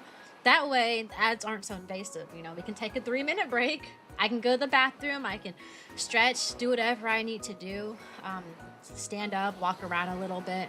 It means I get a break, and also you guys don't have to deal with ads again. Also, it makes it so that it disables pre-roll ads too. Meaning random people won't get ads when they click on my channel, as opposed to like the other option is you get an ad thrown on you as soon as you click on a channel, which I think is terrible. Whenever I'm looking for new streams, like streamers to watch, half the time I'm like, if I get an ad and I click on it, I click off. Like, you know, like it's a deterrent, basically. So yeah, 3-minute ads is honestly, in my opinion, is the way to go. Get them out. You get them out the way, and I know when you're having an ad break. Whereas if it's set to like the default, which is 30 seconds at random, that means different people are getting ads at different times. You could ask a question, or like the person in the chat can ask a question and then get hit with an ad and they don't get the answer. Stuff like that sucks. Hi, Artivities.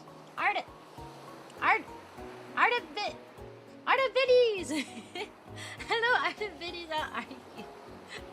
How are you guys? I scared myself actually. I did.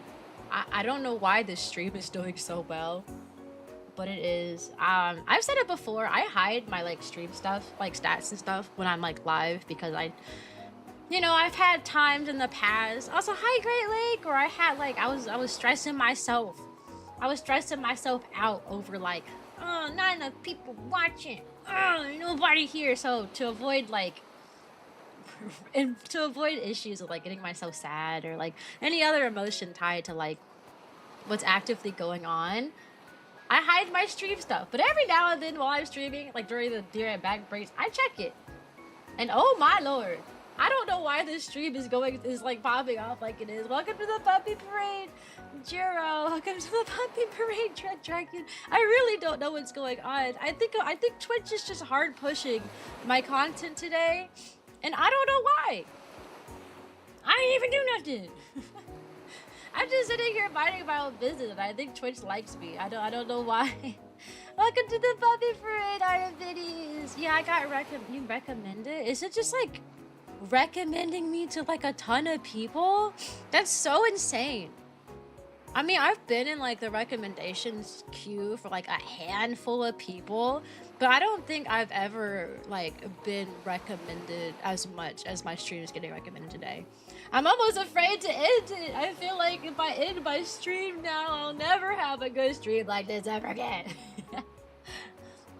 Black Lives Matter, yeah! Hey Cyan, nice to meet you too, friend. I'm so sad that I was cruelly awakened to the fact that my school has started again. Whoa, really? I just got my teacher. I'm a teacher at an elementary school. I just got my schedule yesterday. Not yesterday, a few days ago, like right before I went on vacation. I also got my roster of kids for the next school year. So I immediately checked to see if that one demon child is on my list because I had a kid last year with such extreme behavior issues that he had to have a one-on-one support behavior person, and even that person could not rein him in. It'd be like to the point where the kids would be like throwing chairs in the background. I'm over in the front of the class trying to teach, and he has a little brother with very similar behaviors who's also coming into kindergarten. And admin claimed, they told me, they said, I won't do that to you twice in a row. I won't have you deal with this one kid and have to deal with the little brother. And I was honestly expecting them to lie. I thought they were going to be like, oh, well, little Johnny did so good in your class this year that we just going to give you his brother too because maybe he'll do good again. I checked that list for that kid's name. It's not on it. It's not on it. It's not on it. It's not on it. I ain't gotta deal with that little bean. I ain't gotta deal with him. I'm so glad. I was stressing. Just staying tied up there. It's a bunch of kids I don't know. Because there's kindergartners and it's their first year in school. You're not gonna know any of the kids' names, you know. Twitch algorithm guys do not want Cyan to end streams so soon. So it's gaslighting Cyan to keep streaming. It is gaslighting. Did your students ever find your channel? Well, they're 5, so I really hope that kids don't find my channel. I get that comment a lot, especially on my TikTok, of people like I get that a ton on TikTok of people like, why did people find your channel? Some people say like that's a curious thing, and then other people try to say it's like a negative, like, oh, what if your kids found this? And I'm like, my content is wholesome. If my students ever found my channel, it would literally not be a problem. There is a reason that I am an SFW streamer. I don't think I've ever like explained on stream why I'm an SFW streamer, but I mostly did it because like I could be somewhere in the gray area. Like I have the ability. Personality wise, I don't really say much that's NSFW. If anything, I make a few jokes here and there that might not be appropriate. But that's really it. So it's really easy for me to be SFW, especially because I work with kids in the first place. I didn't want to have to cut off a large demographic of people just because like I wanted to crack a joke here and there. That's one reason. But 2, I do not know how streamers can look their family in the eye with some of the stuff they say on stream. I don't understand how they can say the nastiest, ickiest, grossest thing on stream and look their parents in the eye the next day. I don't know how they do it. Some VTubers who make NSFW content, like their parents watch their streams and stuff. I'm like, how? My dad and my mom, if I made NSFW content online, they would probably smack the life out of me. They'd be like, now girl, I thought I done raised you better. It's not to dislike it is a W streamer. Like, you know, it's whatever you're fine doing with, you know, dealing with, but like my family would like, bro, I don't even know. I feel like I would get disowned if I went on stream and started saying like nasty stuff, you know. Why are you in mental pain, Doom Slayer? I just wouldn't be able to look my like parents in the eye anymore. Like if I had like NSFW content, like honestly, she like this is a nice break from toxicity and dark humor that touched friends use. A lot of VTubers are not wholesome, and I find an issue not with the fact that like a lot of VTubers are NSW. It's more so NSFW. It's more so like the manner in which they're NSFW. Like it's one thing to like make like NSFW jokes and stuff, but like usually the clips that get super popular on TikTok or like Twitter and stuff, they're usually the clips where all the VTuber does is say like they say a no word. They go, oh, naughty word, And then that'd be like the whole clip. And I'm like, this is our humor. I feel like a lot of NSFW VTubers humor is like a middle school humor, and that drives me insane. That drives me insane. Like, it's one thing to like genuinely like make a few like fun jokes here and there, and then there's another to be like, oh my gosh, this cute VTuber said the nasty word. Ah. And that's usually what like the NSFW humor is when it comes to VTuber. That's the one thing I can't stand. It's the actual lack of humor sometimes. I'm like, this is the clip that got thousands and thousands and thousands of views. It's just this one VTuber saying like one naughty word. One naughty word. Like, that's crazy. You know a lot about them. Do you watch them? No, but I watch like a lot of clips and like reels and stuff. You know, when they get in my feed and TikTok and Instagram and stuff, you can't really curate what kind of clips you get. You know what I mean? I just get VTuber clips in my social medias, like in my shorts and stuff. And that's what a lot of the clips tend to be that get put in there. Some of them, I get a lot of wholesome stuff because I do follow a lot of wholesome stuff, but you know, a lot of times these platforms don't know what's wholesome and what's not when it's just a VTuber like saying stuff. So hi Nightlight, hello. While I'm at home, I race a motocross Javi and it's wild. That sounds fun. People being controversial is popular. That's also very popular. If you want to speedrun being popular, just give the most controversial take on Twitter. Your name will blow up so fast. I'm just hiding because I'm loud screeching. Oh, okay, you go scream in your corner now. That's the reason why rage baiting works so well too. Yeah, it's really unfortunate. Like, trying to grow like a wholesome way is a lot harder than trying to grow in like the normal way of like controversies, saying the most inappropriate thing, yelling and screaming, and I'm over here like, hey guys, I like cupcakes. Did you know that during the Be Right Back screens during every break, I have been going upstairs and eating a confetti cake brownie? Did y'all know that? Because that's what I've been doing for every break. This is my content, like, you know. And everybody else is like, it's like loud, nasty, controversial, and I'm like, I just got back from eating my cupcake brownie. It was so good. Trying to sleep, but I'm so invested in my own series. Oh, what are you making? What are you making? Also, Kevin, I think you're one of the sweetest peoples ever. I do, and I do also appreciate you always trying to send opportunities our way, like Rame's way and my way. Appreciate it. I did the same thing today. Sweets are always a solution. Well, I don't have any real food here. We don't have. There's no food in this house right now. Actually, fun fact. I'm foodless. There's no food here. There's none. We came back from a vacation, so we didn't go grocery shopping before the vacation because we knew that most of the stuff would expire by the time we got back. So when we got back like yesterday, and yeah, I don't have any. I'm kind of foodless. I've been eating a brownie because I'm hungry. I've been eating a brownie because I'm hungry. I ate half of a sandwich today because that was my leftovers from yesterday. I don't have any other food in this house right now. We're gonna go grocery shopping when Kotaro gets home at like around like 6 or so. So the brownie has been my my breakfast, my lunch, my dinner. But at the same time, alright, I ate so much during the vacation, so many calories, so much food. My body will be fine if I have to wait a few hours to go to the store. I'll be okay. I ate half of a sandwich. I'll be okay. Like, after like 5 days straight of eating the biggest, fattest meal I can imagine, I'll be okay for a few hours. Trust. I got all this stored up fat from this one, from these 5 days of indulging. I'll be okay. I'll be okay. That's actually, wow, you can't do that. You're getting canceled right now. Oh no, you're gonna cancel me.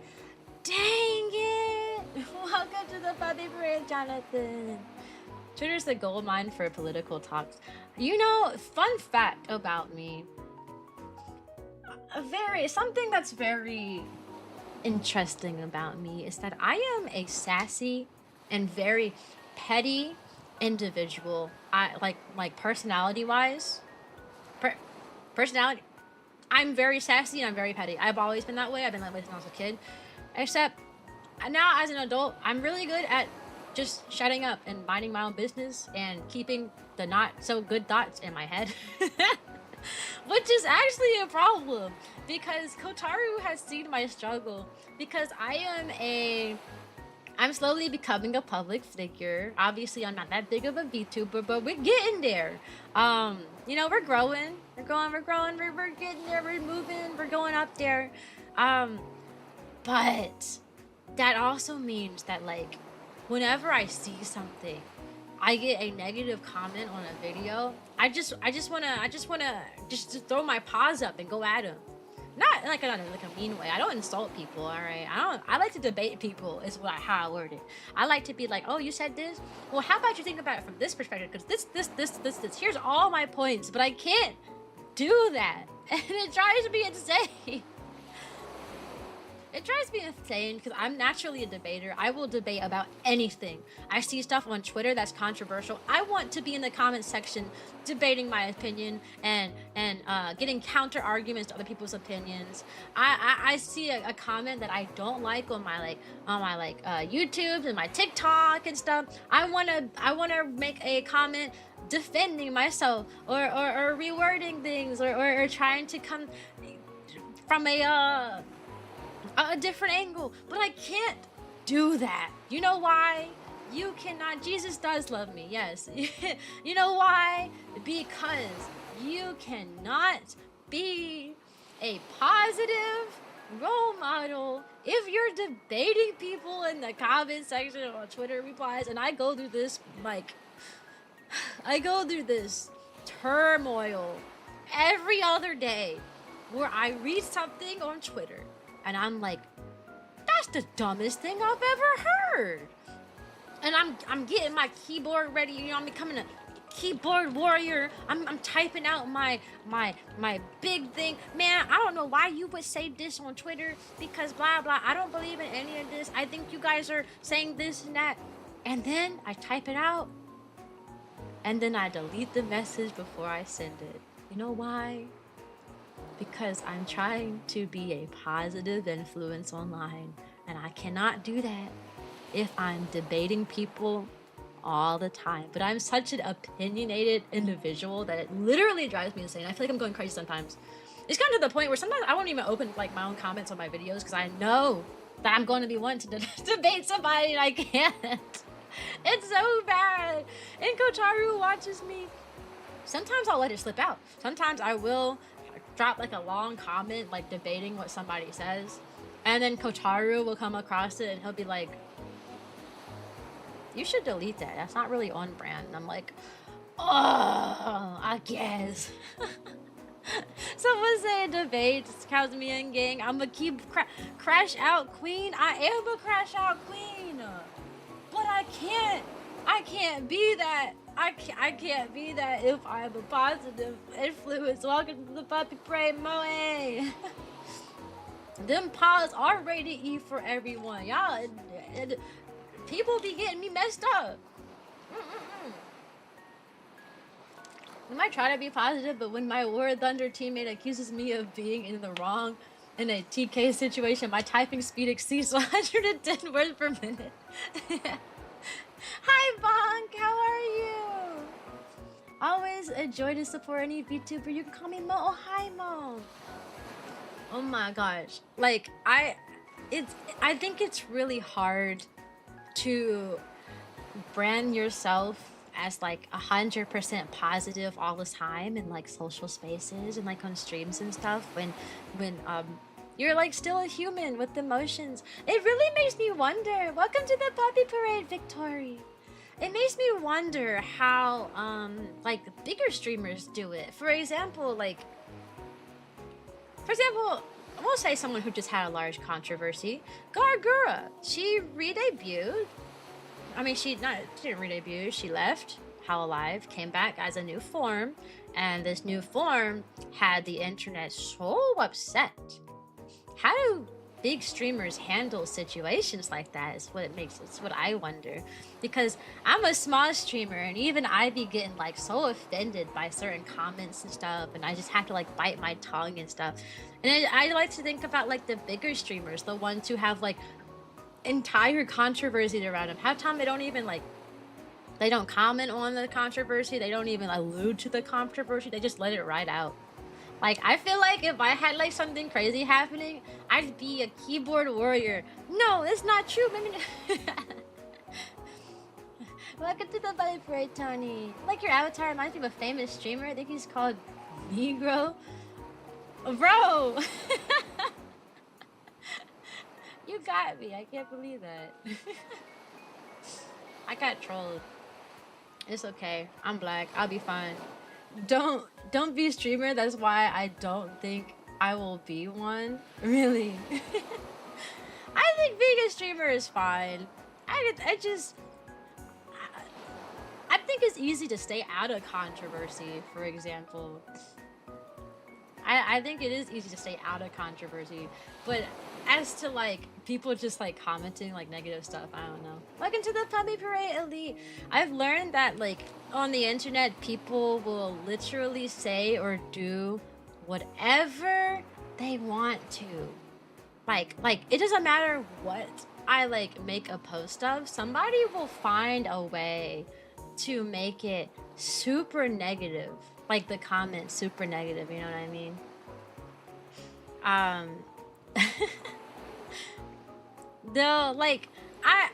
There's a few like posts I made on like YouTube about like the most wholesome thing, and like someone like always finds one way to find the negative. I've noticed that people take things at like face value. Like I could say I like cookies, and someone could comment saying, "Oh, so you think all other snacks that aren't cookies taste nasty? You don't what? You don't like things that aren't cookies? What, you think people should only eat cookies and nothing else?" You know what I mean? I'm like, how did we get here? The key is to have a superiority complex and not take people seriously. And without consequences. I'm trying to not take people seriously. I don't know about a superiority complex. Same thing. I know Iron Man isn't controversial, but the hate she gets breaks my heart. Yeah, I mean, you're gonna get hate. Also, you get hate just because you're a VTuber. Being a VTuber is becoming popularized, but it's still one of those things that like people who like don't watch anime and stuff are like, ugh, cringe, you know? You know what I mean? So, unless the allegations are career threatening, no response is needed. That's true. That's true. And I feel like once you like, if a big controversy happens, if you do respond to it, it makes it worse. Because now all your followers know what's going on, as opposed to it just being like maybe like a small subset of people. Usually like people's downfalls come from when they do respond to controversies. Like depending on what it is, you just probably shouldn't. The allegations with your attention, and it worsens because your poor idiots are mad at the streamer. I'm gonna disable a voice actor, you can imagine the hate I get. Interesting. Yeah, I'm sure. Shoot, I've gotten hate just for being a black VTuber. So, you know, it happens. Welcome to the Puppy Parade, Bonk.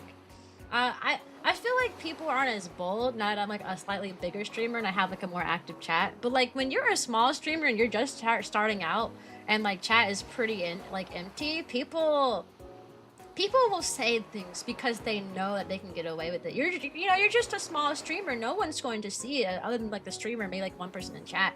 I used to get a lot of I had quite a few negative comments for being black back when I first started. I had somebody like show up and one person spammed like the N-word with like the hard R when I was playing like a game. They just came and start spamming it over and over and over again in the game because they're trying to get me banned. And then I had another person. I was playing Minecraft and somebody showed up and they kept calling me like a slave and stuff. It was a whole thing, man. It's a whole thing. It is weird because I've talked to like other black VTubers. Like I'm friends with quite a few, and like a lot of them, like, oh, I haven't received any comments like that. I'm like, that's insane. You know what's crazy though? I've always like branded my content on being like so wholesome, like super wholesome. But like my friends who were like, I was really close to like a YouTuber basically. She was basically a YouTuber. We were like really close for a while, always in voice chats together and stuff. She never had any weird comments. She never had any like weird or nasty or like crazy inappropriate comments. And it was so weird because I was like, that's weird because my content is like super wholesome. And I've had people like say the nastiest things in my Twitch chat, whereas like she's like actually like making like lewd comments and stuff sometimes, and no one ever really said anything to her. I always thought that was crazy. I was like, maybe people think it'd be more like maybe people do it because they think it'd be a lot more. Also, hi Jack Wes. Like make a bigger negative impact to the streamer if it's a wholesome streamer and they say like something really nasty, as opposed to like if someone wanted to troll like a NSFW streamer, say something nasty, it might not affect them as much. That's what I think.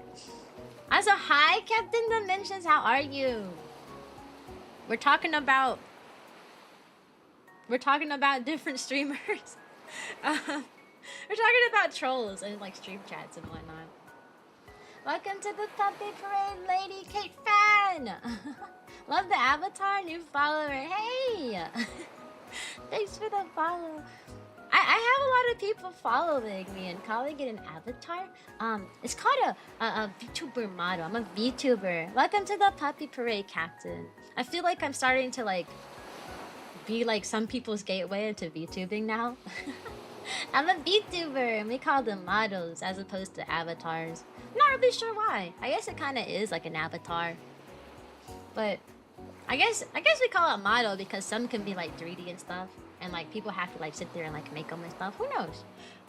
But yeah, we were talking about like trolls and stuff and how interesting it can get. I don't usually get bothered by trolls, simply because it would be mascot. Yeah, that would be an insult. I don't usually get bothered by trolls much though, but that's because I used to be a troll back when I was in like back when I was a teenager. I used to like troll people, so like I don't get bothered when people do it to me because I feel like it's coming full circle. Like when I was a kid, I used to just bother people just to bother people. I just did that. I was a teenager who liked to be mischievous and likes to take advantage of the anonymous things. And I assume that when somebody's trying to like be a troll in chat, I always assume that they're probably also a teenager who just wanted to be mischievous. You a troll? Back in my day, like 10 years ago, I was a troll. Yeah, not now.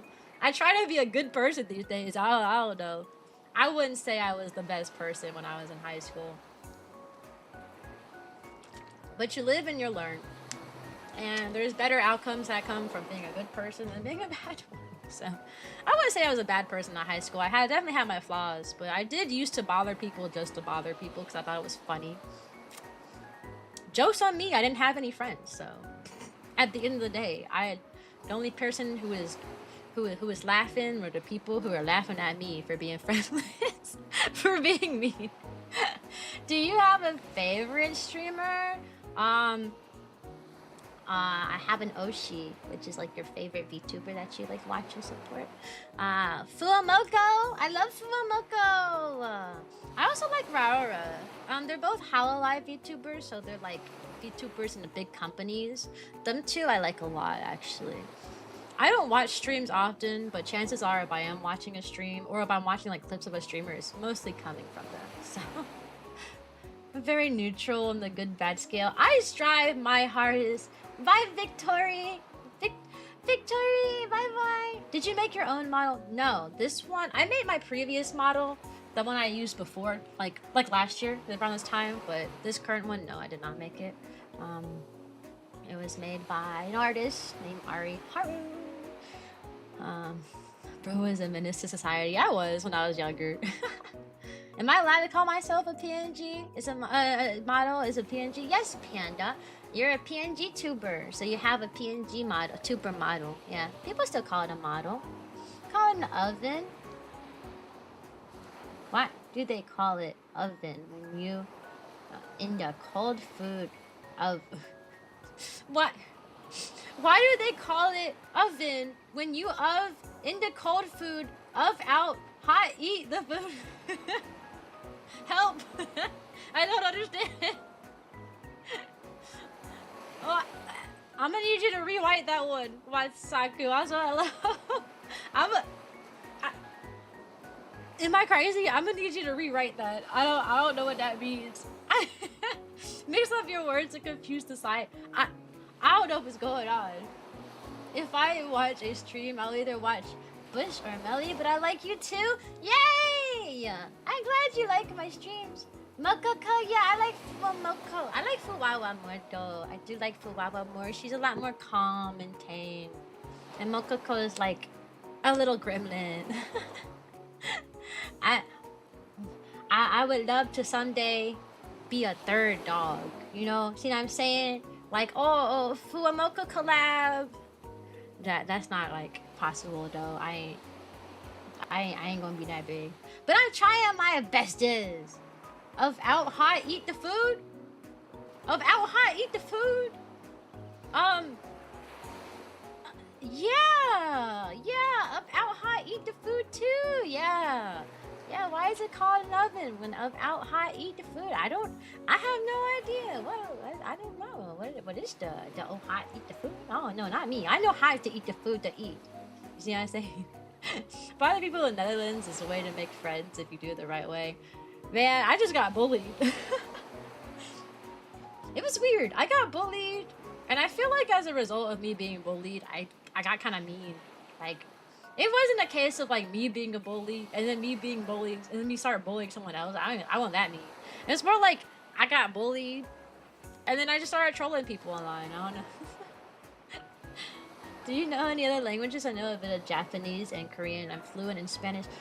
No. However, I did take a lot of Spanish classes, but that was years ago, so I forgot like a large majority of it. I am a kindergarten teacher. The majority of my students are in just coming here from like a Spanish-speaking country. This part of my city that I live in tends to have a lot of a high Hispanic population. Not really sure what the appeal is or why they're always in that part of the city. I don't really know, but there's a lot of Hispanic population, and because I work at an elementary school that's in the same area, I feel you. My students are mostly Hispanic too. I had 19 students last year in my kindergarten classroom, and only about 5 or 6 of them spoke English, with some being bilingual, speaking English and Spanish. Those are the kids I have to identify early on to help me translate to the other kids. But I would love to learn Spanish, to be honest, so that I can communicate with my students more. It kind of sucks, like, teaching kids who don't speak your language. I don't understand them, they don't understand me. And it's really frustrating for the kids, and it's stressful for me. I'm be honest, it's pretty stressful. So it would be nice if I learned Spanish. I just don't have the attention span to learn a whole language. That's a lot of studying. I learned like keywords from my students, you know, so that I like classroom objects and like certain words like that, so I can caveman speak to them in Spanish. So they can get like a general idea, or like I can kind of like somewhat understand what they're trying to tell me by like listening to the keywords and stuff. But like I would love to learn Spanish so that I want to communicate with my students. It's so crazy because I will have a kid in my class for a whole like 10 months that they're in school, and I don't know much about them, and I think about that a lot. I really do. I'll really be sitting there thinking about how, man, this kid has been in my room for 9 months and for 10 months, and I don't know what he likes. You know, I don't know what his favorite TV show is, what he likes, what his favorite like games are, what he talks, how he talks to his friends. I don't know any of that because I don't speak their language, so it could be. It's kind of sad. I feel sad a lot sometimes. Welcome to the Puppy Parade Gay. What random thing to be recommended? Who are you? I am Cyanica, but you can call me Cyan. I am a marching band dog, Vtuber.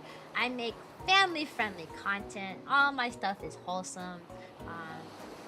If I had to give myself a rating, I guess it would be 13 and up for age rating, just simply because I stream on Twitch too, and Twitch 13 and up is the minimum age, is 13. But used to play the flute, I played trumpet. I played trumpet for 9 years, and I marched in the marching band for 6 years. So I am a marching band dog. Welcome to the Puppy Parades, Saber and Silver. My kiddo has 32 in her class. They had 2 teachers. Yeah, once the more students you have, the more teachers. There's a certain student to teacher ratio that you need to have as a in a classroom. I'm also a kindergarten teacher, so that's important. I don't get a TA or another teacher. It's just one teacher for like 18 and 19 5-year-olds, which is a lot. Last year, they at least gave us a TA for like the first like 2 weeks of school to get like the kids settled in. Because like you don't know who's coming into your class until they come into your class. So you have to make name tags and desk tags and all this stuff on like the first day.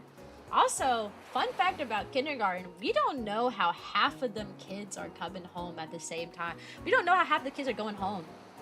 So they will like you, the front staff people spend like the entire day like calling parents. Hey, how's your kid coming home? Bus, car rider gonna pick him up? Okay. How's your kid coming home? So like you're just in a classroom and you're hoping and crossing your finger that they are going to get in contact with the parent and know how to send them home.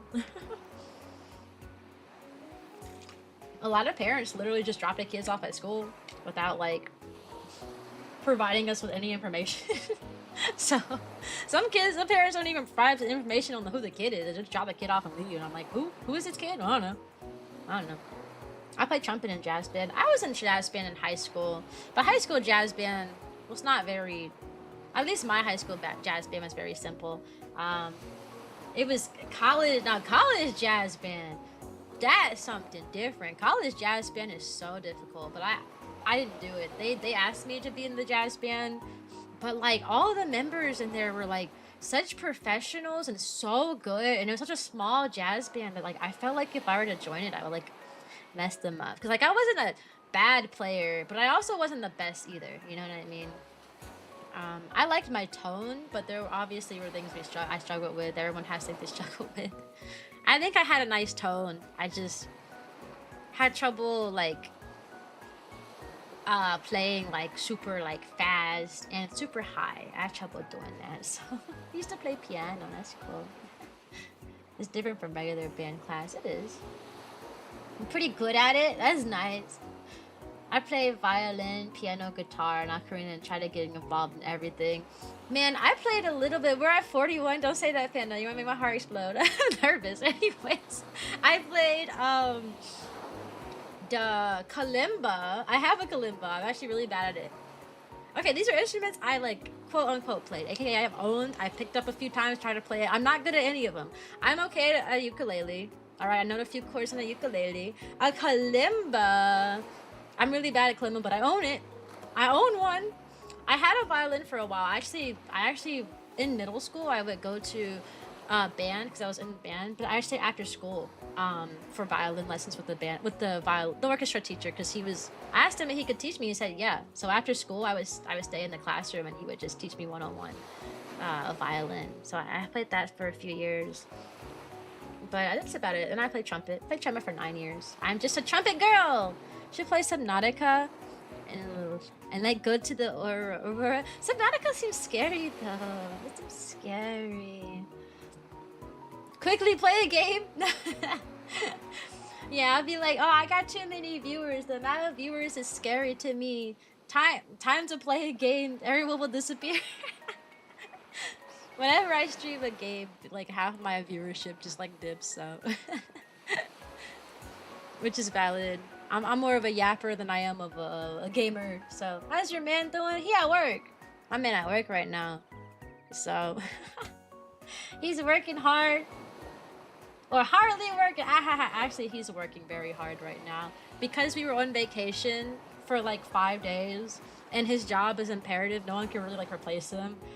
He came back to work and immediately found that everything fell apart in his absence because no one else knew how to do his job.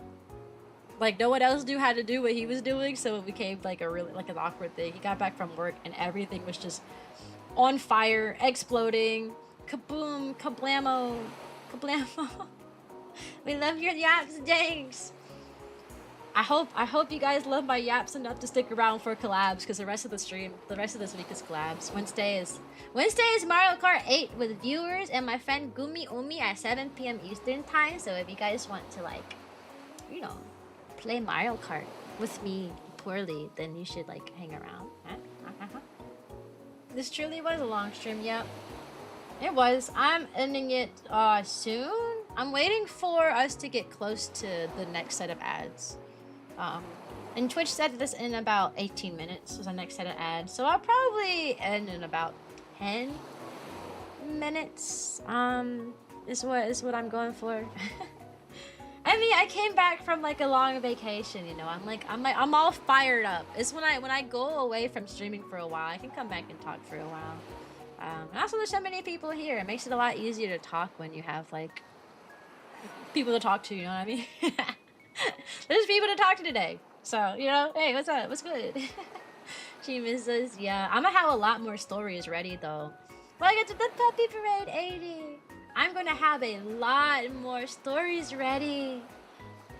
Are you guys ready? Like, I'm going to go to work and immediately have stories ready for you guys. Like, especially the first week of kindergarten is so hectic. I'm gonna have stories about how we done lost half the kids, how we done lost half the kids, how these kids have these crazy quirks. There's always kids with terrible habits in the beginning of the year, like shutting down when they cry. Or I had this kid at the beginning of this year who like wanted to be dating every other kid. Literally, like, I'd see him like kiss another kid on the cheek, and I'm like, dude, you're 5. Like, So I'm gonna have a ton of stories. I'm gonna be writing them down. I'm gonna be writing them down in my little journal while I'm working. I'm like, oh, yep. I'm gonna talk about that on stream. Oh, Billy just did what? Yep, I'm gonna talk about that on stream. That's really how it be, though. That's really what I do. I'd be at work like, Billy did what? Hold on, let me write this down so I can talk to you about it on my stream. So I can tell my puppies at home what happened. What? I have questions with that kid. I don't know. Listen, I told the parents, I said, hey, it's the first day of school and your kid is like kissing a girl on the cheek and holding her hands and calling her mi novia, which I know enough Spanish to know what that means. Also, some of my students, like, because they know I don't speak their language, like, at all, they try to, like, gaslight me. Like, I kept telling my kids, I don't want to hear nothing about novios or novias, all right? I told them that multiple times. And they kept trying to gaslight me. They were like, no, novio just means friends. We're just talking about friends. I'm like, guys, I'm not dumb. I know you're talking about girlfriends and boyfriends. It is bad. Does your employer know about this? Of course. Of course, whenever anything happens and you don't know what to do about it, you tell admin. That was the first person I told. I was like, admin, what do I do? This kid over here kissing each other. What do I do? It was bad. And that kid like kissed multiple like girls too in the class. And the mom was just like, well, we just got here from Mexico. We walked from Mexico on foot. It took us 3 months to walk from Mexico all the way here, and we walked on foot, and it was a treacherous journey, so that's why he's kissing girls on the cheek. And I was like, huh? I was like, ma'am, hi, Lake. I was like, ma'am, I'm so sorry y'all had to go through that. But what does that got to do with your kid coming home and smooching every girl that he comes across? It'd be the weirdest excuses for the parents. I'm like, dang, that sounds tough. And I'm sure that was really rough for your kid. And that probably explains some of his behavior issues.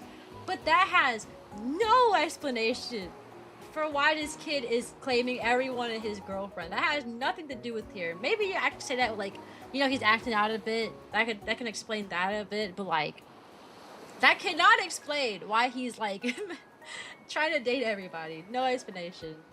Have you played DDLC? Yeah, yes and no.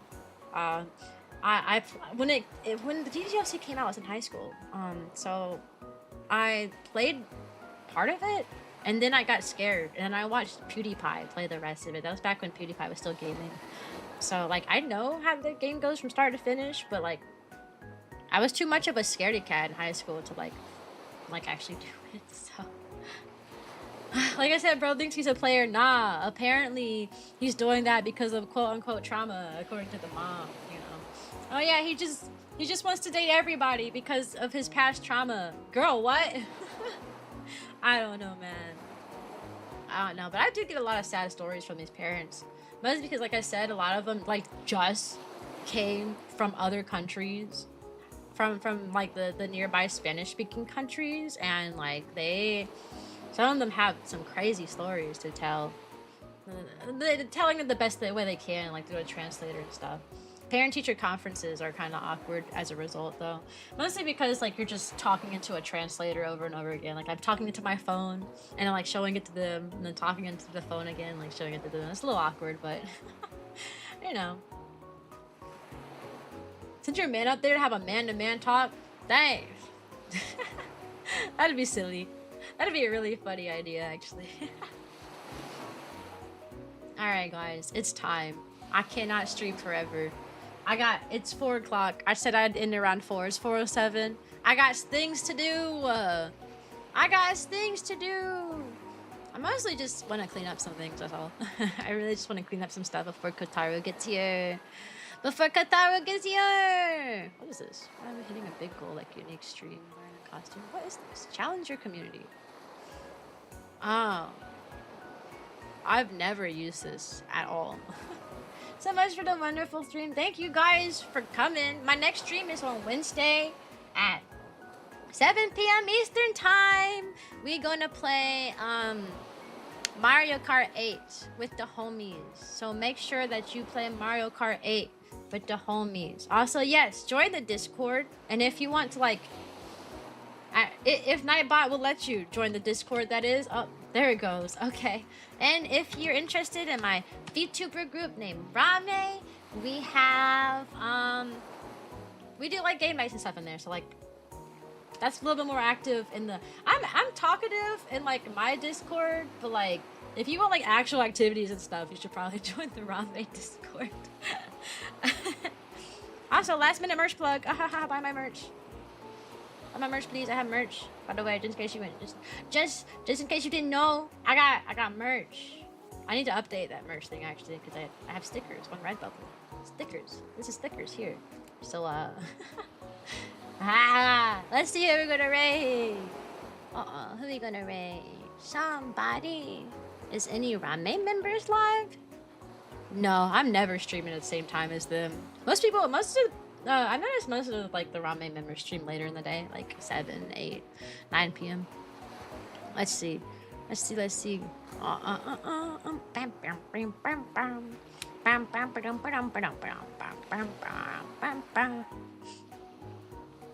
Wait. Huh? Didn't Yuki raid us earlier? And she did raid us earlier. And she's streaming now. It's only fair. She raided us earlier. We're gonna raid her back. And she's streaming again. She's doing a collab now. Give her the love that she gave us, guys. Use the copy and paste the raid message. Wait for the raid. That's our raid message. But guys, like I say at the end of all of my streams, sayonara. I hope you have a good day. And thanks for stopping by and saying hellos and stuff. I'll see you on Wednesday, 7 p.m. Eastern Time. Be there or be a square.